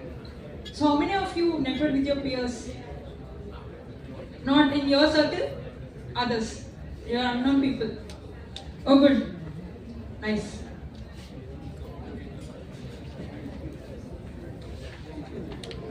Still coming in, okay, fast. Okay, so we can't wait for any more. We're already on delay. So let's next move to our next session. We have here Mahavir Mutha from GDG Pune. He's actually a GDG Pune organizer, the senior most GDG organizer from past 12 years, I guess. Yes. So yeah, we have him over here. So Mahavir, I request you to come on the stage and take your section. I don't give your introduction, you can read from past. Good afternoon, everyone. How was food? Yes. Good? Popatu? How do you spell? Was it good? Yeah. Actually, I wanted to eat, but because of session, I couldn't. But probably if it remains, I'll definitely have it. Yeah, that's what the plan is. So, I'm Mahavir Mutta. Basically, so Bala has mentioned, so basically I'm leading the Google Developers Group community for almost maybe more than a decade, almost 12 years so far. By profession, actually I'm an Android developer, converted into kind of an entrepreneur. Maybe a couple of startup exit I have taken so far with a decent exit. And now I'm building something probably much more interesting what I haven't done so far. So it's my almost third company or startup you can say. And today I'll be talking about, in fact, maybe Ravi Garu and then Varun and probably other speaker has talked about maybe investment, maybe different types of investor, how to kind of find the right person to invest in your startup, and then probably I'll talk around how to start, what is the basically entrepreneurship is all about, maybe hurdles, maybe pros and cons around the entrepreneurship. And if you have any question in between, you can stop me any point of time, because there could be a possibility I may kind of delay my talk. So basically, when I start talking, it's really hard to stop me. So better you ask your questions in between. I'll try to answer. Yeah, sure. Definitely, you need to put some stoppers over there. So can just somebody, and let's make it interactive. I don't want to be kind of keep talking, because I know it was a really amazing food, and probably after food, it's really difficult to digest the discussions. And whenever it's kind of somebody only person talking about anything. So let's make it interactive. So can anybody tell me what is entrepreneurship? No? How many startups are here? Okay, we have some one hand. Can you just, first we'll start. Please. Startup is a journey. Okay. And actually, the key segment, one skill that need to have is identifying the real problem statement. That is what actually a company differentiates from coming to transition from a job seeker to job creator. Job taker to job giver. Okay. Sir.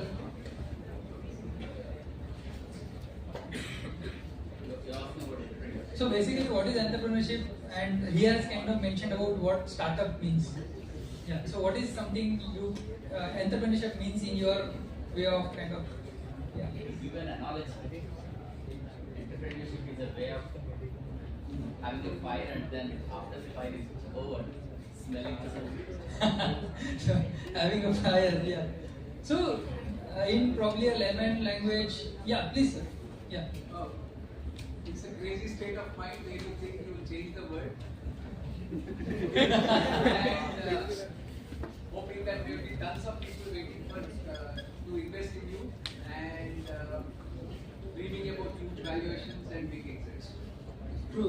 most of the times probably you can't change the maybe world, but world definitely can change you, or maybe at least entrepreneurship. At the end of the day, you need to learn that I couldn't change the world, but I have changed a lot. So,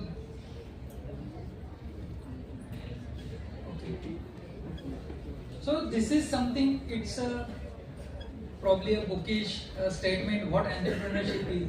So I'll just read it for you. So entrepreneurship is defined as the act of starting and running something for your own. So basically for yourself, not for to work for somebody else. Not to go for a job maybe 8 to 5 or maybe 9 to 6 and do something for them, whereas they become big and you just satisfy or probably sacrifice on your some salary. So basically whatever you get, you feel that it's really good, but I think it's not good. So just in probably for my knowledge, what are the IT companies are there in Vesa? Maybe big names, any? Infosys, Wipro, TCS, anything? Sorry? Infosys, Wipro? Tech Mahindra? IBM. Do you feel that they pay you sufficient? And in fact, a lot of you might be aspiring to go for a job with maybe these large companies, right? How many of you feel that I should go and apply to Infosys, Tech Mahindra, or Wipro, or any other big companies? No? How many of you are feeling to start something, or probably aspiring to start something your own? Okay, very few. What others are going to do? A teaching of another university?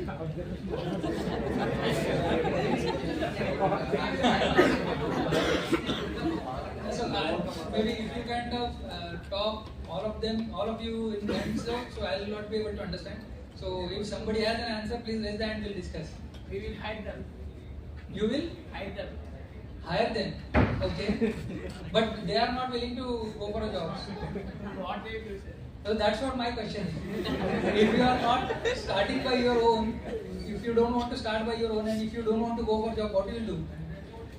Either become a professor or probably go for farming. Which is not a bad, maybe you can say that. It's also a good job. So I'll maybe move forward. So can somebody tell me what or probably how entrepreneurship happens? We have heard starting something for yourself or probably building something for your own. How does it happen? It happened because of we face some problems like that. Means if you take any example, unicorn on any startup, all of them started with the problem statement. Correct. He has kind of called the term unicorn.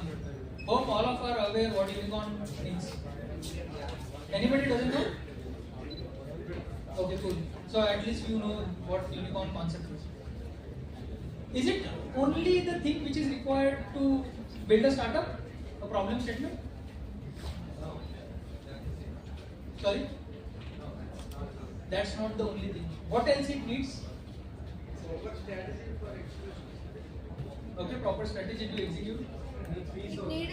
Resources. Sorry, can you just raise hands because it's difficult. It needs team. So let's say, am I right? Sorry? Feasibility in market. Really has the target audience. Okay, target audience. What it needs to be a kind of successful entrepreneur, or what it needs to kind of have a successful startup? Proper execution. Hunger, passion, Able to invest long term. money, Consistency. Able to invest long term on startup. long term startups. Okay. Anybody else? Growth mindset. Growth mindset, Risk appetite. risk appetite, Stability. stability. What do you think? All of these things. So let's say we have all of these things. Would startup work? So I have passion, I have stability, I have my team with me. So I have kind of courage to do, I have risk appetite, everything I have. Would I be successful? Yes or no? There are only two answers. Not yet. There is no kind of yes. There is only head or tail. Yes or no? There is no in between. My answer is no. What is your answer? No. Just because I am saying no. I am not confident on me. I am saying no. Problem statement. You have fun. Nobody. So we statement. I probably see a lot tons of kind of business. So unless you can probably convert that problem statement into business or an entrepreneurship or maybe a startup, probably don't even think that I can build a business out of it. So very main or probably first thing is purpose. What is the purpose behind building any of the solution or prototype? Are you kind of trying to solve something? Is there any purpose to solve that? Problem statement, there are tons of problem statements. But is there any purpose? What will be a purpose building any startup? Just an example, what is the purpose of Ola? What is the purpose of maybe Flipkart or Amazon? Make shopping easy for anybody and everybody by sitting at their home. Whatever you want, you explore, you shop, and will give you that with your doorstep. Same with Ola. It was not a just kind of cab app or probably delivering something. So they wanted traveling for on your fingertips, click a button and you get. So you should have a purpose. So when you have a purpose to solve, discussed, solution is something probably it's required, and it's not the only solution required. It needs some motivation, probably it needs some background why we are building this and for whom we are building this. So if that motivation is there, no, I need to help this kind of people, X type of people. So that motivation needs to be there so that we can probably help that category of people and make a business out of it. So that that X category of people become our paying customers. If you don't have that, stop it then there itself. So as we probably mentioned, we have X category of people.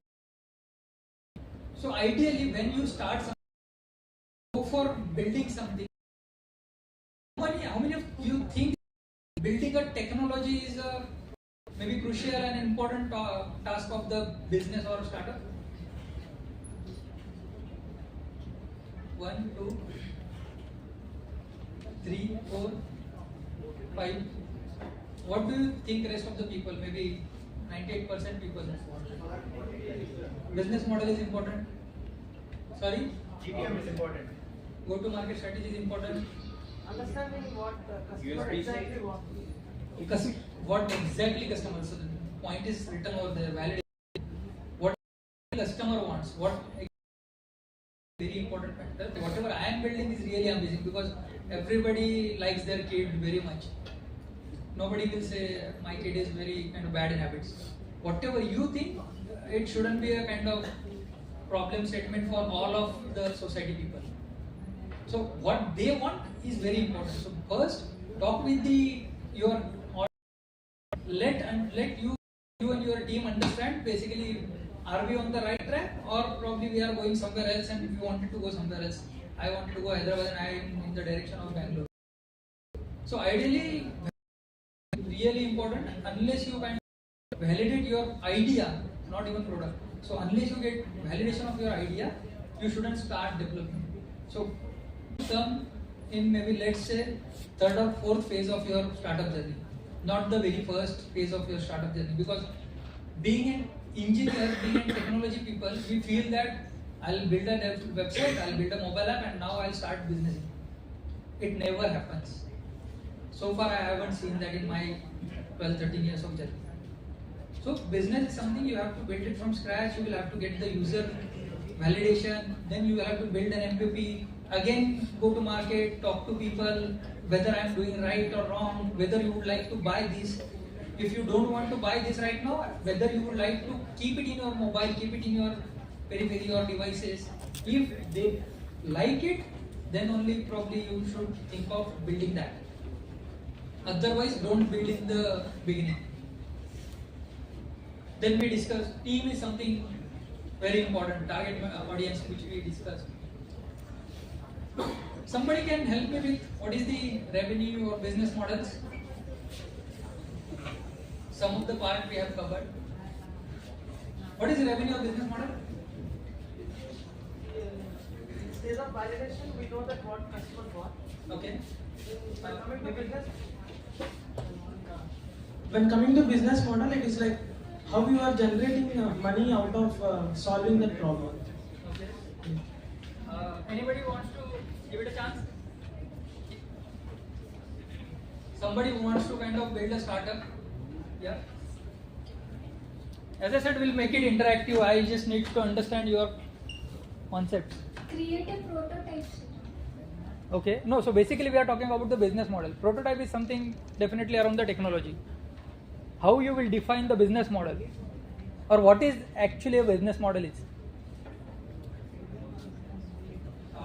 It's like about how do we want to get into the market, like our go-to strategy to the market. Like where we define all our goals, our inputs versus outputs. Here. Okay, inputs versus output, and yeah. So business model per se, you can say that it's a two-way bridge between the service or product provider, the startup, whatever, and the potential client and the entire ecosystem by the regulatory framework of the nation and the legalities being ready. Makes a financial sense having the bottom line and also complying with the regulations. And regulations is generally somehow missed by many of the startups. So if it is made part of the business model concept itself, they'll be able to build better things about tax planning and so on. So regulatory framework, startup me and my client in a beautiful frame of regulatory framework and law that can be set as a business model. Applicable. Yeah, what? A scalable and repeatable way to get to customers. That's the business. Sorry, a scalable and repeatable way to get your customers. It's for everybody, yeah, it's not for me. So, definitely, in layman language or probably in a kind of business case language, I'll say what I am earning out of it. So in Hindi we call it as a dhanda. So basically dhanda gives you kind of profits, and this is something we want. So I am building something, I am doing expenses, I am doing kind of lot of investment in that, and versus that what I am earning. And after doing lot of things, these many things, what is something is there for me? It's your profit. And how to kind of validate or probably put everything in a frame is your revenue model.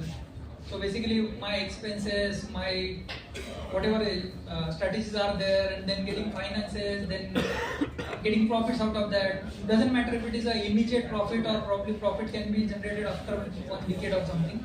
But then your revenue models should be very clear, which will help you getting investment, which will get you help you getting your team and clients and everybody on board. Then only people will be able to trust on you that yeah, this person is very much clear about his thought process, his idea, his product, his revenue model, his profit making things, and people will start investing on you. Clear? And exit strategy. I guess we had discussed basically about the exit strategy. I believe Ravi sir has mentioned about this. Can you just help me why and probably where you kind of find this exit strategy and why it is important, necessary? Anybody?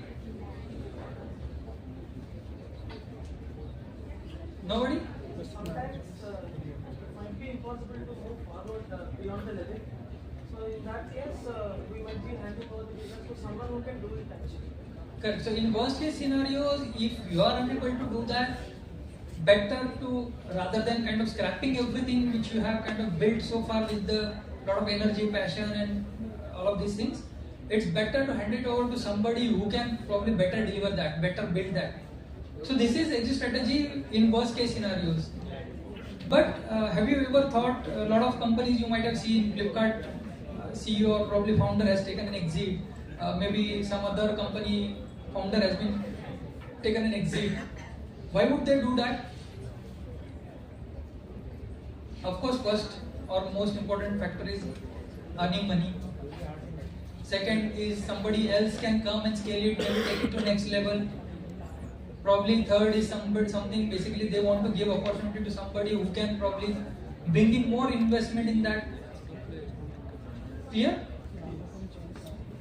So are these points make sense to build something? If you kind of cover up all of these things, can you build something? Yes or no? Sure? Can we have some idea where you think that solving this problem you can build something? So can we build? Yes, we can. We are coming for that. So 99.9% except 1% is it going? So I guess sweets were kind of too heavy today. How many are building products, startup? Okay. Yeah. So you probably my question is wrong. So how many of you are kind of building or already have built something?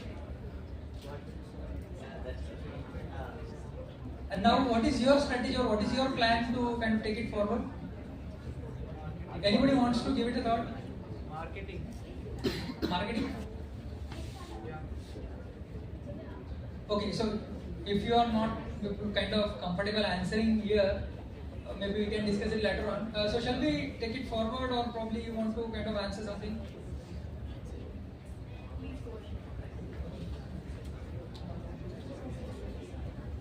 So when you build any sort of business, these are the things you need to take care very carefully. So when a lot of people have idea, a lot of people have solutions, they have marketing team, they have sales team. Can anybody tell me what is USP? Unique selling proposition. Why it is required? It helps us differentiate our product from the market existing. It differentiates our product from the market. It differentiates us amongst the many. So if you don't have USP, it's really difficult to sell your product. If you have USP, you stand out of thousands of people or probably even hundreds of solutions. So it's really easy and probably kind of easy to sell and market your product in that scenario. Scalability, can anybody tell me what is scalability and why it is required? Scalability means so if the product is like we can rebuild the same product in a multiple Expanding the mix of the product. So like same product can be given a patent to someone else. Okay, that is one aspect of scalability where we replicate the different markets. Anything else? How many of you have heard maybe about 2-3 years back on Big Billion Day Flipkart has crashed? Have you heard? Yes. Why it has happened? So many people has logged in or probably tried to buy something at given point of time. So single point of time. So can we say it was not up to scalable basically to kind of capable to handle that many requests at a time? Technically, it was not that capable to handle so many requests at single given point of time. So ideally, your solutions should be so scalable where no matter how many requests you get at a given point of time, it should handle it very well. So that is very most important factor. If you want to go into B2C kind of segment where customers are in quantity and maybe your transactions are also in quantity. Continuous evolvement. Anybody? Have you seen some of the applications gives you random and lot of updates frequently? Any application, because in fact every application gives you either security patch or probably enhancement patch, feature, functionalities, UI, updates. Are you aware? Yes. How many of you use smartphones? Rest bar phones? So button wala, click. Okay. So you might have seen on Android console or probably Play Store console, lot of application keeps giving you updates. these updates are for UI, UX, maybe feature functionality, security, framework updates, just because they keep evolving their things, their feature functionalities, so that user experience never hampers. So whatever bugs and issues or probably framework updates are there, you get those updates instantly as soon as it's released on Play Store. That is something you need to keep it very active and probably continuous process as your continuous as a process, so that your users can get engaged. Everybody might have washing machine, fridge, AC in your home, right? Or not? Yes. Don't say no. Have you ever seen, or maybe even vehicles, two-wheeler, four-wheeler? So what happens maybe if your AC or washing machine gets probably complicated, or maybe some error issue are there? What do you do? Contact customer care, salesperson, and what they do? They support you, right? In maybe a decade back scenario, was it the case there? Brand once sold the thing to you, their job was done. They were least bothered about customers, because there were hardly few brands in the industry and they had monopoly in the market. They had phenomenal customer and probably a revenue and everything. They were least bothered about. But today, in world of competition, if you see, every brand is focused over the customer experience. Almost every brand. And now, whatever challenge you face around your equipment, you are just a call away with your brand. So basically, whether it's a mechanical problem or whether it's something else, software problem, so you just need to dial in. The brand is there to give you support, right? Right or wrong? Why they are doing it? They have a lot of money. They can do anything. Customer acquisition. Customer is already acquired. Customer satisfaction. Customer retention. Have you heard these things? Customer acquisition. How many of you follow Shark Tank? No? Very few. What happened with other people? How you will become an entrepreneur? So you must have heard customer acquisition cost, customer retention cost, targetable audience, and what not, all of these phenomenal kind of terminologies. So they will not be retained. They will definitely not be kind of your recurring customers. So for that, actually game begins after you sell the product. And update with the latest platforms and version as we discussed.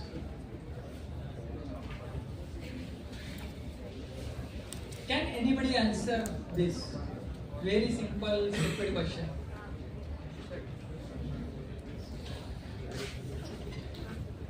Yes? Yes, sir? Budget. I think it's budget. Budget? Okay. Heal yourself. Sorry? Take care of yourself, because you are not there who will listen. If you collapse, nobody is there to handle, right? The very first and important thing. Customer. If customers are not there, it's difficult to manage. Product. What you will sell if you don't have product. Retaining employee important. Sorry? Retaining employee very important. Retaining employee. Sure, definitely that's the answer. So, have you thought of benefits? How many of you have bought the phone on social media, this e-commerce? How many of you bought on offline stores? Have you compared mobile phones on, so maybe you can say e-commerce and offline stores before buying? How many of you haven't compared and directly bought? Only one or two? So what did you buy actually? Phone? I don't think so. What is the benefit? 100 rupees में सस्ता मिल रहा है online में. Correct? Or wrong? Because phone was there in offline store also. You chose the online because 100 rupees was something I am saving today. So every customer buys the benefit. They actually don't buy the product. So if you are providing some benefit to customer, you can win the game. So think of these things whenever you are kind of going to sell something. So we discussed user acquisition. How do you do that? So basically Swiggy, Zomato, everything is there, right, in Vizag? So you might have seen Swiggy, Zomato as kind of used to give you a lot of coupons and a lot of cashbacks and everything in the beginning when they came into city, right? Yeah. Are they giving you today? No. Why? Why didn't you ask Swiggy and where are my coupons? So even Book My Show for that matter, a lot of other, even Ola, Uber, they will used to give you coupons, discounts and everything to just acquire customers. That was the acquisition cost. Today they know now these people are handicapped. So they can't go to a restaurant and get the food and go home and eat again. So they are handicapped, I'll only give them a food. Right? So user acquisition done. Now I'll not give any sort of coupon to them. Let them pay. So this is something is around the user acquisition cost, and once you are acquired, nobody will care for you. So now you are done. Second is user engagement. Sometimes you might see Swiggy, Zomato, or probably any other brand will give you some discount code which is probably maybe affiliated with somebody else, maybe a bank or maybe something, or probably they themselves will give you something because you are not using the app frequently. They understand your behavior and then they push something to you just to retain you, so just to kind of let you engage with other kind of deliveries or probably again order something on their application. So this is something comes under the customer retention cost, and probably again you might have seen customer rewards where do certain transaction, do certain purchases and accumulate the points and you get something out of that. So after maybe accumulating 1,000 points, you may get one sort of deal free or probably one delivery free. That comes under the reward segment. Actually, these are the cost heads for yours, maybe major cost heads. There are tons of different cost heads, but these are the major cost heads when it comes to build or maybe run a startup. You will have to take care of these 3-4 aspects. Rest is something around 10-15%. Majority of the cost, 70-80% will go here. Now everybody will kind of talking about this. What are the challenges of fears which stops you building your own startup? Funding, competition, anything? Time. Okay, time is lot. Okay, so we'll fast forward it. Maybe we'll not ask you questions. So basically, there are major 3 factors: fear of starting, fear of failing, and fear of evolving. Agree? Even you don't agree, I will not be able to. Yeah, please. You want to listen a complete different fear from the student perspective? Yeah, please. I'll add it. Parents. I don't feel so. I'll not be agree. Maybe I could have agreed when I was in student phase. You need to interact with students. Certainly, that's what. But in my case or my scenario, it was not the case. But yeah, there could be. I'll not deny. So when I saw this, basically in Pune or maybe around area, or maybe even I was kind of talking to other cities, Delhi and all. A lot of people are opted for UPSC or government exam because they wanted to go for this. And I feel, or probably I saw, and people were used to come and tell me that, sir, we have heard that 90% of the startup fails in India, even 95% of the startup fails in India. There are certain reasons, but then they thought they will go and probably opt for UPSC, MPSC or any other kind of whatever Vezaka, I don't know what is your format. Then I researched about this and I got to know that not even 0.1% people get chance in UPSC or some other exams. Lakhs of people opt for that and hundreds of people get posted. So this is something a scenario, and versus you have a 5% of chances to survive your startup. Maybe out of 100 there are 5 startups who survives. So probably a better value proposition.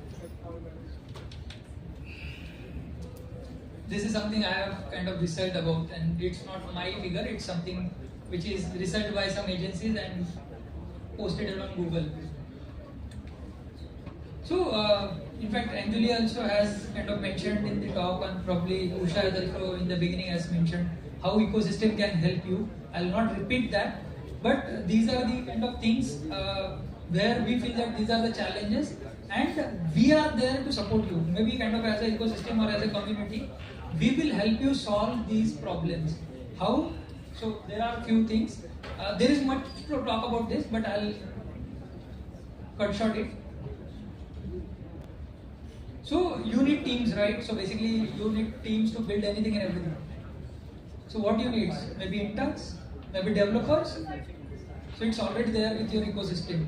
So GDG is something helping you out to get your team built, or probably there are developers who can come and easily talk with them, easily reachable, approachable.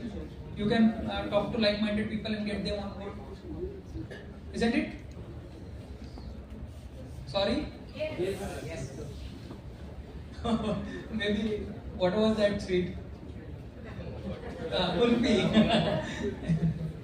Okay, so technology, again, GDG can help you solving your technology challenges, where we have lot of experts, so like machine learning, or maybe any other cloud, or probably Android. Lot of experts are there. In fact, Google has their own program with Google Developer Expert, where you can get an access of developer experts in the ecosystem, and who can guide you better, mentor you better for your product journey.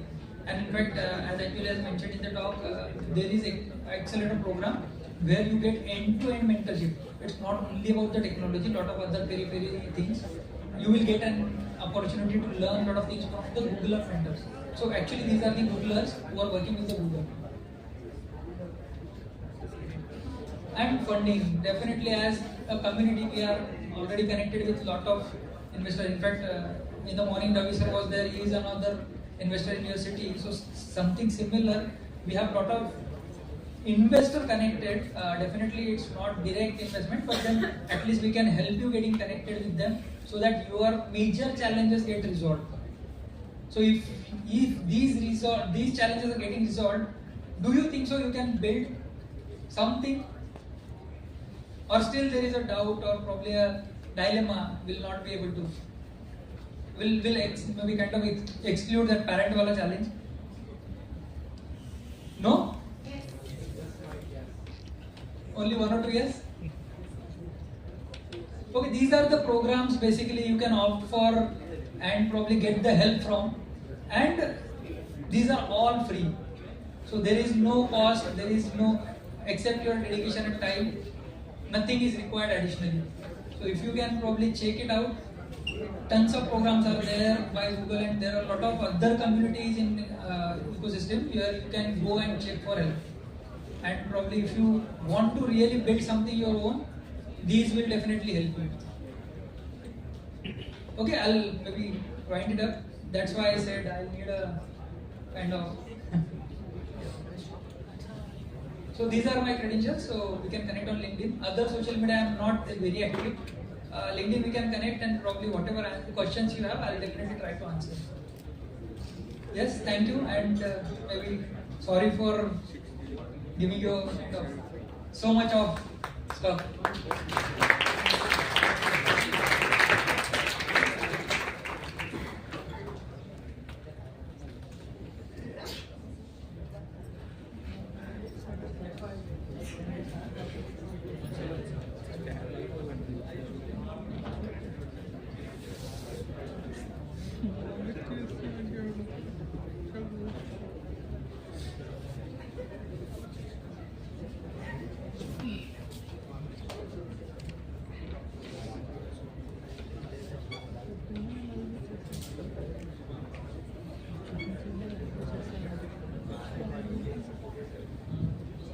Alright.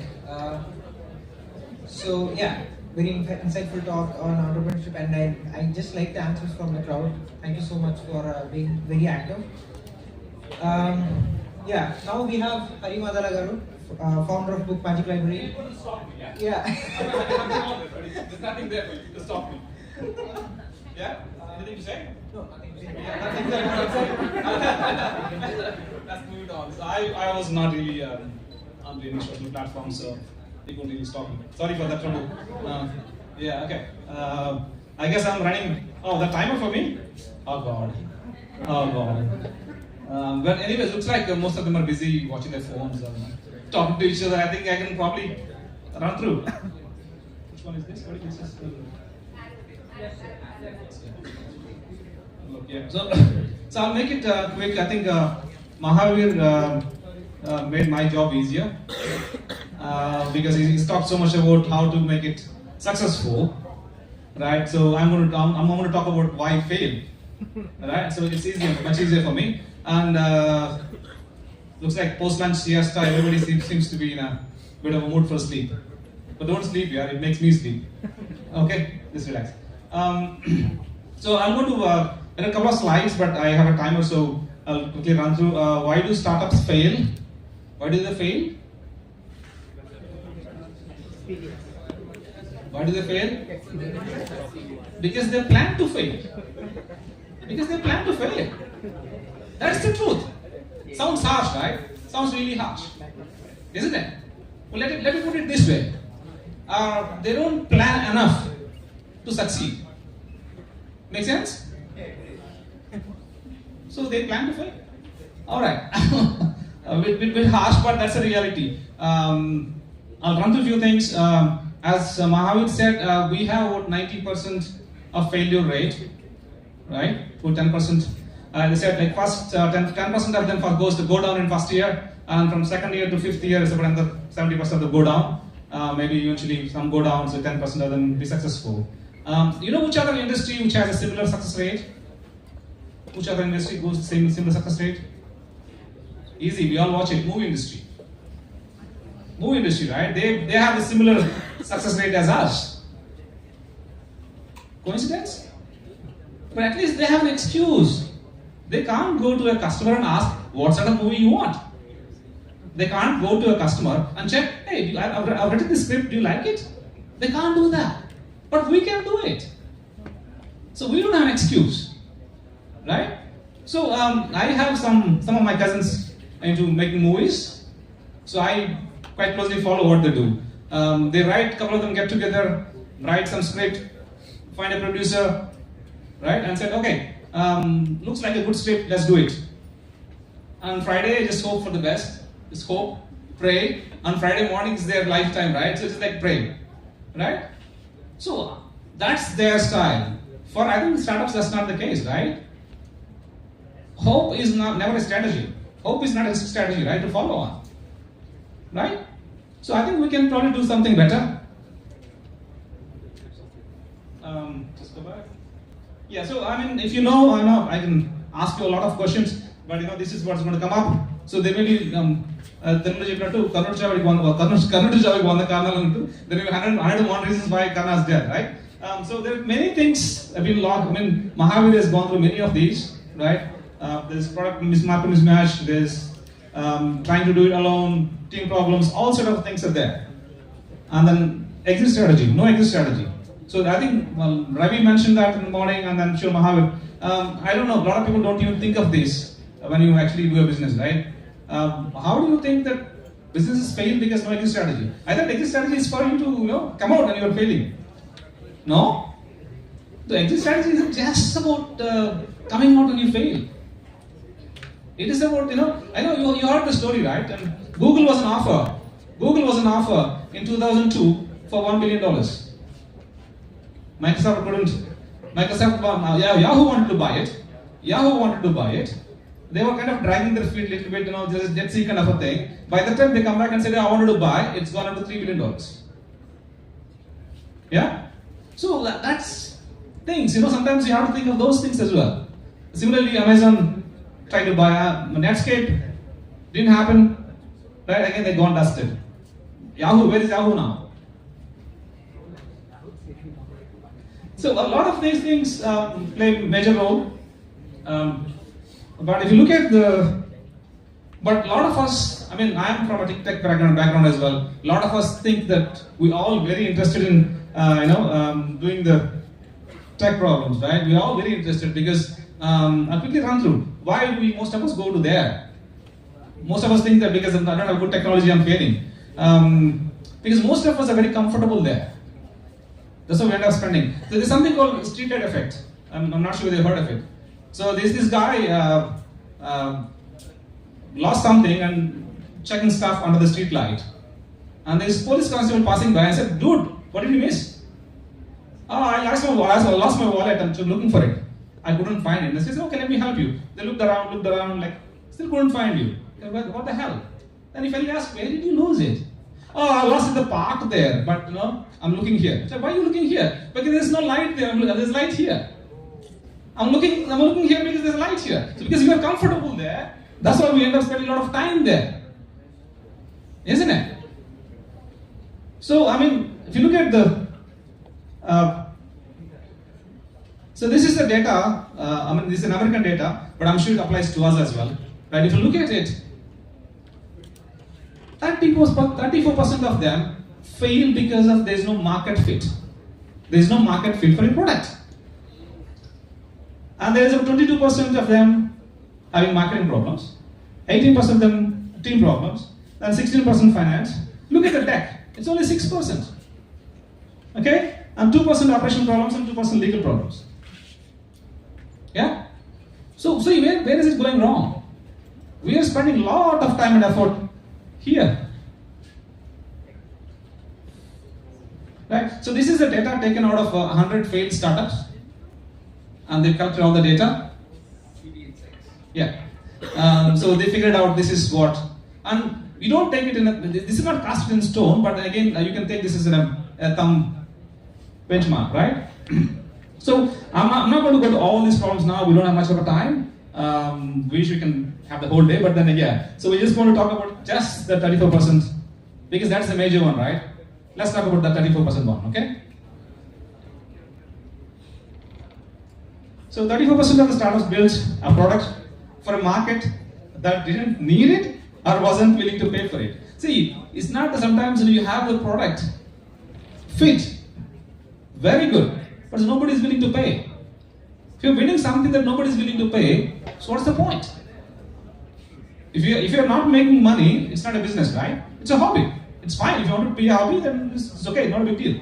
But if you're saying that your business, it has to be, somebody, the customer needs to be there who can pay you. So how do we address this? How do we address this? How do we make sure the products that we build are actually for the market? Okay, let's quickly go through that. So one way to do is basically, as I said, in a movie industry they can't go to the customer and talk, but for us, we can do it. So it's validating your idea, validation of your idea to see whether it's fitting the market needs it. That's the most important thing. Now, how do we validate this? See, I've got some steps written there. They are not like, this is not a Bible or anything like that you can just literally follow. But I'm saying this is a bit of my experience, plus I've taken some points from Harvard. Harvard has a validation plan, so you can Google it, you'll find it. So I put up some of my experience, and then plus from there, I've come up with probably 9 or 10 steps. I'll quickly run through, see if it's useful. I'm happy to share this PowerPoint later on. You can ask Usha Garu later on anytime. So, so one thing that I strongly suggest, I see a lot of times, and many of them agree, is that write down the problem, not a solution. Not a solution. And validate if it is really a problem. Your problem may not be the world's problems, right? Your problem is problem for you. But how do you know that's the problem for everybody? So you need to write it down and check, validate that if you're thinking that somebody is having a problem, you write it down and go and talk to the guy and say, is this really a problem for you? Is it just one person or 2 people or 3 people? Or is it for millions of people? So you need to understand that point, right? Is it a problem for everybody? Or just for me? If I'm building something for myself, that would be in my garage. Right? So this is very important. I keep on, every time somebody comes to me, I say they keep on telling me, I'm fortunate to speak to a lot of people. They come and talk to me saying that, what do you think of this? What do you think of that? So I always ask Where is the document? I said, what document? Sir, the document. Where did you write your problem statement? No, I can tell you, sir. No, it's okay. You can tell me, I'm sure. But can you give me on a piece of paper? It's much easier. So if you were to come and ask me like, hey, Harry, can you come and talk tomorrow? I would still come and talk. But imagine I have to put in a structure, right? I'd be more careful. I'd be more constructive. I'd be thinking through more, right? Similarly, if you write on a piece of paper, it'll be much more useful for you. So a lot of times, I find startup guys just not having this written somewhere. I'm sure it's all in your brain, but it's fine. Writing does happen. And make sure it is a problem for everybody that you're building it for. Yeah.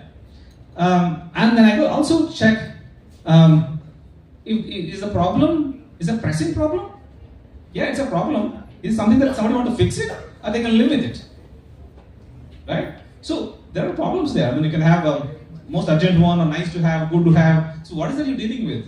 As a startup, you don't have the luxury of going through and solving all the problems, right? You want to pick something that people are willing to pay at the end of the day, right? So if something is urgent and people are willing to pay, that's the thing you should be picking up. If it is the pressing one, and then only you go and actually do your planning. Until then, don't bother. Okay, the third step is going to be write down the product concept. Now, write down your concept. What is that product all about? And your goals and assumptions. At this point of time, all you have is assumptions, right? Your assumption may not be the truth. It may not be the facts. You have a lot of assumptions at this point of time. See, the one single point of writing down on a piece of paper or somewhere, it actually can give you a lot of breakthroughs. Because when you write, your mind opens, you start thinking the constructive way of looking at it, and basically you will find a lot of breakthroughs if you actually start writing stuff. If you can start covering everything that you want to think, whatever you think in your brain, you can start putting on a piece of paper, you become more rational, a lot of things go out. What you think is wonderful ideas, maybe a month later, like, nah, rubbish, just get out. So, please start writing down all the products, concept, products, goals and assumptions. 3 minutes. Go. Understand your marketplace. Understand your marketplace, right? See, you're going to build something for somebody, right? What sort of marketplace is that? No, there's some jargons there, red ocean, blue ocean. How many of you heard of it? Red ocean, blue ocean kind of things? Yeah. So, it's basically a red ocean is something that has a lot of competition already there. You're building something where you already have a lot of competition, right? Blue ocean is something that, like, it's completely blue, nobody is there, just go for a ride. So you basically have to figure it out. Nobody knows what you're doing. Nobody have actually ever gone that way. So this is something that you're trying. There's no competition, but nobody have done it before, right? So lot of us are probably in the red ocean because it's too crowded. We're always trying to build something that's already there, but with better oceans. And blue ocean strategy is great if you have people who are doing innovations nobody have done before. So for them, it's a great thing. Advantage of the blue ocean thing is that you have no competition. If you do something right, that will be like, you are the pioneer in that field. Okay? And if you, a couple of local examples if you want to understand. How many of you go to tea time, the local tea time? It's very popular, right? Tea time. What have we done? Have they invented anything new? No. Startups are generally two types, right? Either one, you come with innovation, something new that nobody have done before, or otherwise you take an existing process and improvise it, right? What they've done, they've taken a process which is already there in the market, and then they improvised it. Same with the Red Bus, right? Same with if you know the Red Bus story, they've improvised what is already in the market. Okay? So, but you be aware that if you have the red ocean, you have a lot of competition. Okay? How are you going to be better than the existing one? Right? I'm not taking Jio as a startup per se. They're not startup anyway. So when Jio entered the market, right, there's a lot of competition. Heaps of competition. Yeah? But they've done what everybody else was doing, and they've done it better. They eventually kill everybody. That's a different story. Right? So again, yeah, so you have to understand what market are you in. Do you actually belong to that category? Do you actually can compete with it? If you're not powerful enough to compete, then you should have something to compete, right? So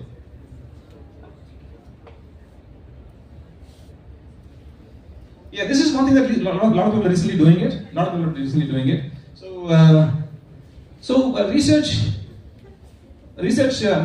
Search volume of related terms. I know there are a lot of tools which are providing now to find out if you're building a product, other people looking for the product.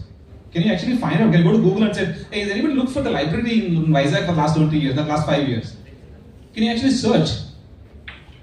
So they do provide the service where you can search, you can find out the statistics about how many people are actually looking for the service that you're providing. If you find a lot of search items there, right, which means that you're in the right direction, right? If there's nobody looking for that, means what? It's an innovation, it has to be innovation. Yeah, another one is that, this is one very important, I would say, assess the market size and the share. Well, agree there's a market, agree there's definitely a market, right? But is the market good enough or big enough for you? Can you take a piece of it? Is there such a market? Imagine the city of Vizag has only a limited market and one guy has already captured it. You're trying to go in and compete with this guy. Either you're going to kill him or he's going to kill you and then both of you die. Simple as that, right? So, is there enough market there? You have to understand the product that you're building. Is there enough market? And can you take a piece of it? It's very important. You have to understand that as well.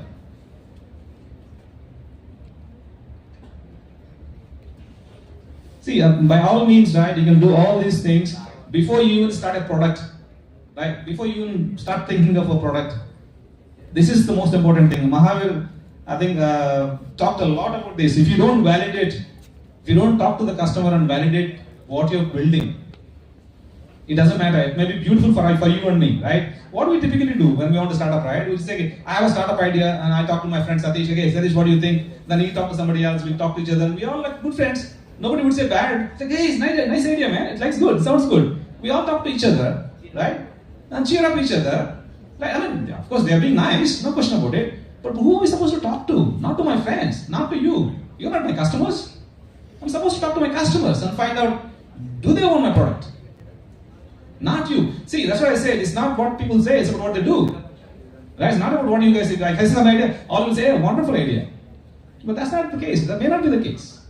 So you need to understand, do a customer validation reviews, understand the pain points, what kind of solution they want from you, right? And then start thinking of a product.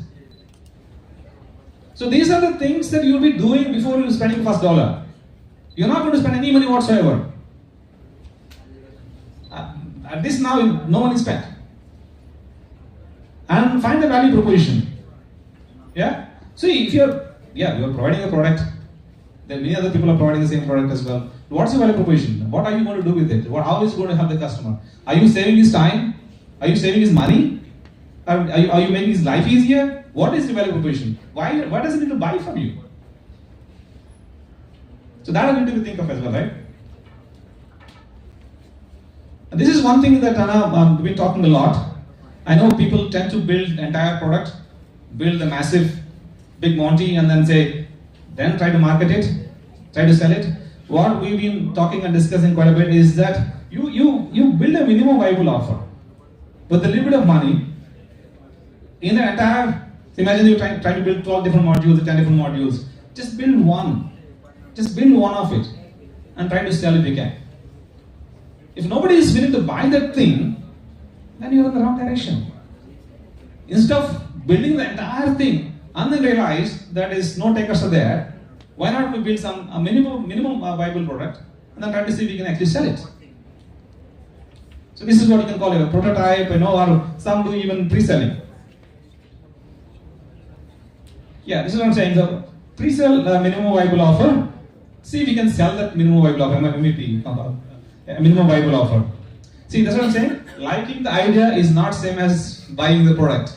Somebody may like the idea, but when you ask them to pay money, then you know the real problem, right? So,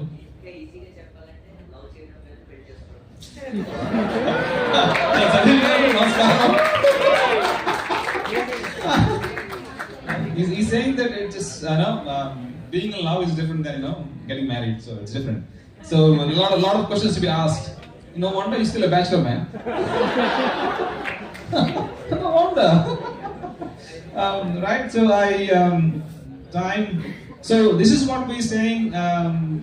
Before you do anything, before you spend any money whatsoever, validate so that you can save time, money, and a heartbreak if you can.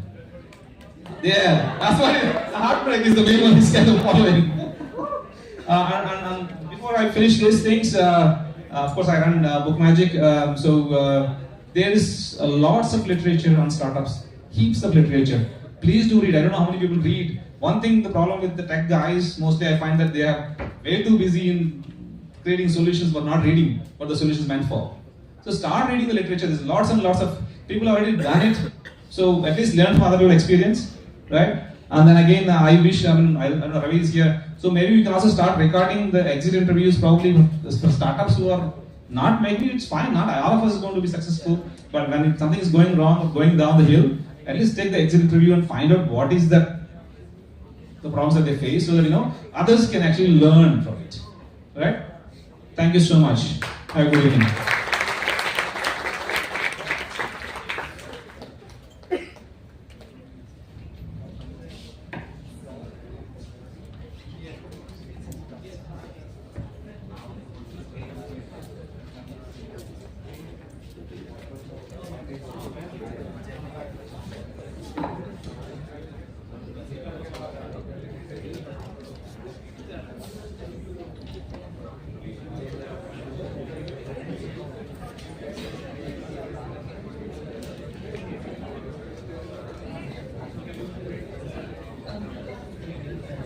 Thank you so much, Mary sir, for your insights on why you started Spain and all. Thank you so much. And Hari sir, can you please come to the stage again? I want to give you a total of appreciation. And Mahavir as well. No, you should also come. Usha.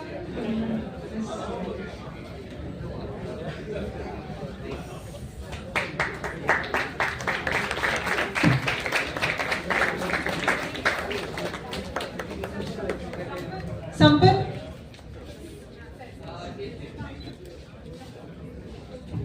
Is coming this way.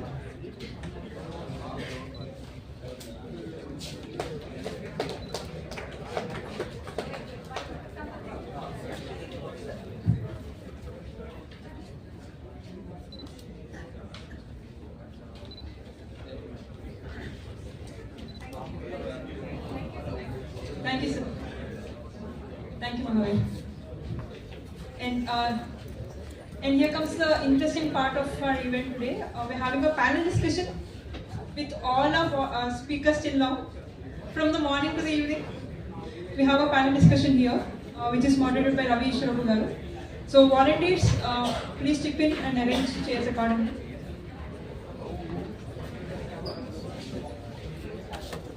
Just bear with few minutes.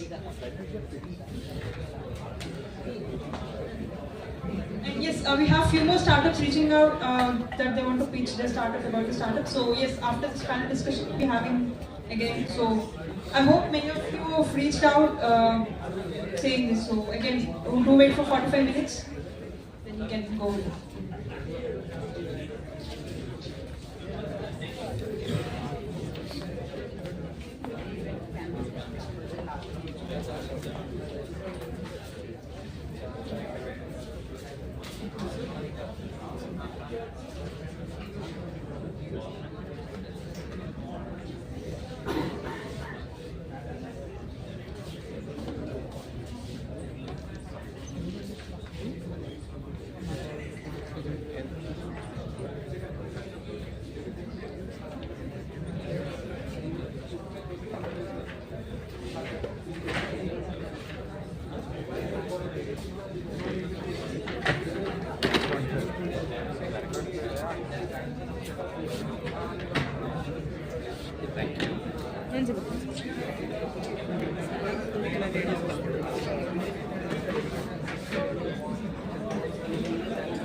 Hello.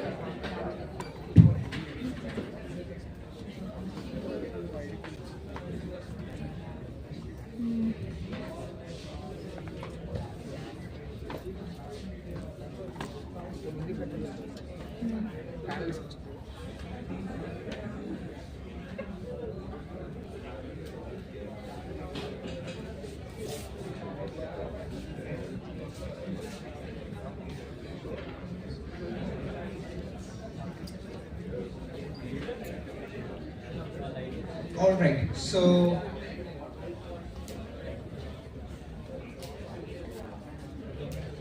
all right. So before we just go ahead and start off with our panel discussion, we'll hear two more startups pitching their ideas. So let's start with Spot Me's by Shaker, the co-founder of Spot Me's. Shaker Garu, if you're available.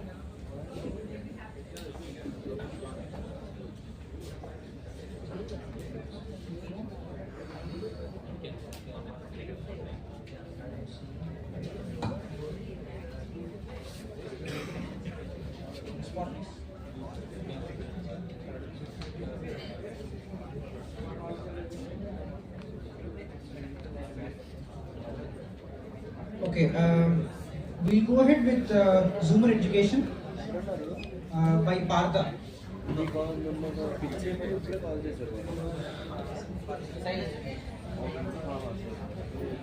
Manas.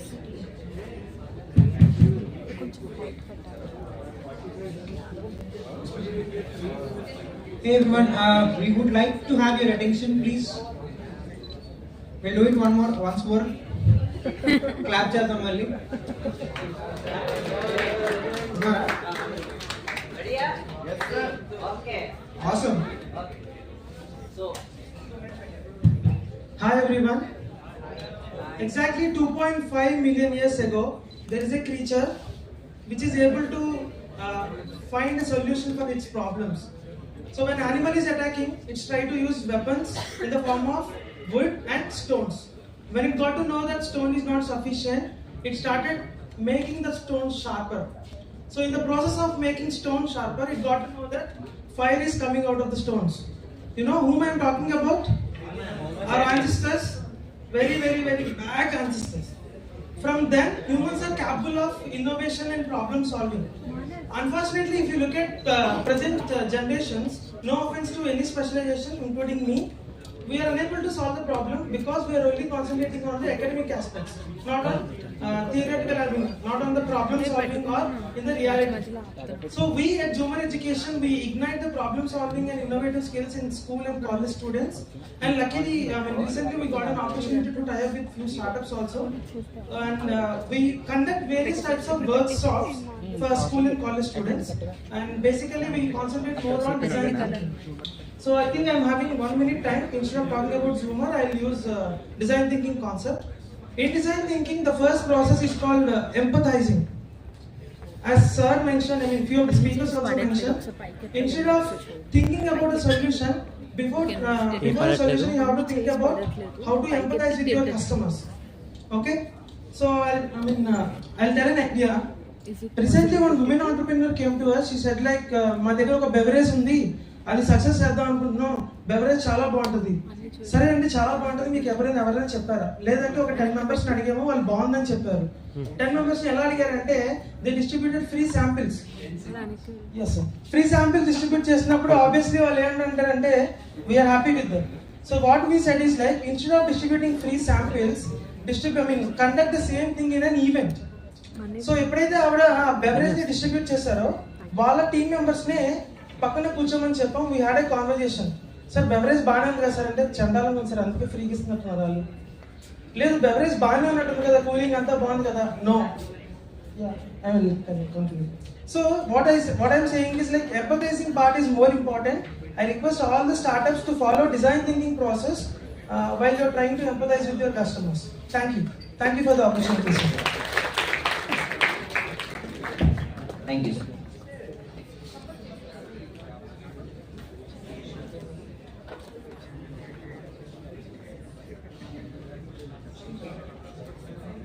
Alright, so we have Shaker available right now. So yeah, calling upon Shaker from Spot Me's.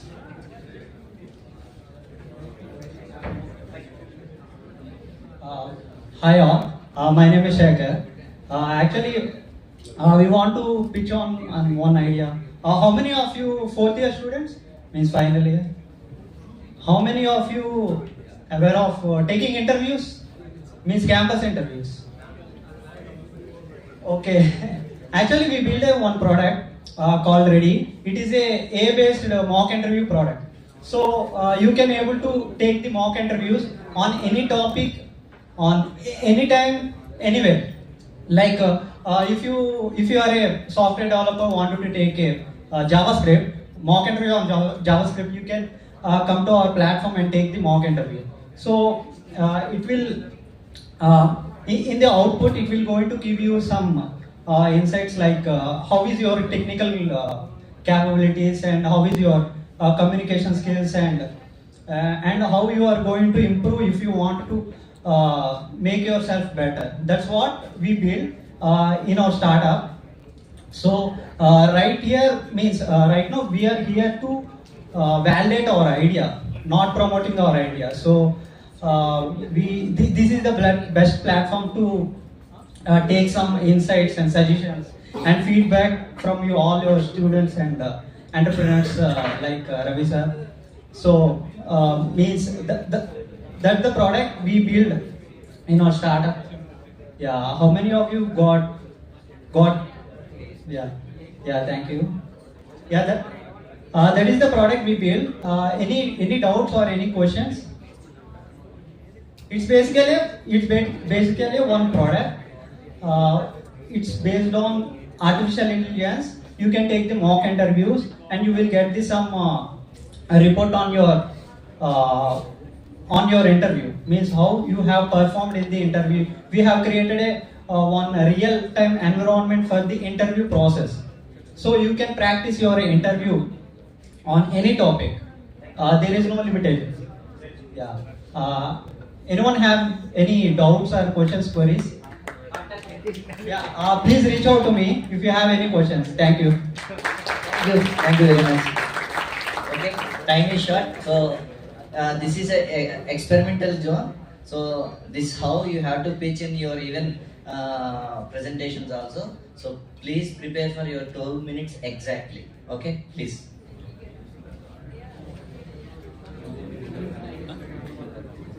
Yeah, thank you so much for all your support till now. So yes, next we are moving to the next segment of our event, this panel discussion. Yeah. Yes, we are moving.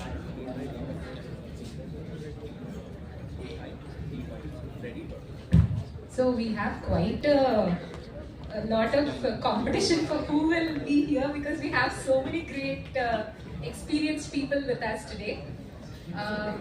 So we have with us Ravi Ishwarapu garu, CEO of A-Hub and Tiny, moderate this panel. So please join us. I request Anjali to join. She'll represent startup success days or Google accelerated groups here actually.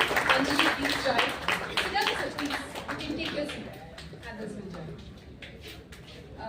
Mahavir, please, as an entrepreneur and startup and community, all things, please join actually. You come from a lot of experience from Pune. We are so honored to have you. Please join. We promised to leave you as early. We understand you have the flights. We are on that. Thank you. I'd like to invite Rajneesh Garu. He gave up his slot for us actually so that we can have more qualitative discussion. Thank you. He represents Andhar IoT and startup from here. He wanted to talk on funding and fundraising and all that. I'm sure we'll have a lot of conversation here. On behalf of GDG Visakhapatnam, I would like to invite Sudhakar Garu. Sir, please join us on stage. And then Alok, who has already, always been a backbone for us also for at GDG Vizag and a good support system actually. Represents the ecosystem, the startup ecosystem in Vizag. Please join us. So these are stalwarts you have on stage. You wouldn't want to miss if those of you are in the corner seats, please consider filling in fast. Please come, koncham munduku rendamma. It'll be good. Please sit down. Actually, we are honored to have you. Over to you, Ravi. Thank you for good afternoon, going into evening, good evening. I know we have a time constraint for people coming up here. So this panel consists of, you asked me to choose and pick So I picked up people from different, 4 from Vizag, 2 from outside, or one of the 2 from outsiders coming into Vizag. So there's a mix and match, people who have been handling the startup ecosystem. The topic that was chosen is managing a startup ecosystem or building a startup ecosystem in a tier 2, tier 3 city, town, and what are the challenges and opportunities that exist.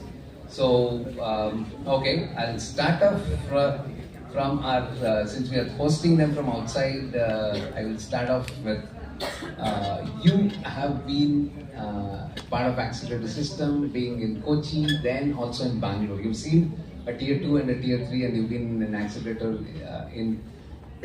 what do you find the big differences between a tier 2 and a tier 1? Because I know you would love to go back to Kochi if there's something big for you, but now currently in Bangalore. So how do you, what are the big differences, and how do you think Kochi can catch up and sometimes make it, what do you call it, attractive enough for you to reverse migrate and go build something in Kochi? Hi everyone, firstly thank you again for having me here. I think being the youngest here, I'm a little nervous, but I'll try my best. So to give you a little background again, I was born and brought up in Cochin, Malayali at heart, but I moved to Bangalore for the job. Unfortunately, there was no Google in Kochi and I couldn't give up that offer, so I moved to Bangalore. But again, my heart is always in Cochin, in Kerala. Just talking about the difference between, a tier 1 and tier 2 city. In Bangalore, I feel like, fortunately or unfortunately, it is the startup hub of India with so many startups, not just startups, ecosystem partners, programs. So in terms of your access, whether it is to a VC firm for funding, or whether it is for an in-person accelerator program, or just generally, it's much more in Bangalore as compared to other tier 2 and tier 3 cities. But having said that, Kochi, just talk about Kochi because he asked, it's not too far behind. And that's only because of the ecosystem partners that we have. Now, just taking Kerala Startup Mission into consideration, they're a regional government body, they're also one of our official partners. They do so much for startups that they are trying to bridge that gap. So today, if a startup in Cochin has opportunities that they didn't have 5 years ago, it's because there are ecosystem partners who are working tirelessly to make sure that that gap between tier 1 and tier 2 is not as relevant. So I think what is important, or why or how tier 2 and tier 3 cities can come up, is to make sure that the governments probably have schemes or policies that are targeted to make sure that these early stage startups overcome their challenges in terms of mentoring or funding or whatever that may be. So there's one at the government level which needs to be taken. Then from a community point of view, make sure that you build the community. I think you're already doing that with Ahab, and thank you so much for that, because without communities and ecosystem partners like yourself, startups don't know where to go. There may be, I spoke to so many people here, so many students here. So the next step is also having maybe academic organizations and educations also maybe encourage entrepreneurship. When you're studying, your end goal is not everybody is fit for a 9 to 5. There may be some who, I could see so much of entrepreneurial spirit within so many of you. There was one person I met who said, I have 6 startup ideas, which one do I choose? And I told him, you need to figure that for yourself. But the point is, if academic institutions, like say ESAs, etc., encourage startups at such a young age, it can be a game changer because it's an untapped potential right there. So I think the governments, the academic institutions, ecosystem partners, corporates like Google, Microsoft, Amazon, everybody should be able to work together to build a startup ecosystem that is favorable for all stages of startups. Be it somebody with just an idea who needs that mentoring to go forward, be it somebody who's got that product market fit, got the customers, or be it someone who's looking to scale. So I think everybody coming together would be my suggestion. Thank you, wonderful. Okay, now I go to man from this. I'll pass it on. I'll keep walking. Don't worry. I'll keep walking. No. So, yeah, the question for you is please, you've seen some spark here.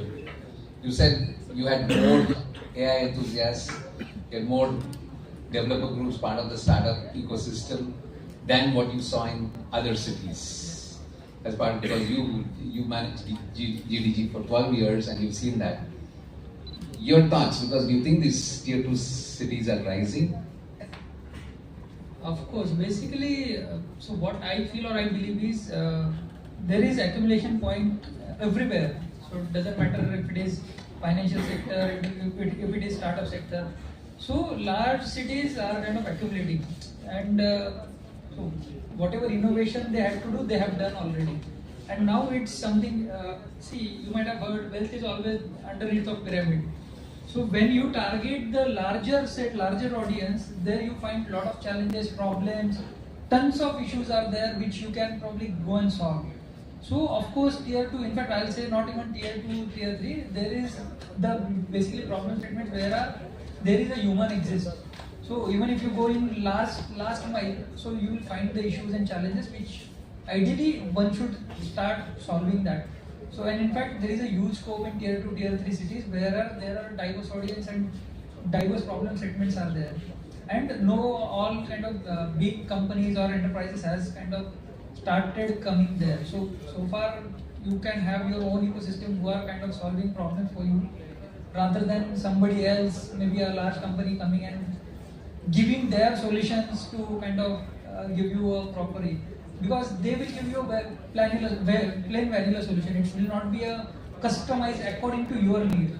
So currently you have kind of time and probably opportunity to solve something for yourself or your audience, and which will be according to your customized way, not the plain vanilla solution which will be applicable to everyone. So tier 2, tier 3 definitely have huge scope and opportunities. Thanks. That's tier 1 maybe transportation or urban transportation is a big problem. There are tier 2, tier 3, the problems are different. So good, maybe the ideas, and because you see local problems in a different way and you come up with different solutions. Thanks for that. Okay, maybe passing it on to Alok. Alok, you've seen the Vizag, all the way from Rajasthan here to Vizag, and you've seen the Vizag ecosystem start off, again go down the drain, again trying to pick up. You've seen ecosystems here and there, and then you've been the backbone, you've been trying to build the Vizag ecosystem and holding it together. For your experiences as what the reasons why it's not taking off, or is it, or did it just started, and what more has to be done? The reason for not taking off, before I start with that, but my journey with the startup ecosystem began in Kochi. In 2012, I attended startup school program by Freeman Murray, and that is how I basically got interested into startup ecosystem. Now the reason why it's not working out, I wouldn't say that it's not working out, but the one problem is, like in Hindi there is a saying that सबको भगत सिंह चाहिए, but पड़ोसी के घर में. So there was a comment yesterday in our group that we need more people like you to volunteer for contributing to the startup ecosystem. So we are always expecting others to contribute. What about ourselves? We need to ask that question that am I contributing to the ecosystem or not? Others will contribute as per their time, convenience, energy. So I think that is one major problem here. That we are always looking for someone else to contribute to the ecosystem. Okay, Rajnish, interesting story. You started Hyderabad, moved to Vizag, you being from Vijayanagar. Then again now having some difficulties in a tier 2 city like Vizag and trying to coexist in both the tier 1 and tier 2. Can you walk us through your experience and your problems, opportunity you found coming here, maybe local markets, but again the problems of execution? Sure. Thank you, Ravi, and thank you for having me here. Very good evening, everyone. We started Anchor in 2017, primarily with an objective of bridging the gap in the IoT space. And at that point of time, I was in Hyderabad. And actually, comparatively, Hyderabad is a better ecosystem there, like where you have a lot of access to the resources. But then the friends peer group, right? People who are predominantly from these districts, Srikakulam, Vizag, and Vijayanagar. whenever we get together, we always used to crib about this place. This place never grows. There is nothing happening. Just like the way Alok was mentioning, right? We want someone else, Bhagat Singh in someone else's home. So, and then I realized, why don't I move there? Instead of cribbing about this place, why don't I move there and start exploring the market opportunity locally?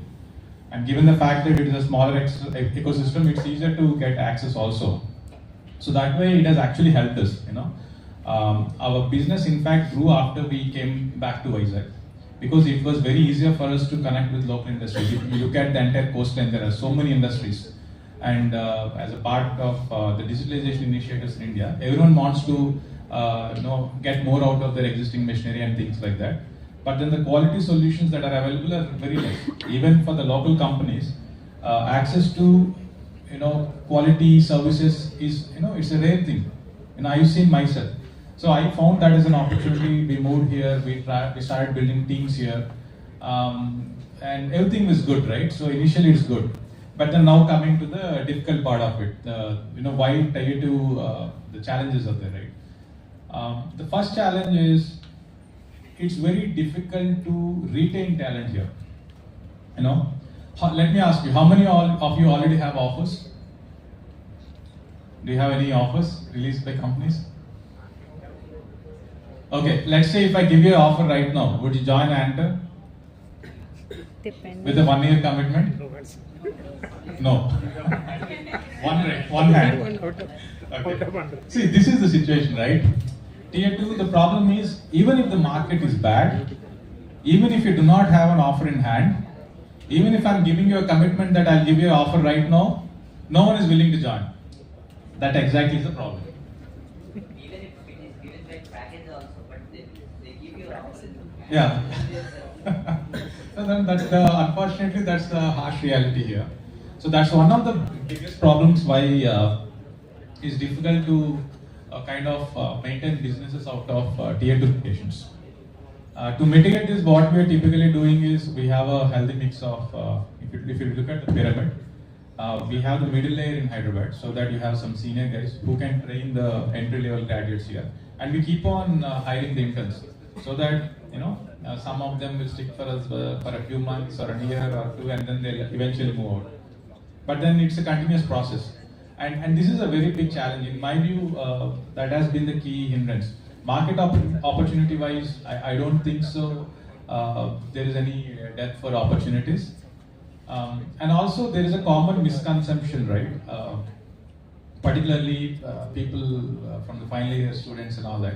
You always think that when you go back to Hyderabad or Bangalore, you will have better opportunities.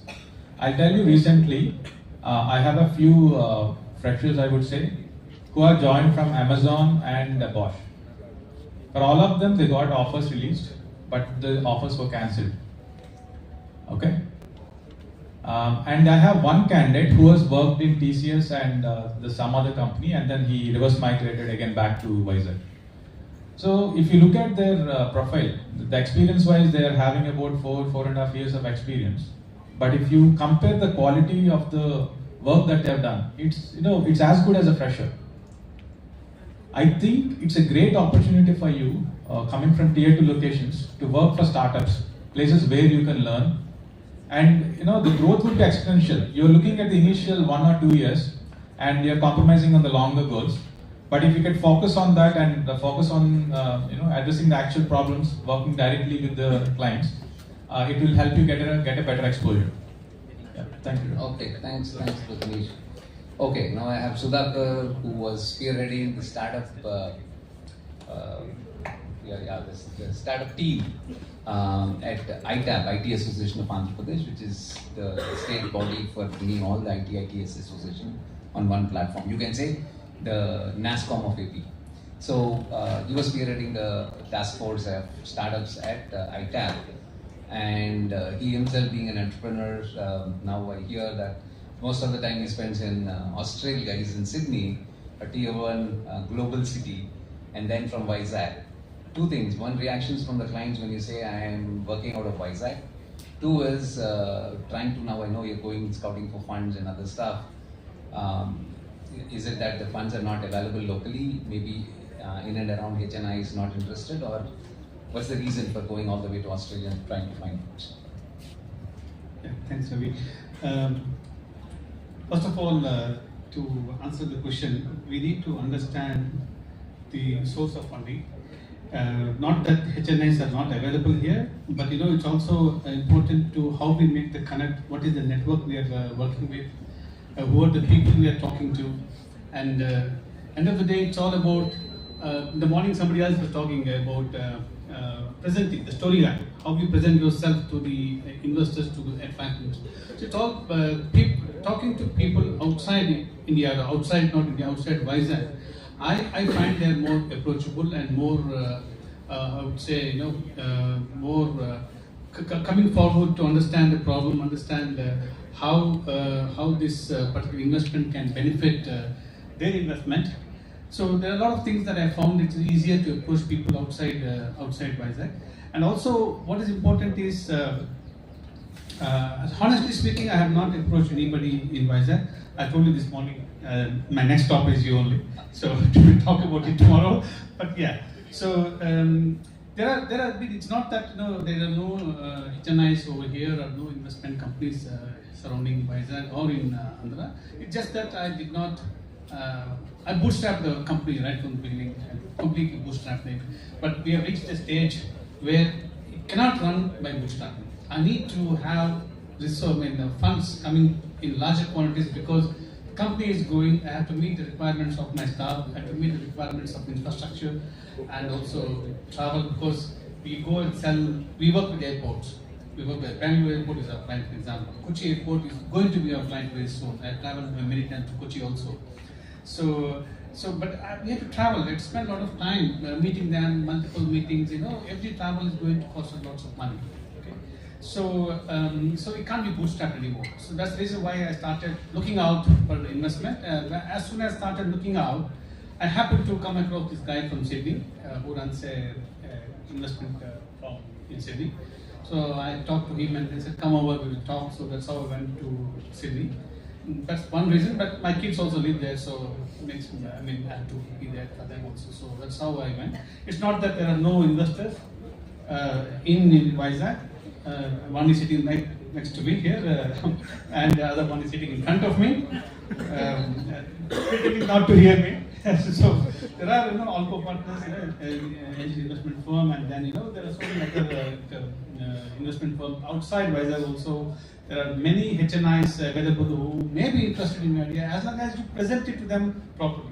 And one important thing I saw a few people pitch here. One important thing I would like to tell is you need to prepare your pitch. Because the 2-3 minutes time you get, if you are looking for words to speak, then you are losing very precious time when making your pitch. So please prepare yourself.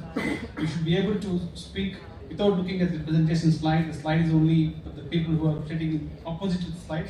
But for you, you need to speak without gap and the right sense, convey the right meaning, and tell the investor why he should invest in your company, to why he should invest in the company, and get the benefit back as soon as possible, exit or sale, whatever it is.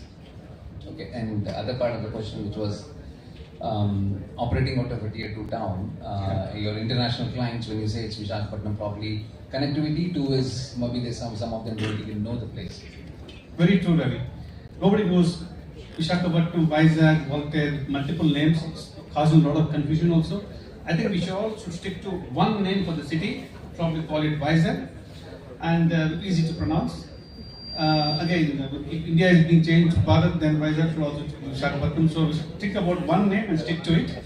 And then convincing, because people have not heard Vizag. So unfortunately, when I talk to my clients and tell them where you are, I'll say I'm very close to Hyderabad. That's how I present Vizag. Okay, and I'm just 1 hour from flying plane from Hyderabad, or 1.5 hours from Bangalore. Because people outside India recognize Bangalore and Hyderabad only, not Mumbai, not Delhi, or any other place. Only Bangalore and Hyderabad. Okay. So it happened so in 2014 we were talking to a German company where we had a 5-year contract with them to work with us. So they were actually, they said, why didn't you open the office in Bangalore? We said we are ready to open in Bangalore and Hyderabad, but we want you to come to Vizag and just have a look once. If you don't like it, we will do wherever you want us to do. So with greatest difficulty, we convinced the client to come to Vizag. The poor fellow has travelled from Frankfurt to Delhi, stayed in the airport overnight because the connecting flight is not there. He picked up the next day morning connecting flight at 8 o'clock or so, 10 o'clock, came here by 11 o'clock, 11, 12 o'clock, and then we picked him up from the airport. He's so tired, I can see his face, he's tired.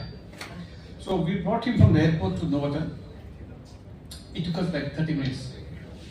That is one difference it made to convince him to open Vizag. He said, if it is Bangalore, I would have still not left the airport. I would have not crossed the Hebbal flyover. Or Yelahanka, for example, let's say. So he said, this is amazing. I mean, I just landed, I'm in the hotel already. So that's one big selling point we had. Of course, we took him around, we showed him the IT Hills, empty offices, IT Hills from outside. In those days, there was nothing. No proper transport, no lights, nothing. But we showed him the beach and said this is the Silicon Valley of Andhra Pradesh and this is the Bay Area of Andhra Pradesh. Like that. Somehow we convinced, and then we made a nice presentation showing there are so many colleges around here, there's so many resources available. All lies. Colleges are there, but resources are not available. Okay? So everybody wants to go to Hyderabad, right? So somehow we made a magic, and then we convinced him, and then we actually opened office in Vizag. And with great difficulty, we were able to hire people who are natives or have some connection to Vizag. Because otherwise nobody would come here. We paid maybe twice the salary, okay? But we got them here, and the project was a success. So again, I think that answers your question, Ravi. Yes, it does. Thank you.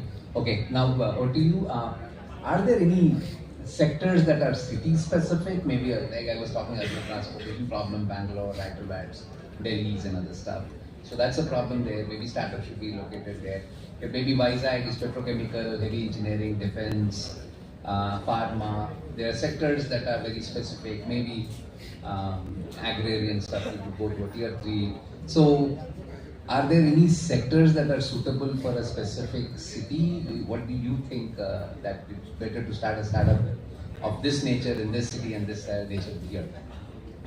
Personally, yes, in terms of your target audience, I think your number one when you start any business is to know your customer, see if they have that problem, and then go ahead. So in that sense, yes, because in some cities the problem may be more relevant than in other cities. But having said that, I also think times are changing. A lot of the teams and everything, things are all being digitized and going online. So in that sense, I don't think that should be a heavy focus. Honestly, as long as your product is good, as long as you're working hard and you know tick a couple of things. I think we have so many speakers who spoke about how not to fail and how to succeed. As long as you follow all of that, irrespective of where you're from, I think you will succeed. Like, talk about Razorpay, for example. They're a fintech that's turned into a unicorn that is not from a tier 1 city. They're from Jaipur, if I'm not mistaken. There's Zoho, there's so many. There's Shop Kirana, who's touched 50,000 Kirana. So the point is, if you really want to do it, you can. And where you're from, where you build, none of that should be an excuse. And honestly, we should, because I'm not sure if my numbers are right, but I read it on your story. Close to 50% of the startups today are from tier 2 and tier 3 cities, which means all of us also have a responsibility to make sure that that's 50%, that's half of the startups in India today. So it doesn't mean that only the tier 1 city startup should succeed. I think we have all the more responsibility to make sure that the tier 2 and the tier 3 city startups also succeed.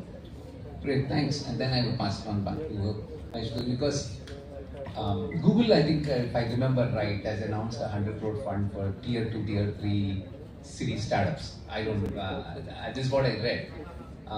And if you see your Google's startup success story, the cities, I know there's metros for sure, and then slowly going into the tier 2 cities.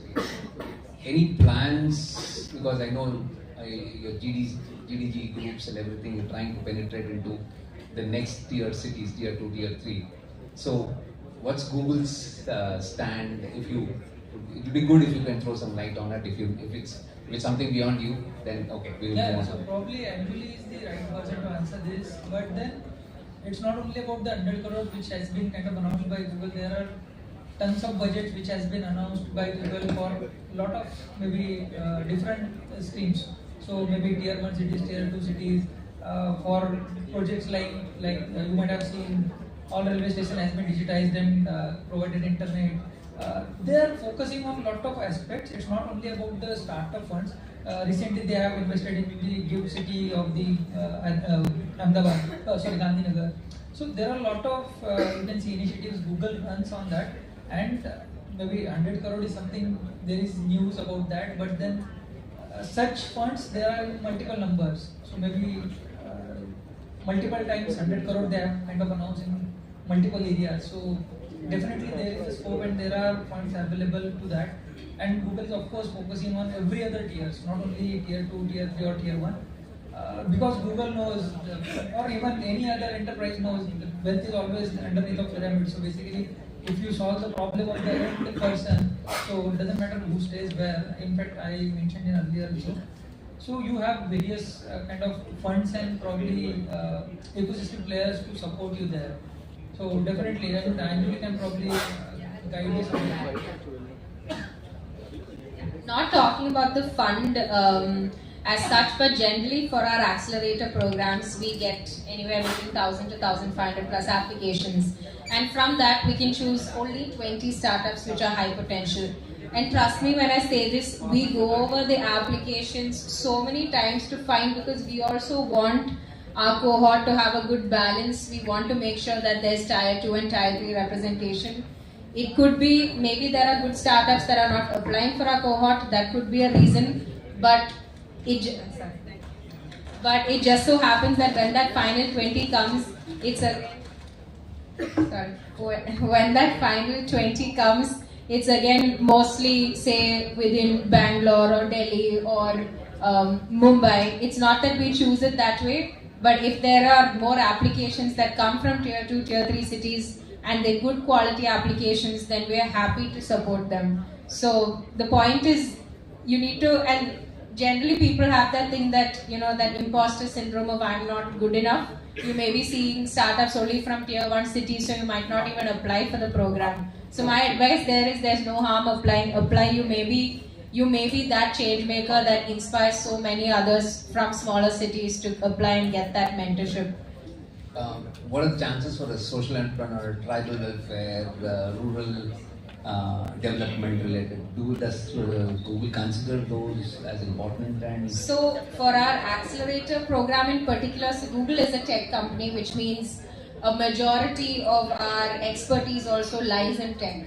So if the kind of startup, irrespective of their sector, has a good tech use case, then we're happy to support them. And we try to make sure that there are a variety of sectors when we choose, and we don't want to choose only healthcare companies or only travel companies. We need that good mix in our cohort as well.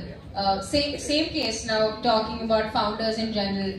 We are always searching to make sure that some women founder representation is there. But if the applications are not there, then there's not much we can do either. I mean, we've done our best in maybe doing a separate program specifically for women founders. So maybe the next thing should be maybe a program specifically for tier 2 and tier 3. But again, the thing of how many are there, how many will apply is always a doubt. okay, thank you. Now look, coming in between your teeth. It's like the ants flock around the sugar, and the sugar daddies, which is the funder and agencies, are in the tier 1 cities. Is that the reason why not much? But I see some amount of reverse migration trying to happen from tier 1 to tier 2. I find a lot of people coming and asking, can we come, can we move, can we have place here, we want to operate? Or an extension of, because they want to expand their work and they want some place. So is it because most of the funds are in the tier 1 cities, is it that leads to all these startups flock around these sugar daddies? Yeah, one of the major factors would be that only. And then that's also I presume, like, because it's a classic chicken and egg problem, right? So because there are not enough startups, or maybe enough startups are not making noise, you won't get any, like, investment firm looking to set up their base here, or any, like, tier 2 cities for that matter. Okay, and then because investment firms are not there, then the startup, why they would like to set up their base here? Because if nearby connectivity is easy to them, then they will flock to that place. It goes both ways. The startup has to make more noise, contributing to that. Our startups are very, like, for example, we are not participating in events. I don't know how many people have applied for the YC application here. One hand, right? And I presume we have multiple founders here or startups here, right? So we are not going and, like, increasing our surface area of opportunity. Yesterday we were on a panel. There were no local startups applying for that. It was open, right? There was one company which applied for it, right? So again, we are, like,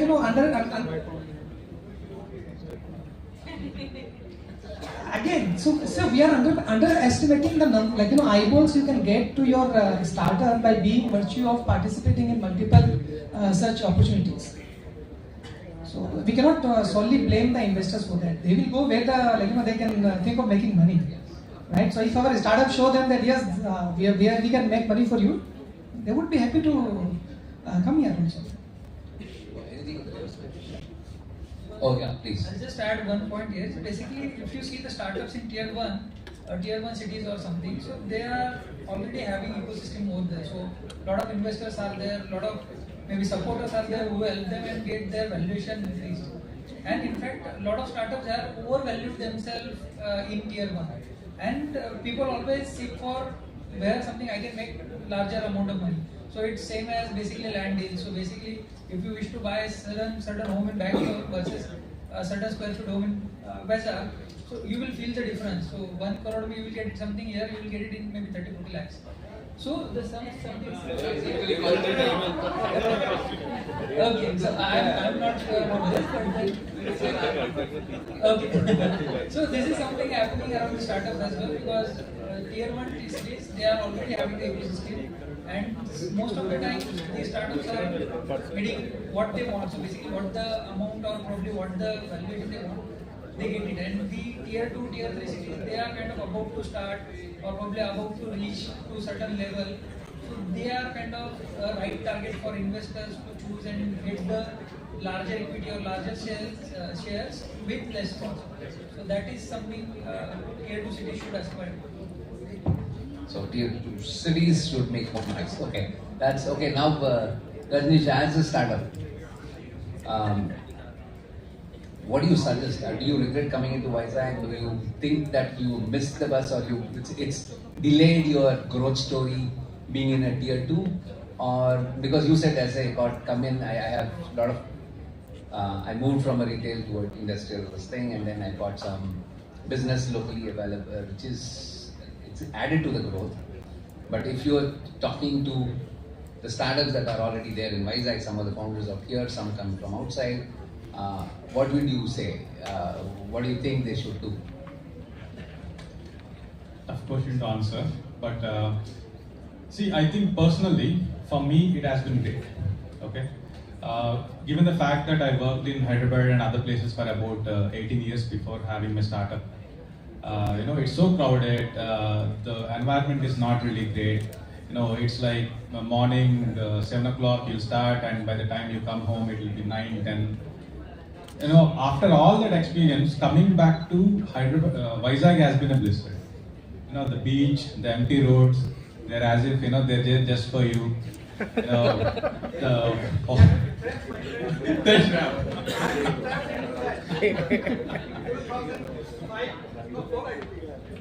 Yeah. See, that's one thing, and not many would get to work in an environment like that. And most of it generally, will be under an assumption that, the people might be working from some small apartments. There might not be any category A buildings. Startup means they won't have money. They'll stop eating dinner and lunch. All these kind of mindset you'll have. Right? That's not true. Okay. It's a great place to be. For me, it worked out. I'll tell you. I started in Hyderabad. We have some. I raised some funds from friends and family initially. After I came to Vizag, that's when the angel investment happened. Within a month of coming to Vizag, I had like 2 offers. One for about 2 crores, another for about 1 crore. And it's a decision, right? You have an option. You have an option to choose which one you want. So investment wise also there's no problem. It's just that you have to be focused and your story has to be strong. And like other speakers have mentioned, the problem statement, the vision, what you want to achieve, if that clarity is there, funds can be secured in Vizag also, right? And coming to the next rounds, right? After COVID, very small, right? You have easy access to funds, you have easy access to accelerators, incubator, startup program. So even someone was mentioning, right? YC they have applied. Sitting here, you can apply for YC and get selected, right? I don't think so. It's a big hindrance as such. The only problem, regret I had is the resourcing. I would say honestly, that's something that we are not able to crack even till date. COVID has helped us in some way because people have from other states came back. They're working from home. That way, the mentorship has been a little easier. That's one challenge I would say, that I'm not able to solve. But for other parts, market access, funding, visibility, whatever you would anticipate as a startup, right? They're all available here. And mentorships and all, you have a lot of platforms even to gain access. I don't think so you have to be there in Bangalore or Hyderabad. Of course, you can go visit the ecosystem often and then you can come back. That's my take on it. Great, thank you. That's encouraging. So now with the time left, about 10 to 15 minutes, we'll open it up for questions. Yeah, you could just raise your hand, ask your question, and you could direct it to one of the panel that you want the question to be answered. Any questions? లేదంటే mic డైరెక్ట్గా తీసుకెళ్ళి పెడతా వాళ్ళ question అడగాలి. So hi. Sure, thank you. So when you say resourcing was a problem here, my question is, when you say resourcing, were you saying that we don't have, I would say, a needed talent pool in Visakhapatnam, or let's say we have a talent pool, but probably they're not, equipped with those skills that were needed by a company? Just wanted a brief on it. That's it. See, it's actually both. When we are talking to a fresher, it is expected that they might not have either domain knowledge or deep tech knowledge, right? That's understood. But the problem is them coming and sticking to us for some time at least, right? See, as a product company, we are very lean in terms of resources. And when we are hiring freshers particularly, there is a tangible amount of time that we invest in training these associates, bringing them up to speed. And once we find them very resourceful, once we think that they're able to handle the job, they just leave. Okay, no matter what you pay, right? So it's not that we're bad paymasters also. It's just that, okay, I think I've seen Vizag enough. I want to just go and see what is Hyderabad about. Once they're in Hyderabad, they want to see Bangalore. Once Bangalore, they wanted to see US. And predominantly people from AIP, they'll just skip these 2 stops and directly go to US. So land back in Vizag.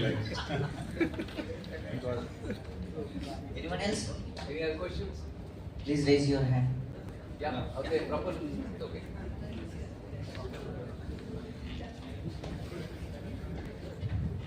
This question is for everyone from the speaker panel. So people often talk about the startups who want to be successful, and you guys been in the ecosystem for pretty long. So I just want, from your observation, what kind of company is going to be big in next coming year or so? So everyone, like each one of you can, if it is from ecosystem, that would be great. The ecosystem which you have seen, you are saying that, okay, this startup I have seen, been observing from last 6 months or 1 year or 3 months, or you have heard the idea and you felt like it is wow factor is there. And how did you come up with that conclusion? And where do you see that startup is going to be in 1 year or 6 months or 2 years for everyone? So are you trying to invest into that? If I knew that, I would buy their domain name and I will make money out of it.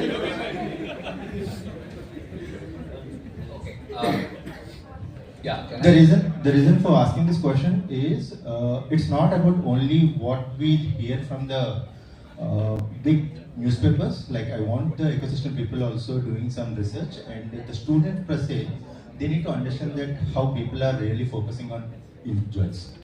You're talking Vizag as an ecosystem, right? Everywhere. That's a too big a thing to talk of. No, I'm largely, since we are more confined to Vizag. Yeah, okay. I don't know if you have some favorites to pick and all that Like stuff. anything, 2 minutes only time. Okay, so yeah, maybe it's up to 4 o'clock. That's what I was told. So I have another 12 minutes. I think. Yeah, but then there's 8 minutes. Okay, because they need to leave for take flight. Okay, I would say my favorite pick would be all the companies that I've invested in, including Anter. So that would be my take. But if you ask me from Vizag, something that, okay, they're again cooperating out of Bangalore, I would say I could, now they're already valued at around 17 million or so, but maybe invest on Kamalakar, on SandLogic, which they've just got they're developing co-processors, and they're deep tech. 18 months they're coming with a co-processor, they're into, semiconductors. So that being the future, I think that would probably create a lot of waves for Vizag. My one take. Yeah. So one thing that's often missing from Vizag is the branding. A lot of these startups work in stealth mode. Okay. Let me take a few names here. I don't know if you've heard of Aqua Exchange. They recently raised about 4 million. Okay. There's this company called GCRS where Gale is an investor, and they grow to 2 million turnover. They're based out of AP Innovation Society, Vizag. There are like SandLogic is one company, ByteBeam is another company where SL Partners has invested in it. So what I think is a lot of startups work in stealth mode naturally because they don't want unnecessary noise. So yeah. So, but then things are moving here. Just that probably some kind of branding and promotions need to happen. So I don't think I can pick a favorite like that. For me, any startup that I work with, I love, honestly. But there are so many interesting startups coming up. I think just the other day I read an article about a 16-year-old girl who's got a valuation of 100 crores. So my point is, for any one of us making excuses here, there are no excuses. If you really want to do it, you can do it. If a 16-year-old girl can do it, I think anybody can. So again, I won't be picking favorites, but if I had to pick sectors, etc., I think AI is the future. So at least over the next couple of years, any startup that is heavily using AI, has AI in their core product or solution, I think would be doing relatively well. Thanks, Rajneesh. I think that's good data because, GCRS, okay, they are also here. Then Aqua Exchange is out of. So these people are there. Yes, they got their money. They're just putting their head down and doing what they're supposed to. Because now, once the people invest in them, they're after them to ensure that what they're committed as per the term sheet, that they will deliver. So they don't want to go and make big noise until we call for some pressing. Because we as an incubator want to make some noise around it, so we will cross them and then get them into a press meet and then start doing these things. Yes, there are stories around, but again, you will have to pick and choose your sector, your line of interest and other stuff. It's again a choice that you would have for a specific sector. Maybe you're a deep tech guy, you are an agri, you want to be in social entrepreneurship. It depends on, again, your likes and dislikes. Or it's a pure money, then it's again out of multiple alternates that you have. Then you don't look at the sector, you don't look at even startup, you look at multiple portfolio, and then you say, that's where I want to invest into. Any other questions before? I think we will have one or two more and then we close. Yes. I have a really quick question. That's something I have faced in the entrepreneurship ecosystem at my university. So what I see is like students are usually passionate and they work to build a startup, and then if I have to quote, they have this success day. Once that success day is over, again they're like, okay, let's enjoy and they don't have that motivation enough to work. So how do we actually try to be the driving force, that motivation force, so that we're able to have a startup success year instead of a startup success day? That was my question. Okay, I'll take it first and then I'll pass it on to others. Please understand that you will have advisors, mentors, but you have to self-motivate yourself. This is the startup world. We are not your mom and dad too. Even if you fail, we every day say, no, you are great, but please work. So no, you will have to do it. You probably identify some one that Harami those you will have that you will go along with, and then I don't know, your own way of coping up with failed thing, and then lift yourself up and then fight it back. There is no this thing. So if you are, it is self-driven stuff. It's a lonely battle, that's what they say. But there are people who will tell you, okay, you failed. At least try to learn from this and don't repeat this mistake, and then try and get up but you start running on your own. It's not that. It's like don't expect that you fail in the exam and next time I come with the chitties and give you all the slips and then get this thing. So you will have to learn it the hard way. So the success day you are talking about is an event in the university, right? So they do some event and the students, whoever are participating, will finish it at the end of the event. Those students who have the vision to do something will continue. The success day doesn't end with it. Okay, we keep doing it until you arrive at your real success day, which is the you starting up your startup. Again, depends upon at which part of your academic journey you are starting your ideas. If you do something first year, maybe by the time you finish your engineering, that idea will fade away, or it will be too late by the time you finish your engineering. Okay, so having said that, the 16-year-old girl that we're talking about, she dropped out of college in second year and went on to she did some internship in AI and went on to start an AI company, and she made 100 crore rupees. Okay, so I'm not asking you to leave your studies, but you have to think, what kind of ideas should I live with for the next 4 years of my journey, so that when I'm ready to start, I have full concrete plan of what I'm going to do, and you can make your foundations ready during these 3 years of your study, 3-4 years of your study. Yeah, I just want to add to that again, there is no shortcut to success. If your college has organized something called a Startup Success Day, you're lucky, because not a lot of colleges do that. Most colleges, their focus is getting the highest, placement rate or highest package, or the, 95% above, all of that. So if your college is doing that, they are being an enabler for your startup journey. But at the end of the day, only you are responsible for it, like he mentioned. So your college and other partners, mentors, parents, everybody can do a little bit, but the majority has to be done by you yourself, and nobody else can support you as well as stand in the way also. It's your call at the end of the day whether you want to be successful or not. Okay, one more question. Yes. Good afternoon.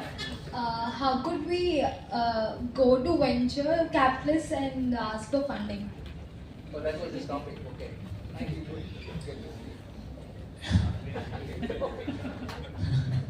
See, there are various stages in a startup, right? How many of you are aware of the stages in a startup? You know the stages in a startup? Whoever asked the question. Okay, do you know the stages in funding? Yeah. So there is pre-seed, seed, angel, series, A, B, C, D, some more bridge rounds, IPO. Okay? Basically, the question is, do you really need funds?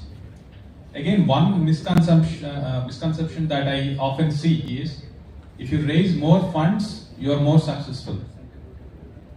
Is that true? No. Not at all. You should grow the funds. You should always go for funds in your growth stage. Let's say, let me take a hypothetical situation, like you're all in your final year, right? So you guys, two of you started a company, okay? And you invested everything that you have. And you don't have money for your lunch, dinner, or cigarette, whatever. Okay? Will you raise funds? Yes or no? Raise your hands. No, raise your hands. I want to see. Raise funds from friends. You'll raise funds. Okay. See, to an extent possible, for an investor to also be comfortable. Why would an investor invest in your company? What? He doesn't care about what technology, what you do. At the end of the day, if they're investing, there is a vision, it will either multiply. 2x, 3x, 10x, 100x, right? That's what an investor does.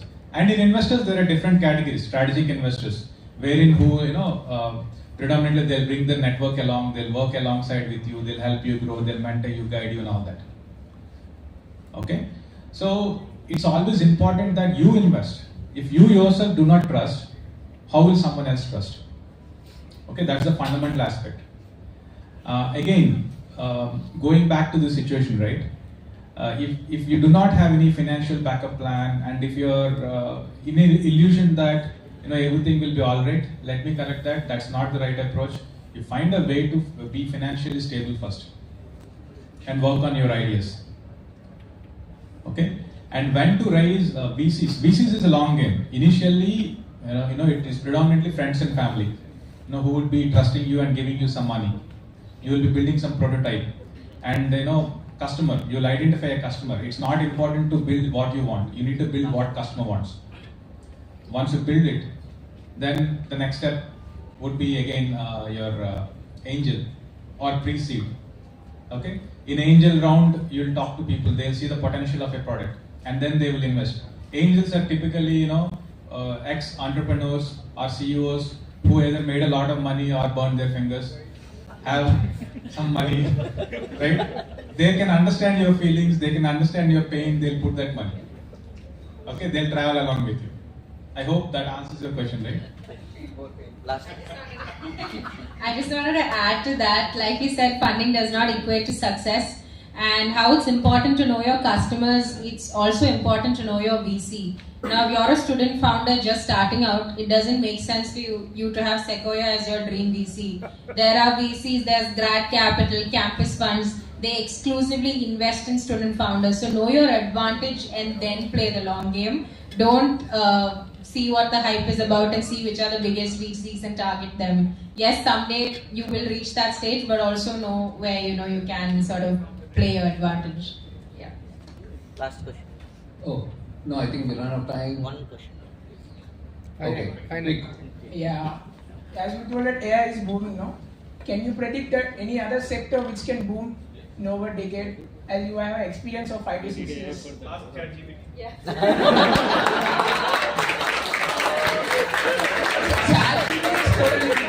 I just want to say all Google bug. What are your predictions as you have over a decade of experience? I don't have that much experience. Okay, over 5 to 6 years you have an experience. Any sector which can boom startup ecosystem? No, but like I said before, there's no particular sector. It's just make Farming. sure that your product is the best in the market. Farming, and you can succeed irrespective of sector. It is not about technology here, it's about the problem statement. How you solve the problem statement. Of course, you use technology, there's a different thing, but it is the problem identification and solving that problem. So it can be anything. Don't go by, which technology will be the next in thing. Like, for example, right now we have AI. AI is driving everything. And you like it or not, AI is here to stay. So every product or problem that you're solving will involve some amount of AI or data science or whatever latest technologies that are coming up will be part and parcel of that solution that you're proposing. I have one question for the moderator. Out of all the startups that you've invested, you're an angel investor. How many are from Vizag? Just out of curiosity. Everything. Okay, one. Yeah, you know the answer. One statement about me where people know if you ask me, tell me about yourself, I'm stupidly emotionally attached to this place called Vizag. So all my investments are in Vizag. I don't invest in anything. Who your next investor?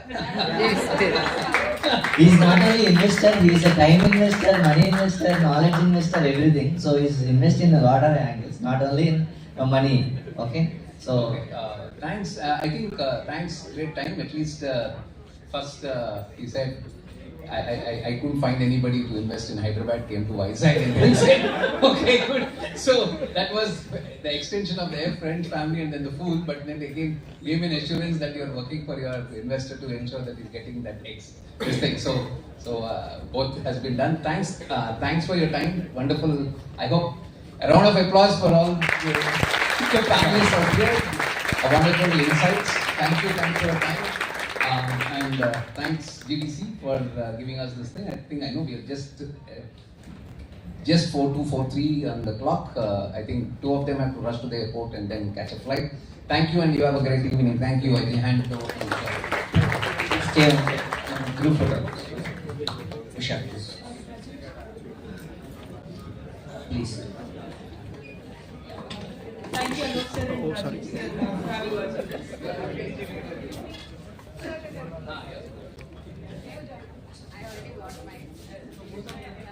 Manas.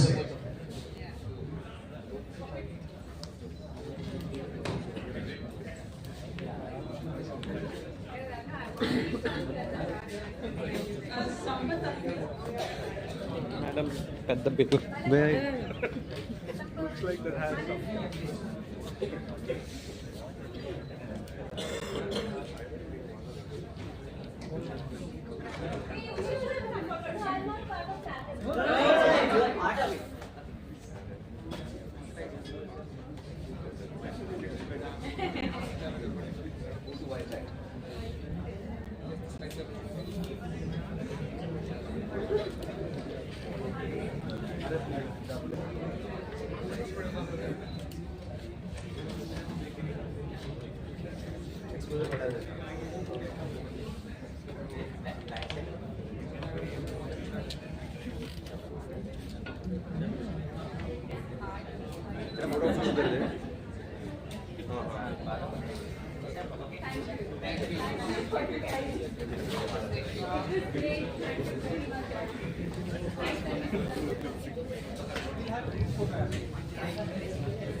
Keep up promise will leave, but just because you can sit, we will have photo from here actually.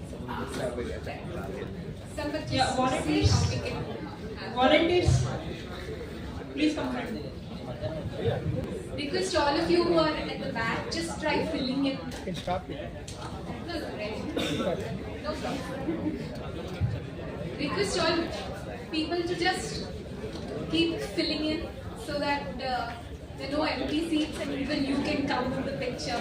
You can see there I am in that picture, I was there during that.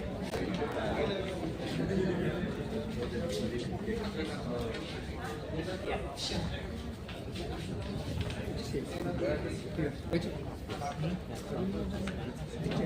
Those of you at the back, would you, if you want to stand up,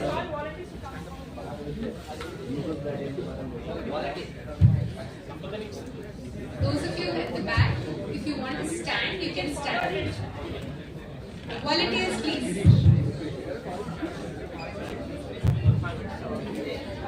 How many people, this is the first time actually attending any of GDG Google event? They definitely will take your feedback. Great. Yeah, he's attending. We've been around for 5 years now. We've been around for 5 years now, and from strength to strength we grew because of our volunteers. So if any of you want to volunteer with us, it's also a good way of growing.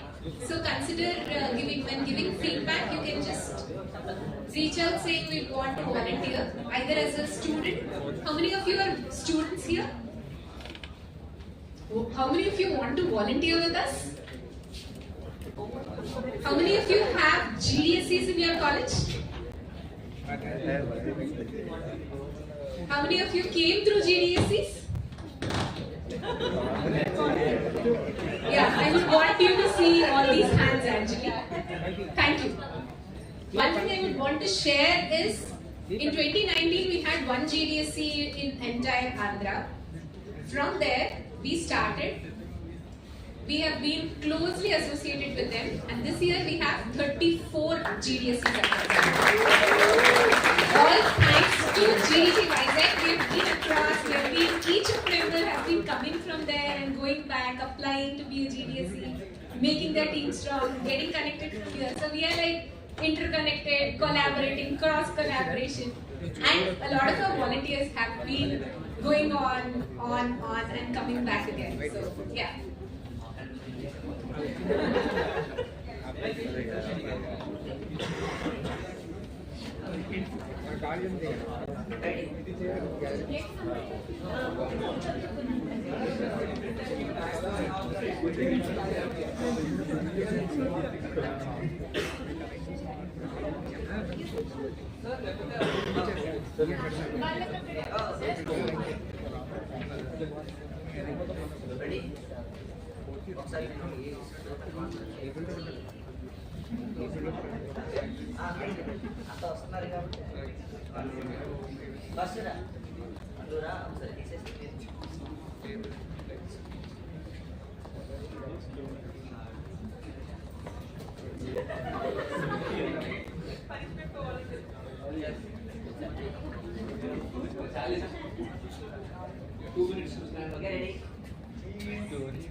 Sorry, ready? 1, 2, 3. 1,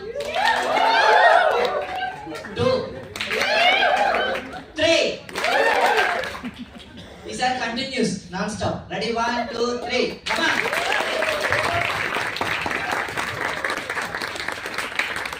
Big Josh.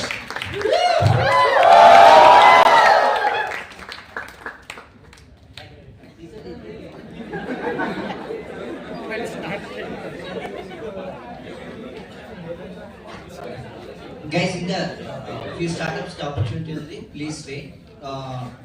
2 minutes, just very few minutes, okay? ఎందుకంటే వాళ్ళకి కూడా opportunity ఇస్తే next time main start అవుతుంది.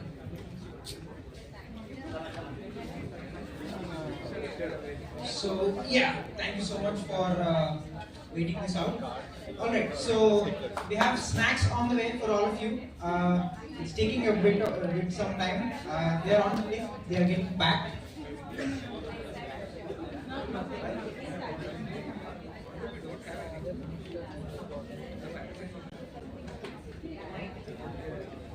All right, so we move ahead with our startup activity again.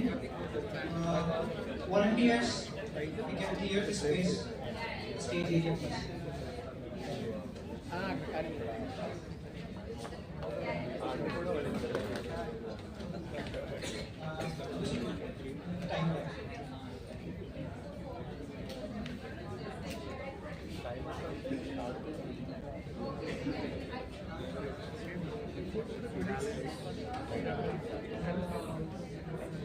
Some 5 minutes.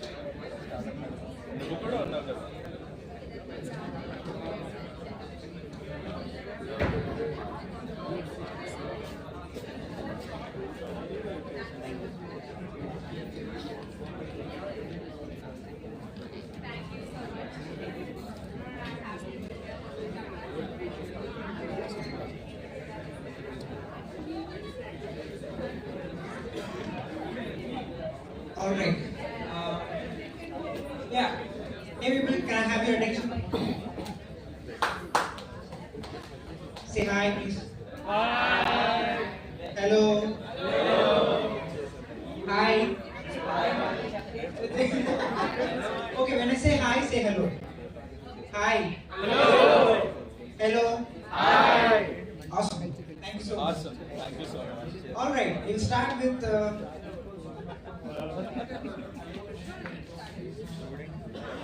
Okay, yeah. We'll just give 1 more minute for the folks to clear things up.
Guys ఈ లోపల ఒకటి చాలా మంది అటు ఇందాక నిద్ర మధ్యలో ఉన్నారని బయట కాకుండా ఇక్కడికి కాఫీస్ అన్ని రప్పించారు. ఓకే, ఎంజాయ్ కదా, కాఫీ టీ తాగారు కదా బాగా. మళ్ళీ అదే రెస్పాన్సిబుల్ గా బయటికి వెళ్ళేటప్పుడు మీ కప్పులు మీరు తీసుకెళ్లి డస్ట్బిన్ లో వేయాలి, లోపల వదిలేయకూడదు. Is it okay? బాగుంది కదా కాఫీ? సో అది, సో ఎవరైతే కప్పు వదిలేస్తారో వాళ్ళ దగ్గర 100 రూపాయలు penalty.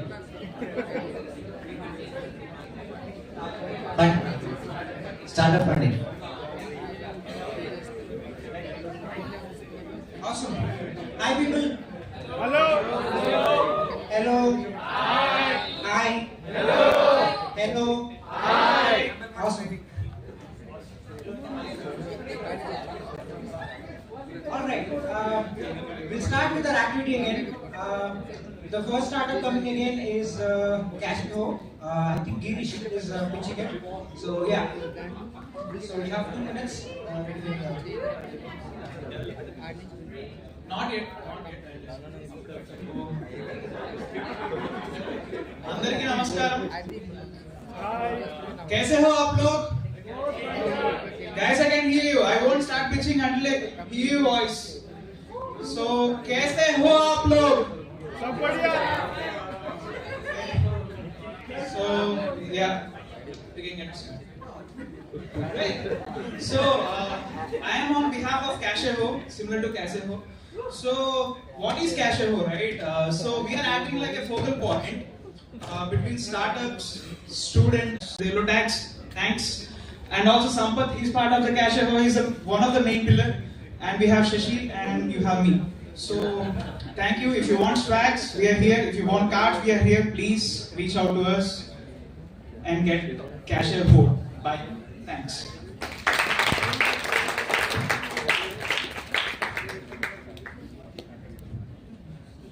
Thanks for pitching our startup, Girish. Awesome. So let's move on to the next one. Calling upon Surya from Busy Lives.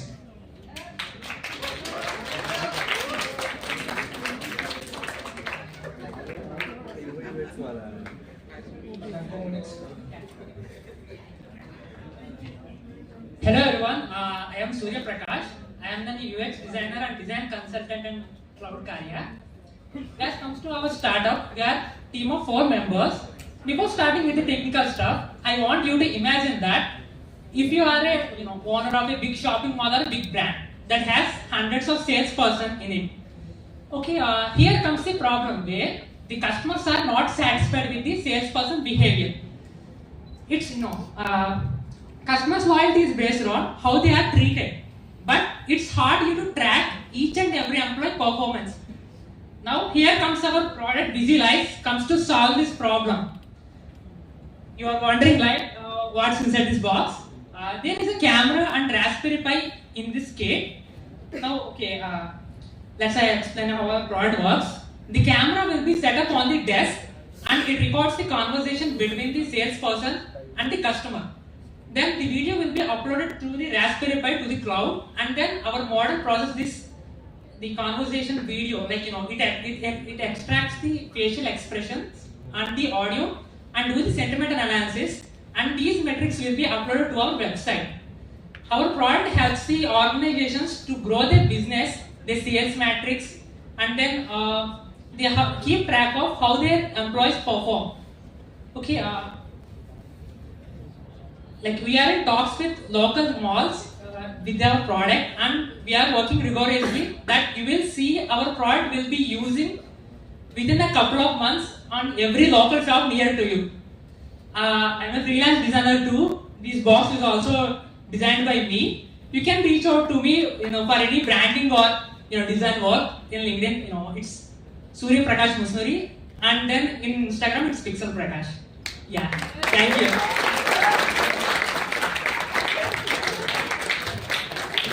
Thank you so much, Pixel Protector. Awesome. Moving ahead with Digital Fortress. So Akash Gar, awesome. He's here. You have 2 minutes ready with you.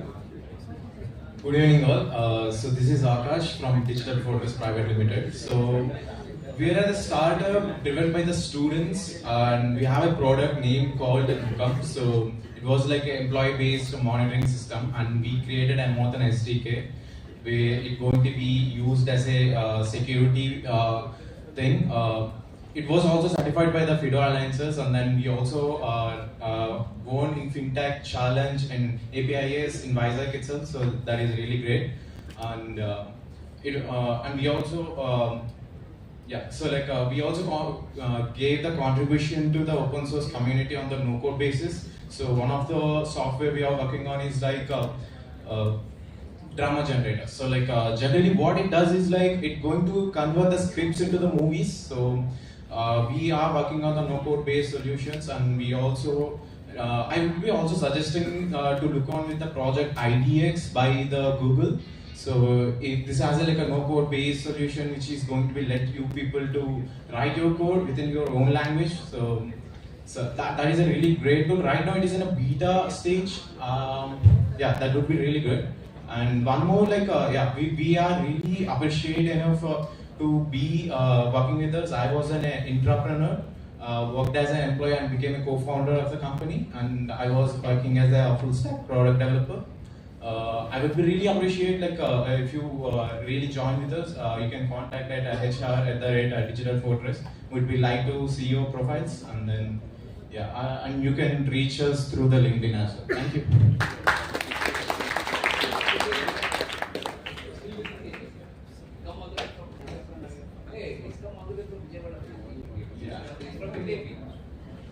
We have someone who traveled 400 kilometers just to be here in the event. I suppose, that deserves a round of applause. Actually, I met a few people who came from Nandiala and from far from cities. So thank you so much for taking out time and being here. We really appreciate all of your efforts. Awesome. Going ahead with our event right now. So we have Shashank in the next part with Spot Says.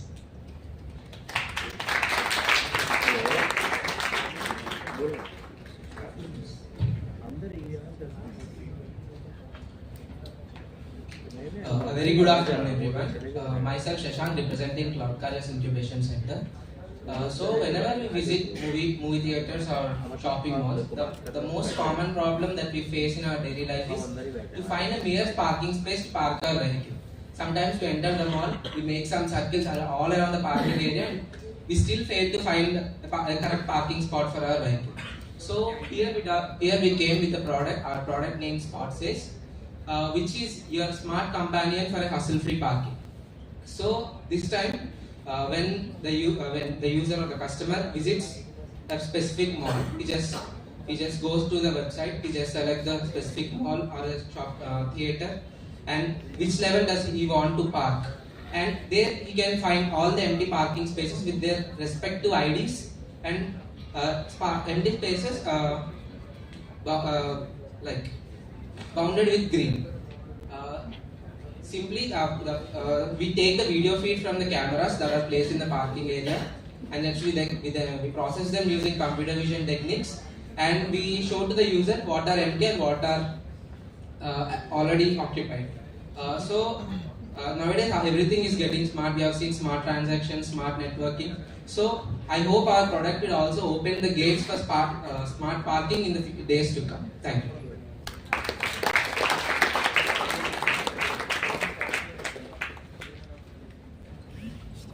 Thank you so much. Way under the time limit, and so crisp. So next up we have Ravi from iCompass.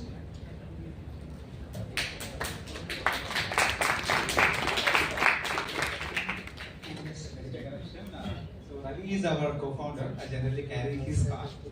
Hello everyone. I hope you are all enjoying this session. My name is Jay Shankar. I'm here on behalf of iCompass, a cybersecurity startup. We built a SaaS-based product. With that, we help cloud-native applications to take care of their cloud infrastructure area. through automation, we generally continuously monitor their application, the cloud infrastructure, and generate a vulnerability report. Okay, it shows their current security posture. Is there any vulnerability that were in their cloud infrastructure?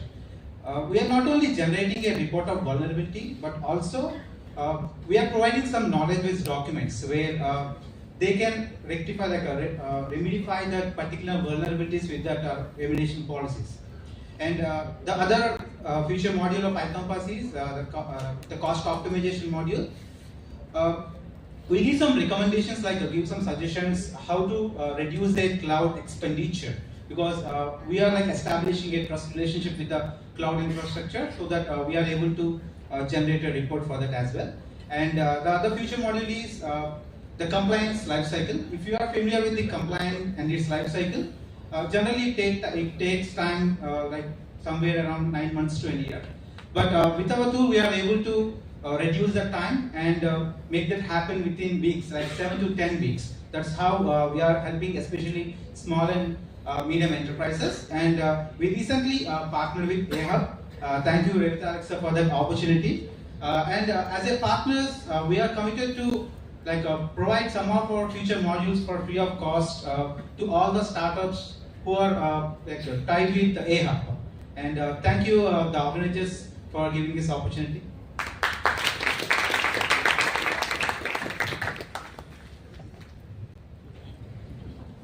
Thank you so much. We have the cricket season coming in. Yeah, we have the Indian Park. I think their name also has T20 in it. So calling on Pranay Reddy from T20 Census.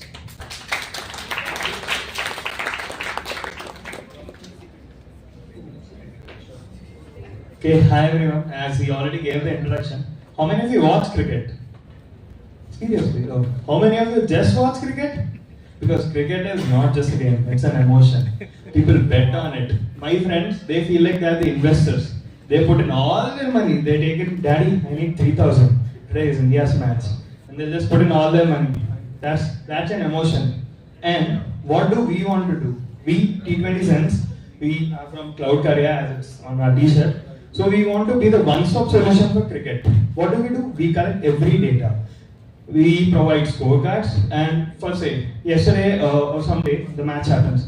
You want to see how much Virat Kohli scored against fast bowlers, how much he has scored against spinners, how much he has his track record. So we have every database of every cricket player, and we collect it and we store it in buckets, and using LLMs. You know LLMs, right? Yeah. So we use LLM, and using that LLM, we have every database, and when you give a question to the LLM, when we give the question to the LLM, it gives you every data about every cricket player, and that's what we are doing. And this is my teammate Ajay. Yeah, you heard about startup theory until now. You know, Robert Oppenheimer said, the theory can only take you so far. I don't know where this all theory going to take the startup, but that's where the real journey of your startup starts. And that's what I want to talk. We are building a Dream11 team-like thing. So you can invest in your money into Dream11 teams, and you can make your own money. You know, Mahasa said, customer buys benefit. So the benefit is going to get his money. He's going to get his money back. And we are building that product to invest his money and get his money back through fantasy team. Thank you.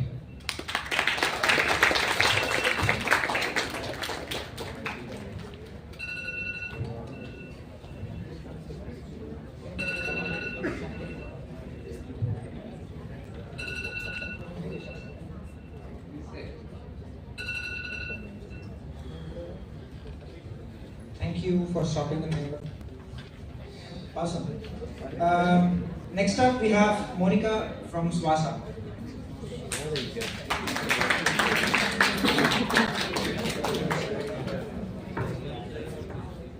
So, a very good evening, everyone. So, I'm representing from Team Cloud Career Incubation Center, and I'm from Team Swasa. So, firstly, I want you to imagine a situation where you have taken your loved ones to a pulmonologist office to check about their lungs health. You have been sitting in a crowded room where time seems to be crawled by and your mind is flooded with plenty of questions. What if the condition is scary? And how long it takes to get the results. So, like the anticipation is so scary, right? So, in order to transform this experience, our team Swasa is aiming to build an application that helps radiologists to get accurate results in a timely manner. Like in India, almost 30 million people are suffering from lung diseases every year, and in which only 20,000 people, radiologists are available to treat them. In order to bridge this gap, we came up with an innovative application that predicts whether a person is having pneumonia, COVID-19, cancer, and these diseases. So our product helps us to get results in a timely manner, which gives us accurately, efficiently, and most probably empowering. Thank you.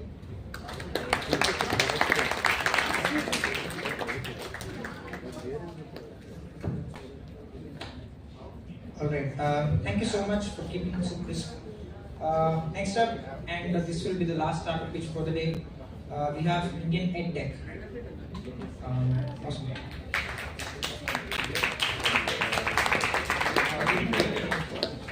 Sushmita is going to pitch for Indian EdTech.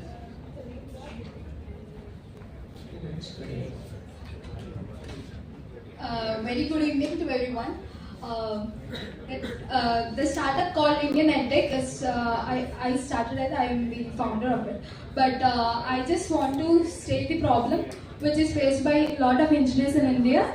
There are 15 lakh engineers which have been graduated every year in India, but only 10% of them are getting placed. That too from IITs, NITs and reputed university students get higher placements like 10 lakhs, 20 lakhs, 40 lakhs. But why the other students and what is happening to the other engineers? They are going, they are having a pani puri stalls and all, but yet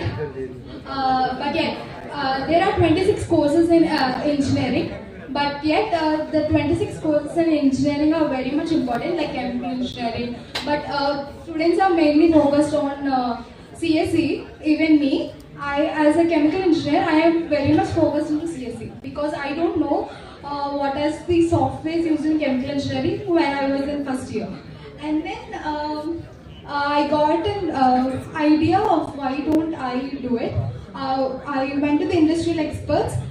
So our startup is providing courses to all the 26 engineering branches, their respected software. Like civil engineering, now editing, manufacturing is the most important software that is being used. So that every engineering course, like chemical, civil, has their own softwares. So our startup is going to build it, and we're going to sell it to colleges, not the students. We are mainly focused on B2B rather than B2C. As Ravi sir stated that students are not interested to take the courses because it's college's responsibility. Thank you. Awesome. So snacks are in order, so they have arrived. So just a few more minutes and they'll be ready for you to punch on. So we have one last pitch coming from Manas Malla. They are coming from Ananta and their ID is actually a STEM quiz. Manas? 15 minutes.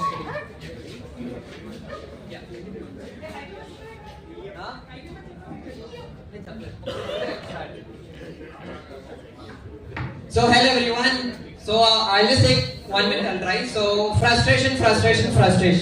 The single code word that every student faces when he's during his education. So that is where we started. I do have that frustration when I was a student. So my team, Duksh is also part of Ananta. So we wanted to solve this problem of frustration of students. So we took the things that young people really love. 6 to 12, that's our age group. So we did it in 4 stages. One, we understood that people really love storytelling. We were truly inspired by Panchatantra. So telling educational concepts in stories, part 1, interesting, engaging storylines. Number 2, origami. Who doesn't love craft? Step number 3, have a fun VR where you can actually play out just like how Tony Stark does. 4 will give you an interactive assessment platform where you can try to see how much you have learned. Because who doesn't hate tests? So with all of this, we plan to bring a monthly educational kit where we include VR, AR, comics and origami along with an educational app to try to cover holistic and experiential learning. So that's a request from Team Ananda. Thank you so much.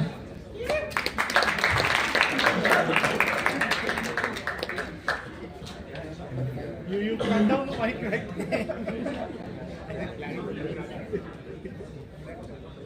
Okay, I had to turn down the mic. Awesome. Thank you so much for closing it in 1 minute. We'll target to do that. Awesome. So that's the end of it actually. We have, okay, leave my password. Cool. We now have one special message from the team at Google, the Google developers team at Google. Lucy, is it done? You need a minute? Cool. Just waiting for it. Yeah, from Devrel actually. Development relations at Google. So,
sorry for the delay, just give us 2 minutes.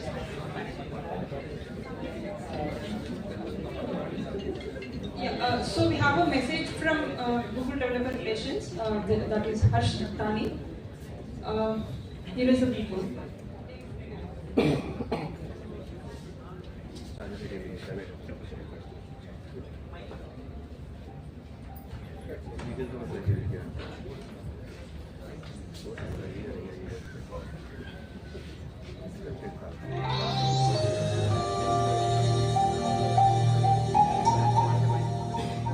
Startup Success Days are events organized by our local developer community in collaboration with ecosystem partners, where we talk about where we see Google Cloud, Google Maps, offering for startups. We are hosting this event across 15 Indian cities. Ahmedabad is the first, with 14 more events to go. Check out the website to know more.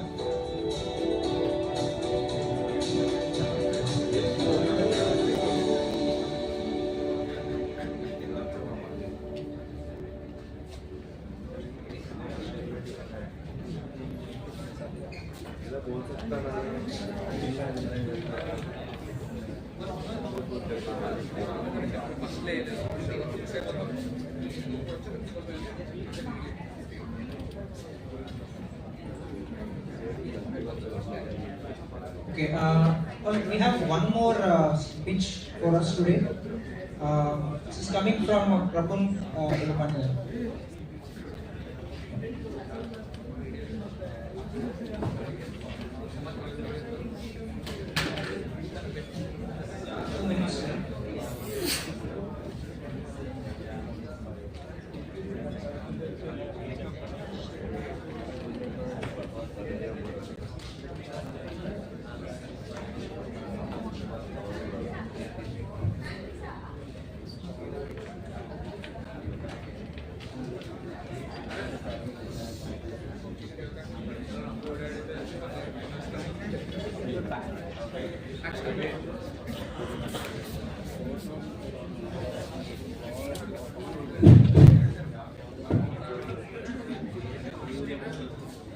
Hello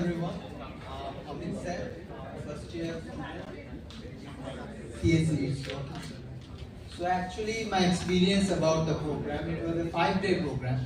So I was supposed to answer some questions according to my self-analysis or myself. The questions were really about what I think or what I feel or what are my visions are. So when I took that program, so the first thing that really inspired me, that it gave me a time to think about what I feel or what I really want to do. So when answering the questions, I had a clarity. Like there were questions like what are your past or like before experiences or struggles that you think you had input in your results. So when I was answering the questions, I really feel that I had something that pushed me forward, and here I am today. And I was really not expecting sir to give me this opportunity, so I don't have anything special in mind. But yeah, it was something special. Thank you. So basically I'm from a HR background. I'm a HR turned entrepreneur. It's been 8+ years of my entrepreneurship journey, and I've been part of Project Startup ecosystem from all these years. So basically what I do, I actually help students develop an entrepreneur mindset from early stages of college. And when it comes to my product, what I do is I help students find a purposeful career. So how do I do this? So I'll tell you what we are not actually. So we are not an assessment platform. We are not another online or offline course. We are not a career counselor, and we are not a job consultancy. So what are we? So we are basically innovation. We are building from the scratch, and that is one of the testimonial. And if you want more, we can talk later on. Thanks so much.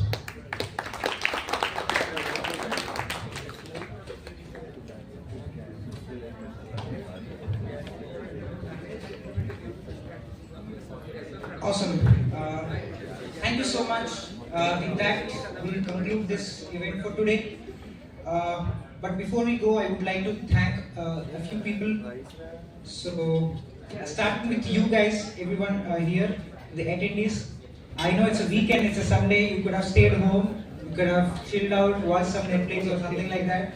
But you came here, you showed interest, and thank you so much for spending your whole day with us. Yeah, thank you so much. We can't thank you enough in this regard. And coming to our partners, Ravi Garu, Divakar Garu, and the entire team from AHAV, they have been very coordinated with us, helped us through all of the logistic issues, and it's been very successful because of them.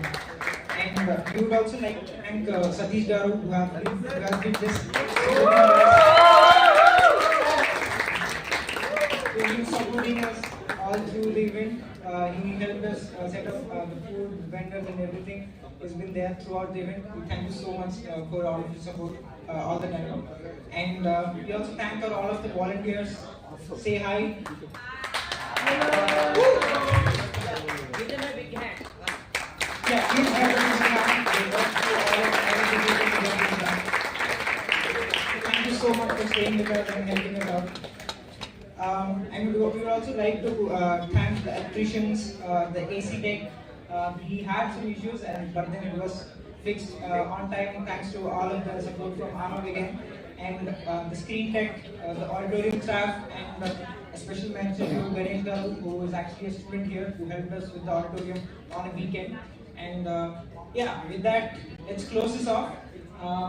So the feedback form is open. We'll keep this on for a while so that you can just scan for it and throw us some feedback. Let us know how it went, how we liked it. Yeah, just give us all of the feedback that you got. And we have snacks arranged for you outside. So on the way, just go out, pick your snacks, and yeah, we'll be happy to see you again at DevFest 2023. The date. Do we announce it yet? No, it's a surprise. We won't announce the date yet. Of course, few of you know when is the date is, but yes, we'll keep it a surprise. We'll reveal it soon. And we have one more thing. Right? Okay. So one more thing. If anyone wants to share your experience about your today's event or want to know or you want to be featured in any of our social media handles, we'll be recording your experiences by one of our volunteers. So After this event, after leaving the hall, you can just go there. Volunteers, I request one of you to take ownership and record a video. If anyone is interested to share your experience, do welcome. Okay, so yeah, thank you. Signing off.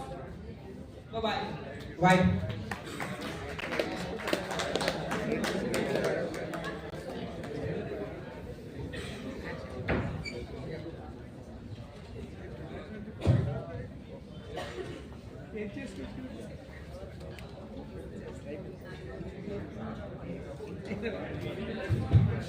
అదేంటి ఏం noise లేకుండా పంపించేస్తున్నారు అని అనుకుంటున్నారా? We don't do that way. We don't want you to scream either. Okay. Want to have snacks? No. How much should we feed you? Should we feed you? You had tea? Tea తాగలేదా? అరే మంచి tea చాలా బాగుంది, ginger tea. So we have snacks for you. On your way out, please pick your boxes and do remember to give feedback. We are organizing DevFest. Indaka I was talking actually. Our annual event is DevFest, Developer Festival. Okay, so where we talk, we encourage a lot of students and young professionals to come on board, talk about various technologies. So if you are new to the community and this is your first touch point with us, please consider coming back to our DevFest, our annual fest. We also have one more for women tech makers. It is called International Women's Day Festival. Excuse me. Thank you. So please feel free to tap into these resources. One of the initial reasons I got into Google Communities is because I felt there were vast pool of resources that is extremely important for us to grow towards technology, imbibe it and know about open opportunities out there. You definitely can tap into it. Technology chala fast ga evolve ayipotunnadi. If we are not like at the pace of running on a treadmill, we will be obsolete in no time, isn't it? Do you feel that or not? How many of you don't feel that, you have to keep running? College లో చెప్పేది ఇప్పుడు మనకి బయట మీరు చూస్తున్న technology ఆ evolution same గా అనిపిస్తున్నారా? No అని అనుకున్నానంట. కంప్యూటర్ సైన్స్ అన్న మీరు అందరూ what subjects do you have? C, C++, data structures. You're not helping. Python. Digital signal processing. Very good. I was teaching that subject for 5 years straight. I was teaching microprocessors and microcontrollers programming. Okay? And trust me, these are fundamentals actually that are very important to understand what goes beyond what is coming. Manaku kanpichedi front end anukunte or back end in some way. Okay? Agree or not? Right? And we నేర్చుకుంటున్న ఈ C++, data structures, pointers, ఇలాంటి oops concept ఇవన్నీ theoretical గా మీకు అనిపించచ్చు కానీ they really have a lot of impact because one language if you have figured out you can easily transition to other. You have heard Usha speak, isn't it?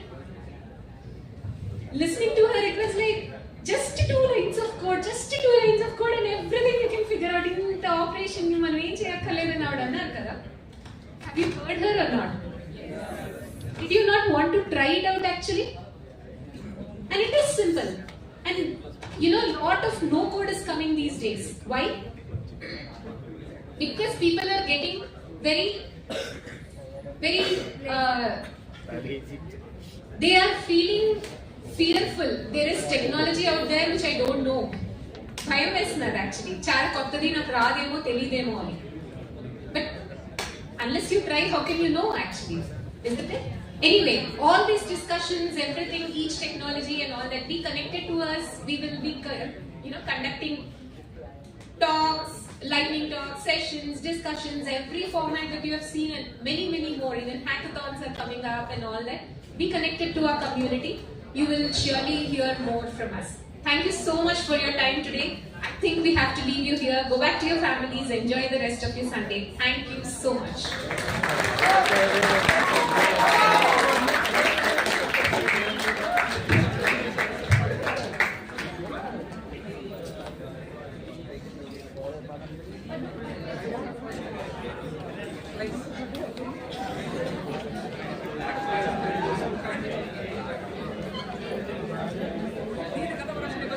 So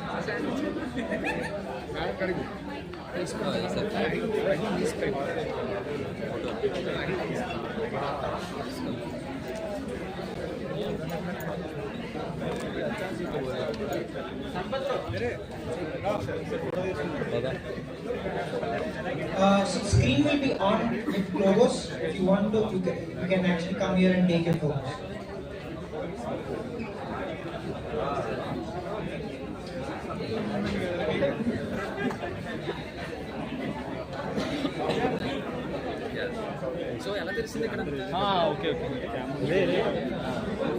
Volunteers is handling their side snacks. I request one of our volunteers to come here. చెప్తాను problem Any చెప్తాను volunteer? Volunteer around? Lasya? Manas? Narika? Ramana C plus plus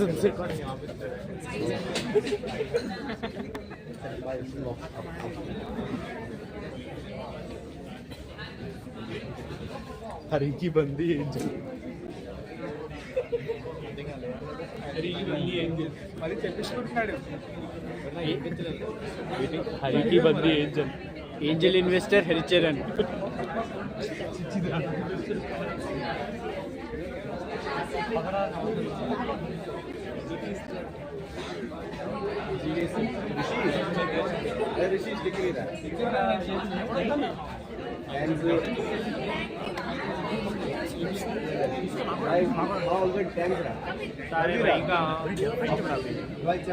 పర్లేదు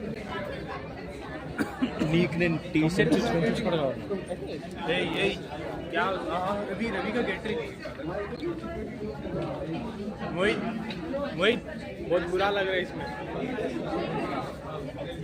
अरे आइए अरे अरे अरे record हो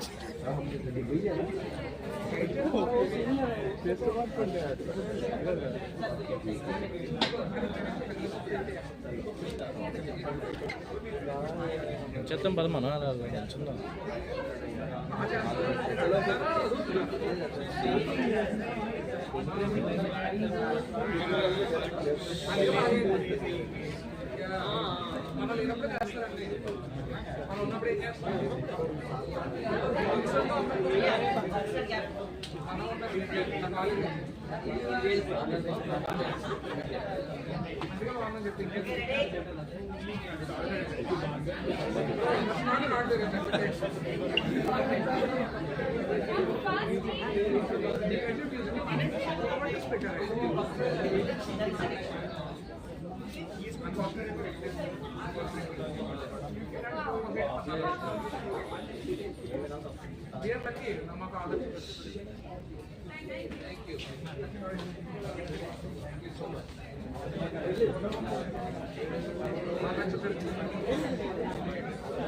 Hamza!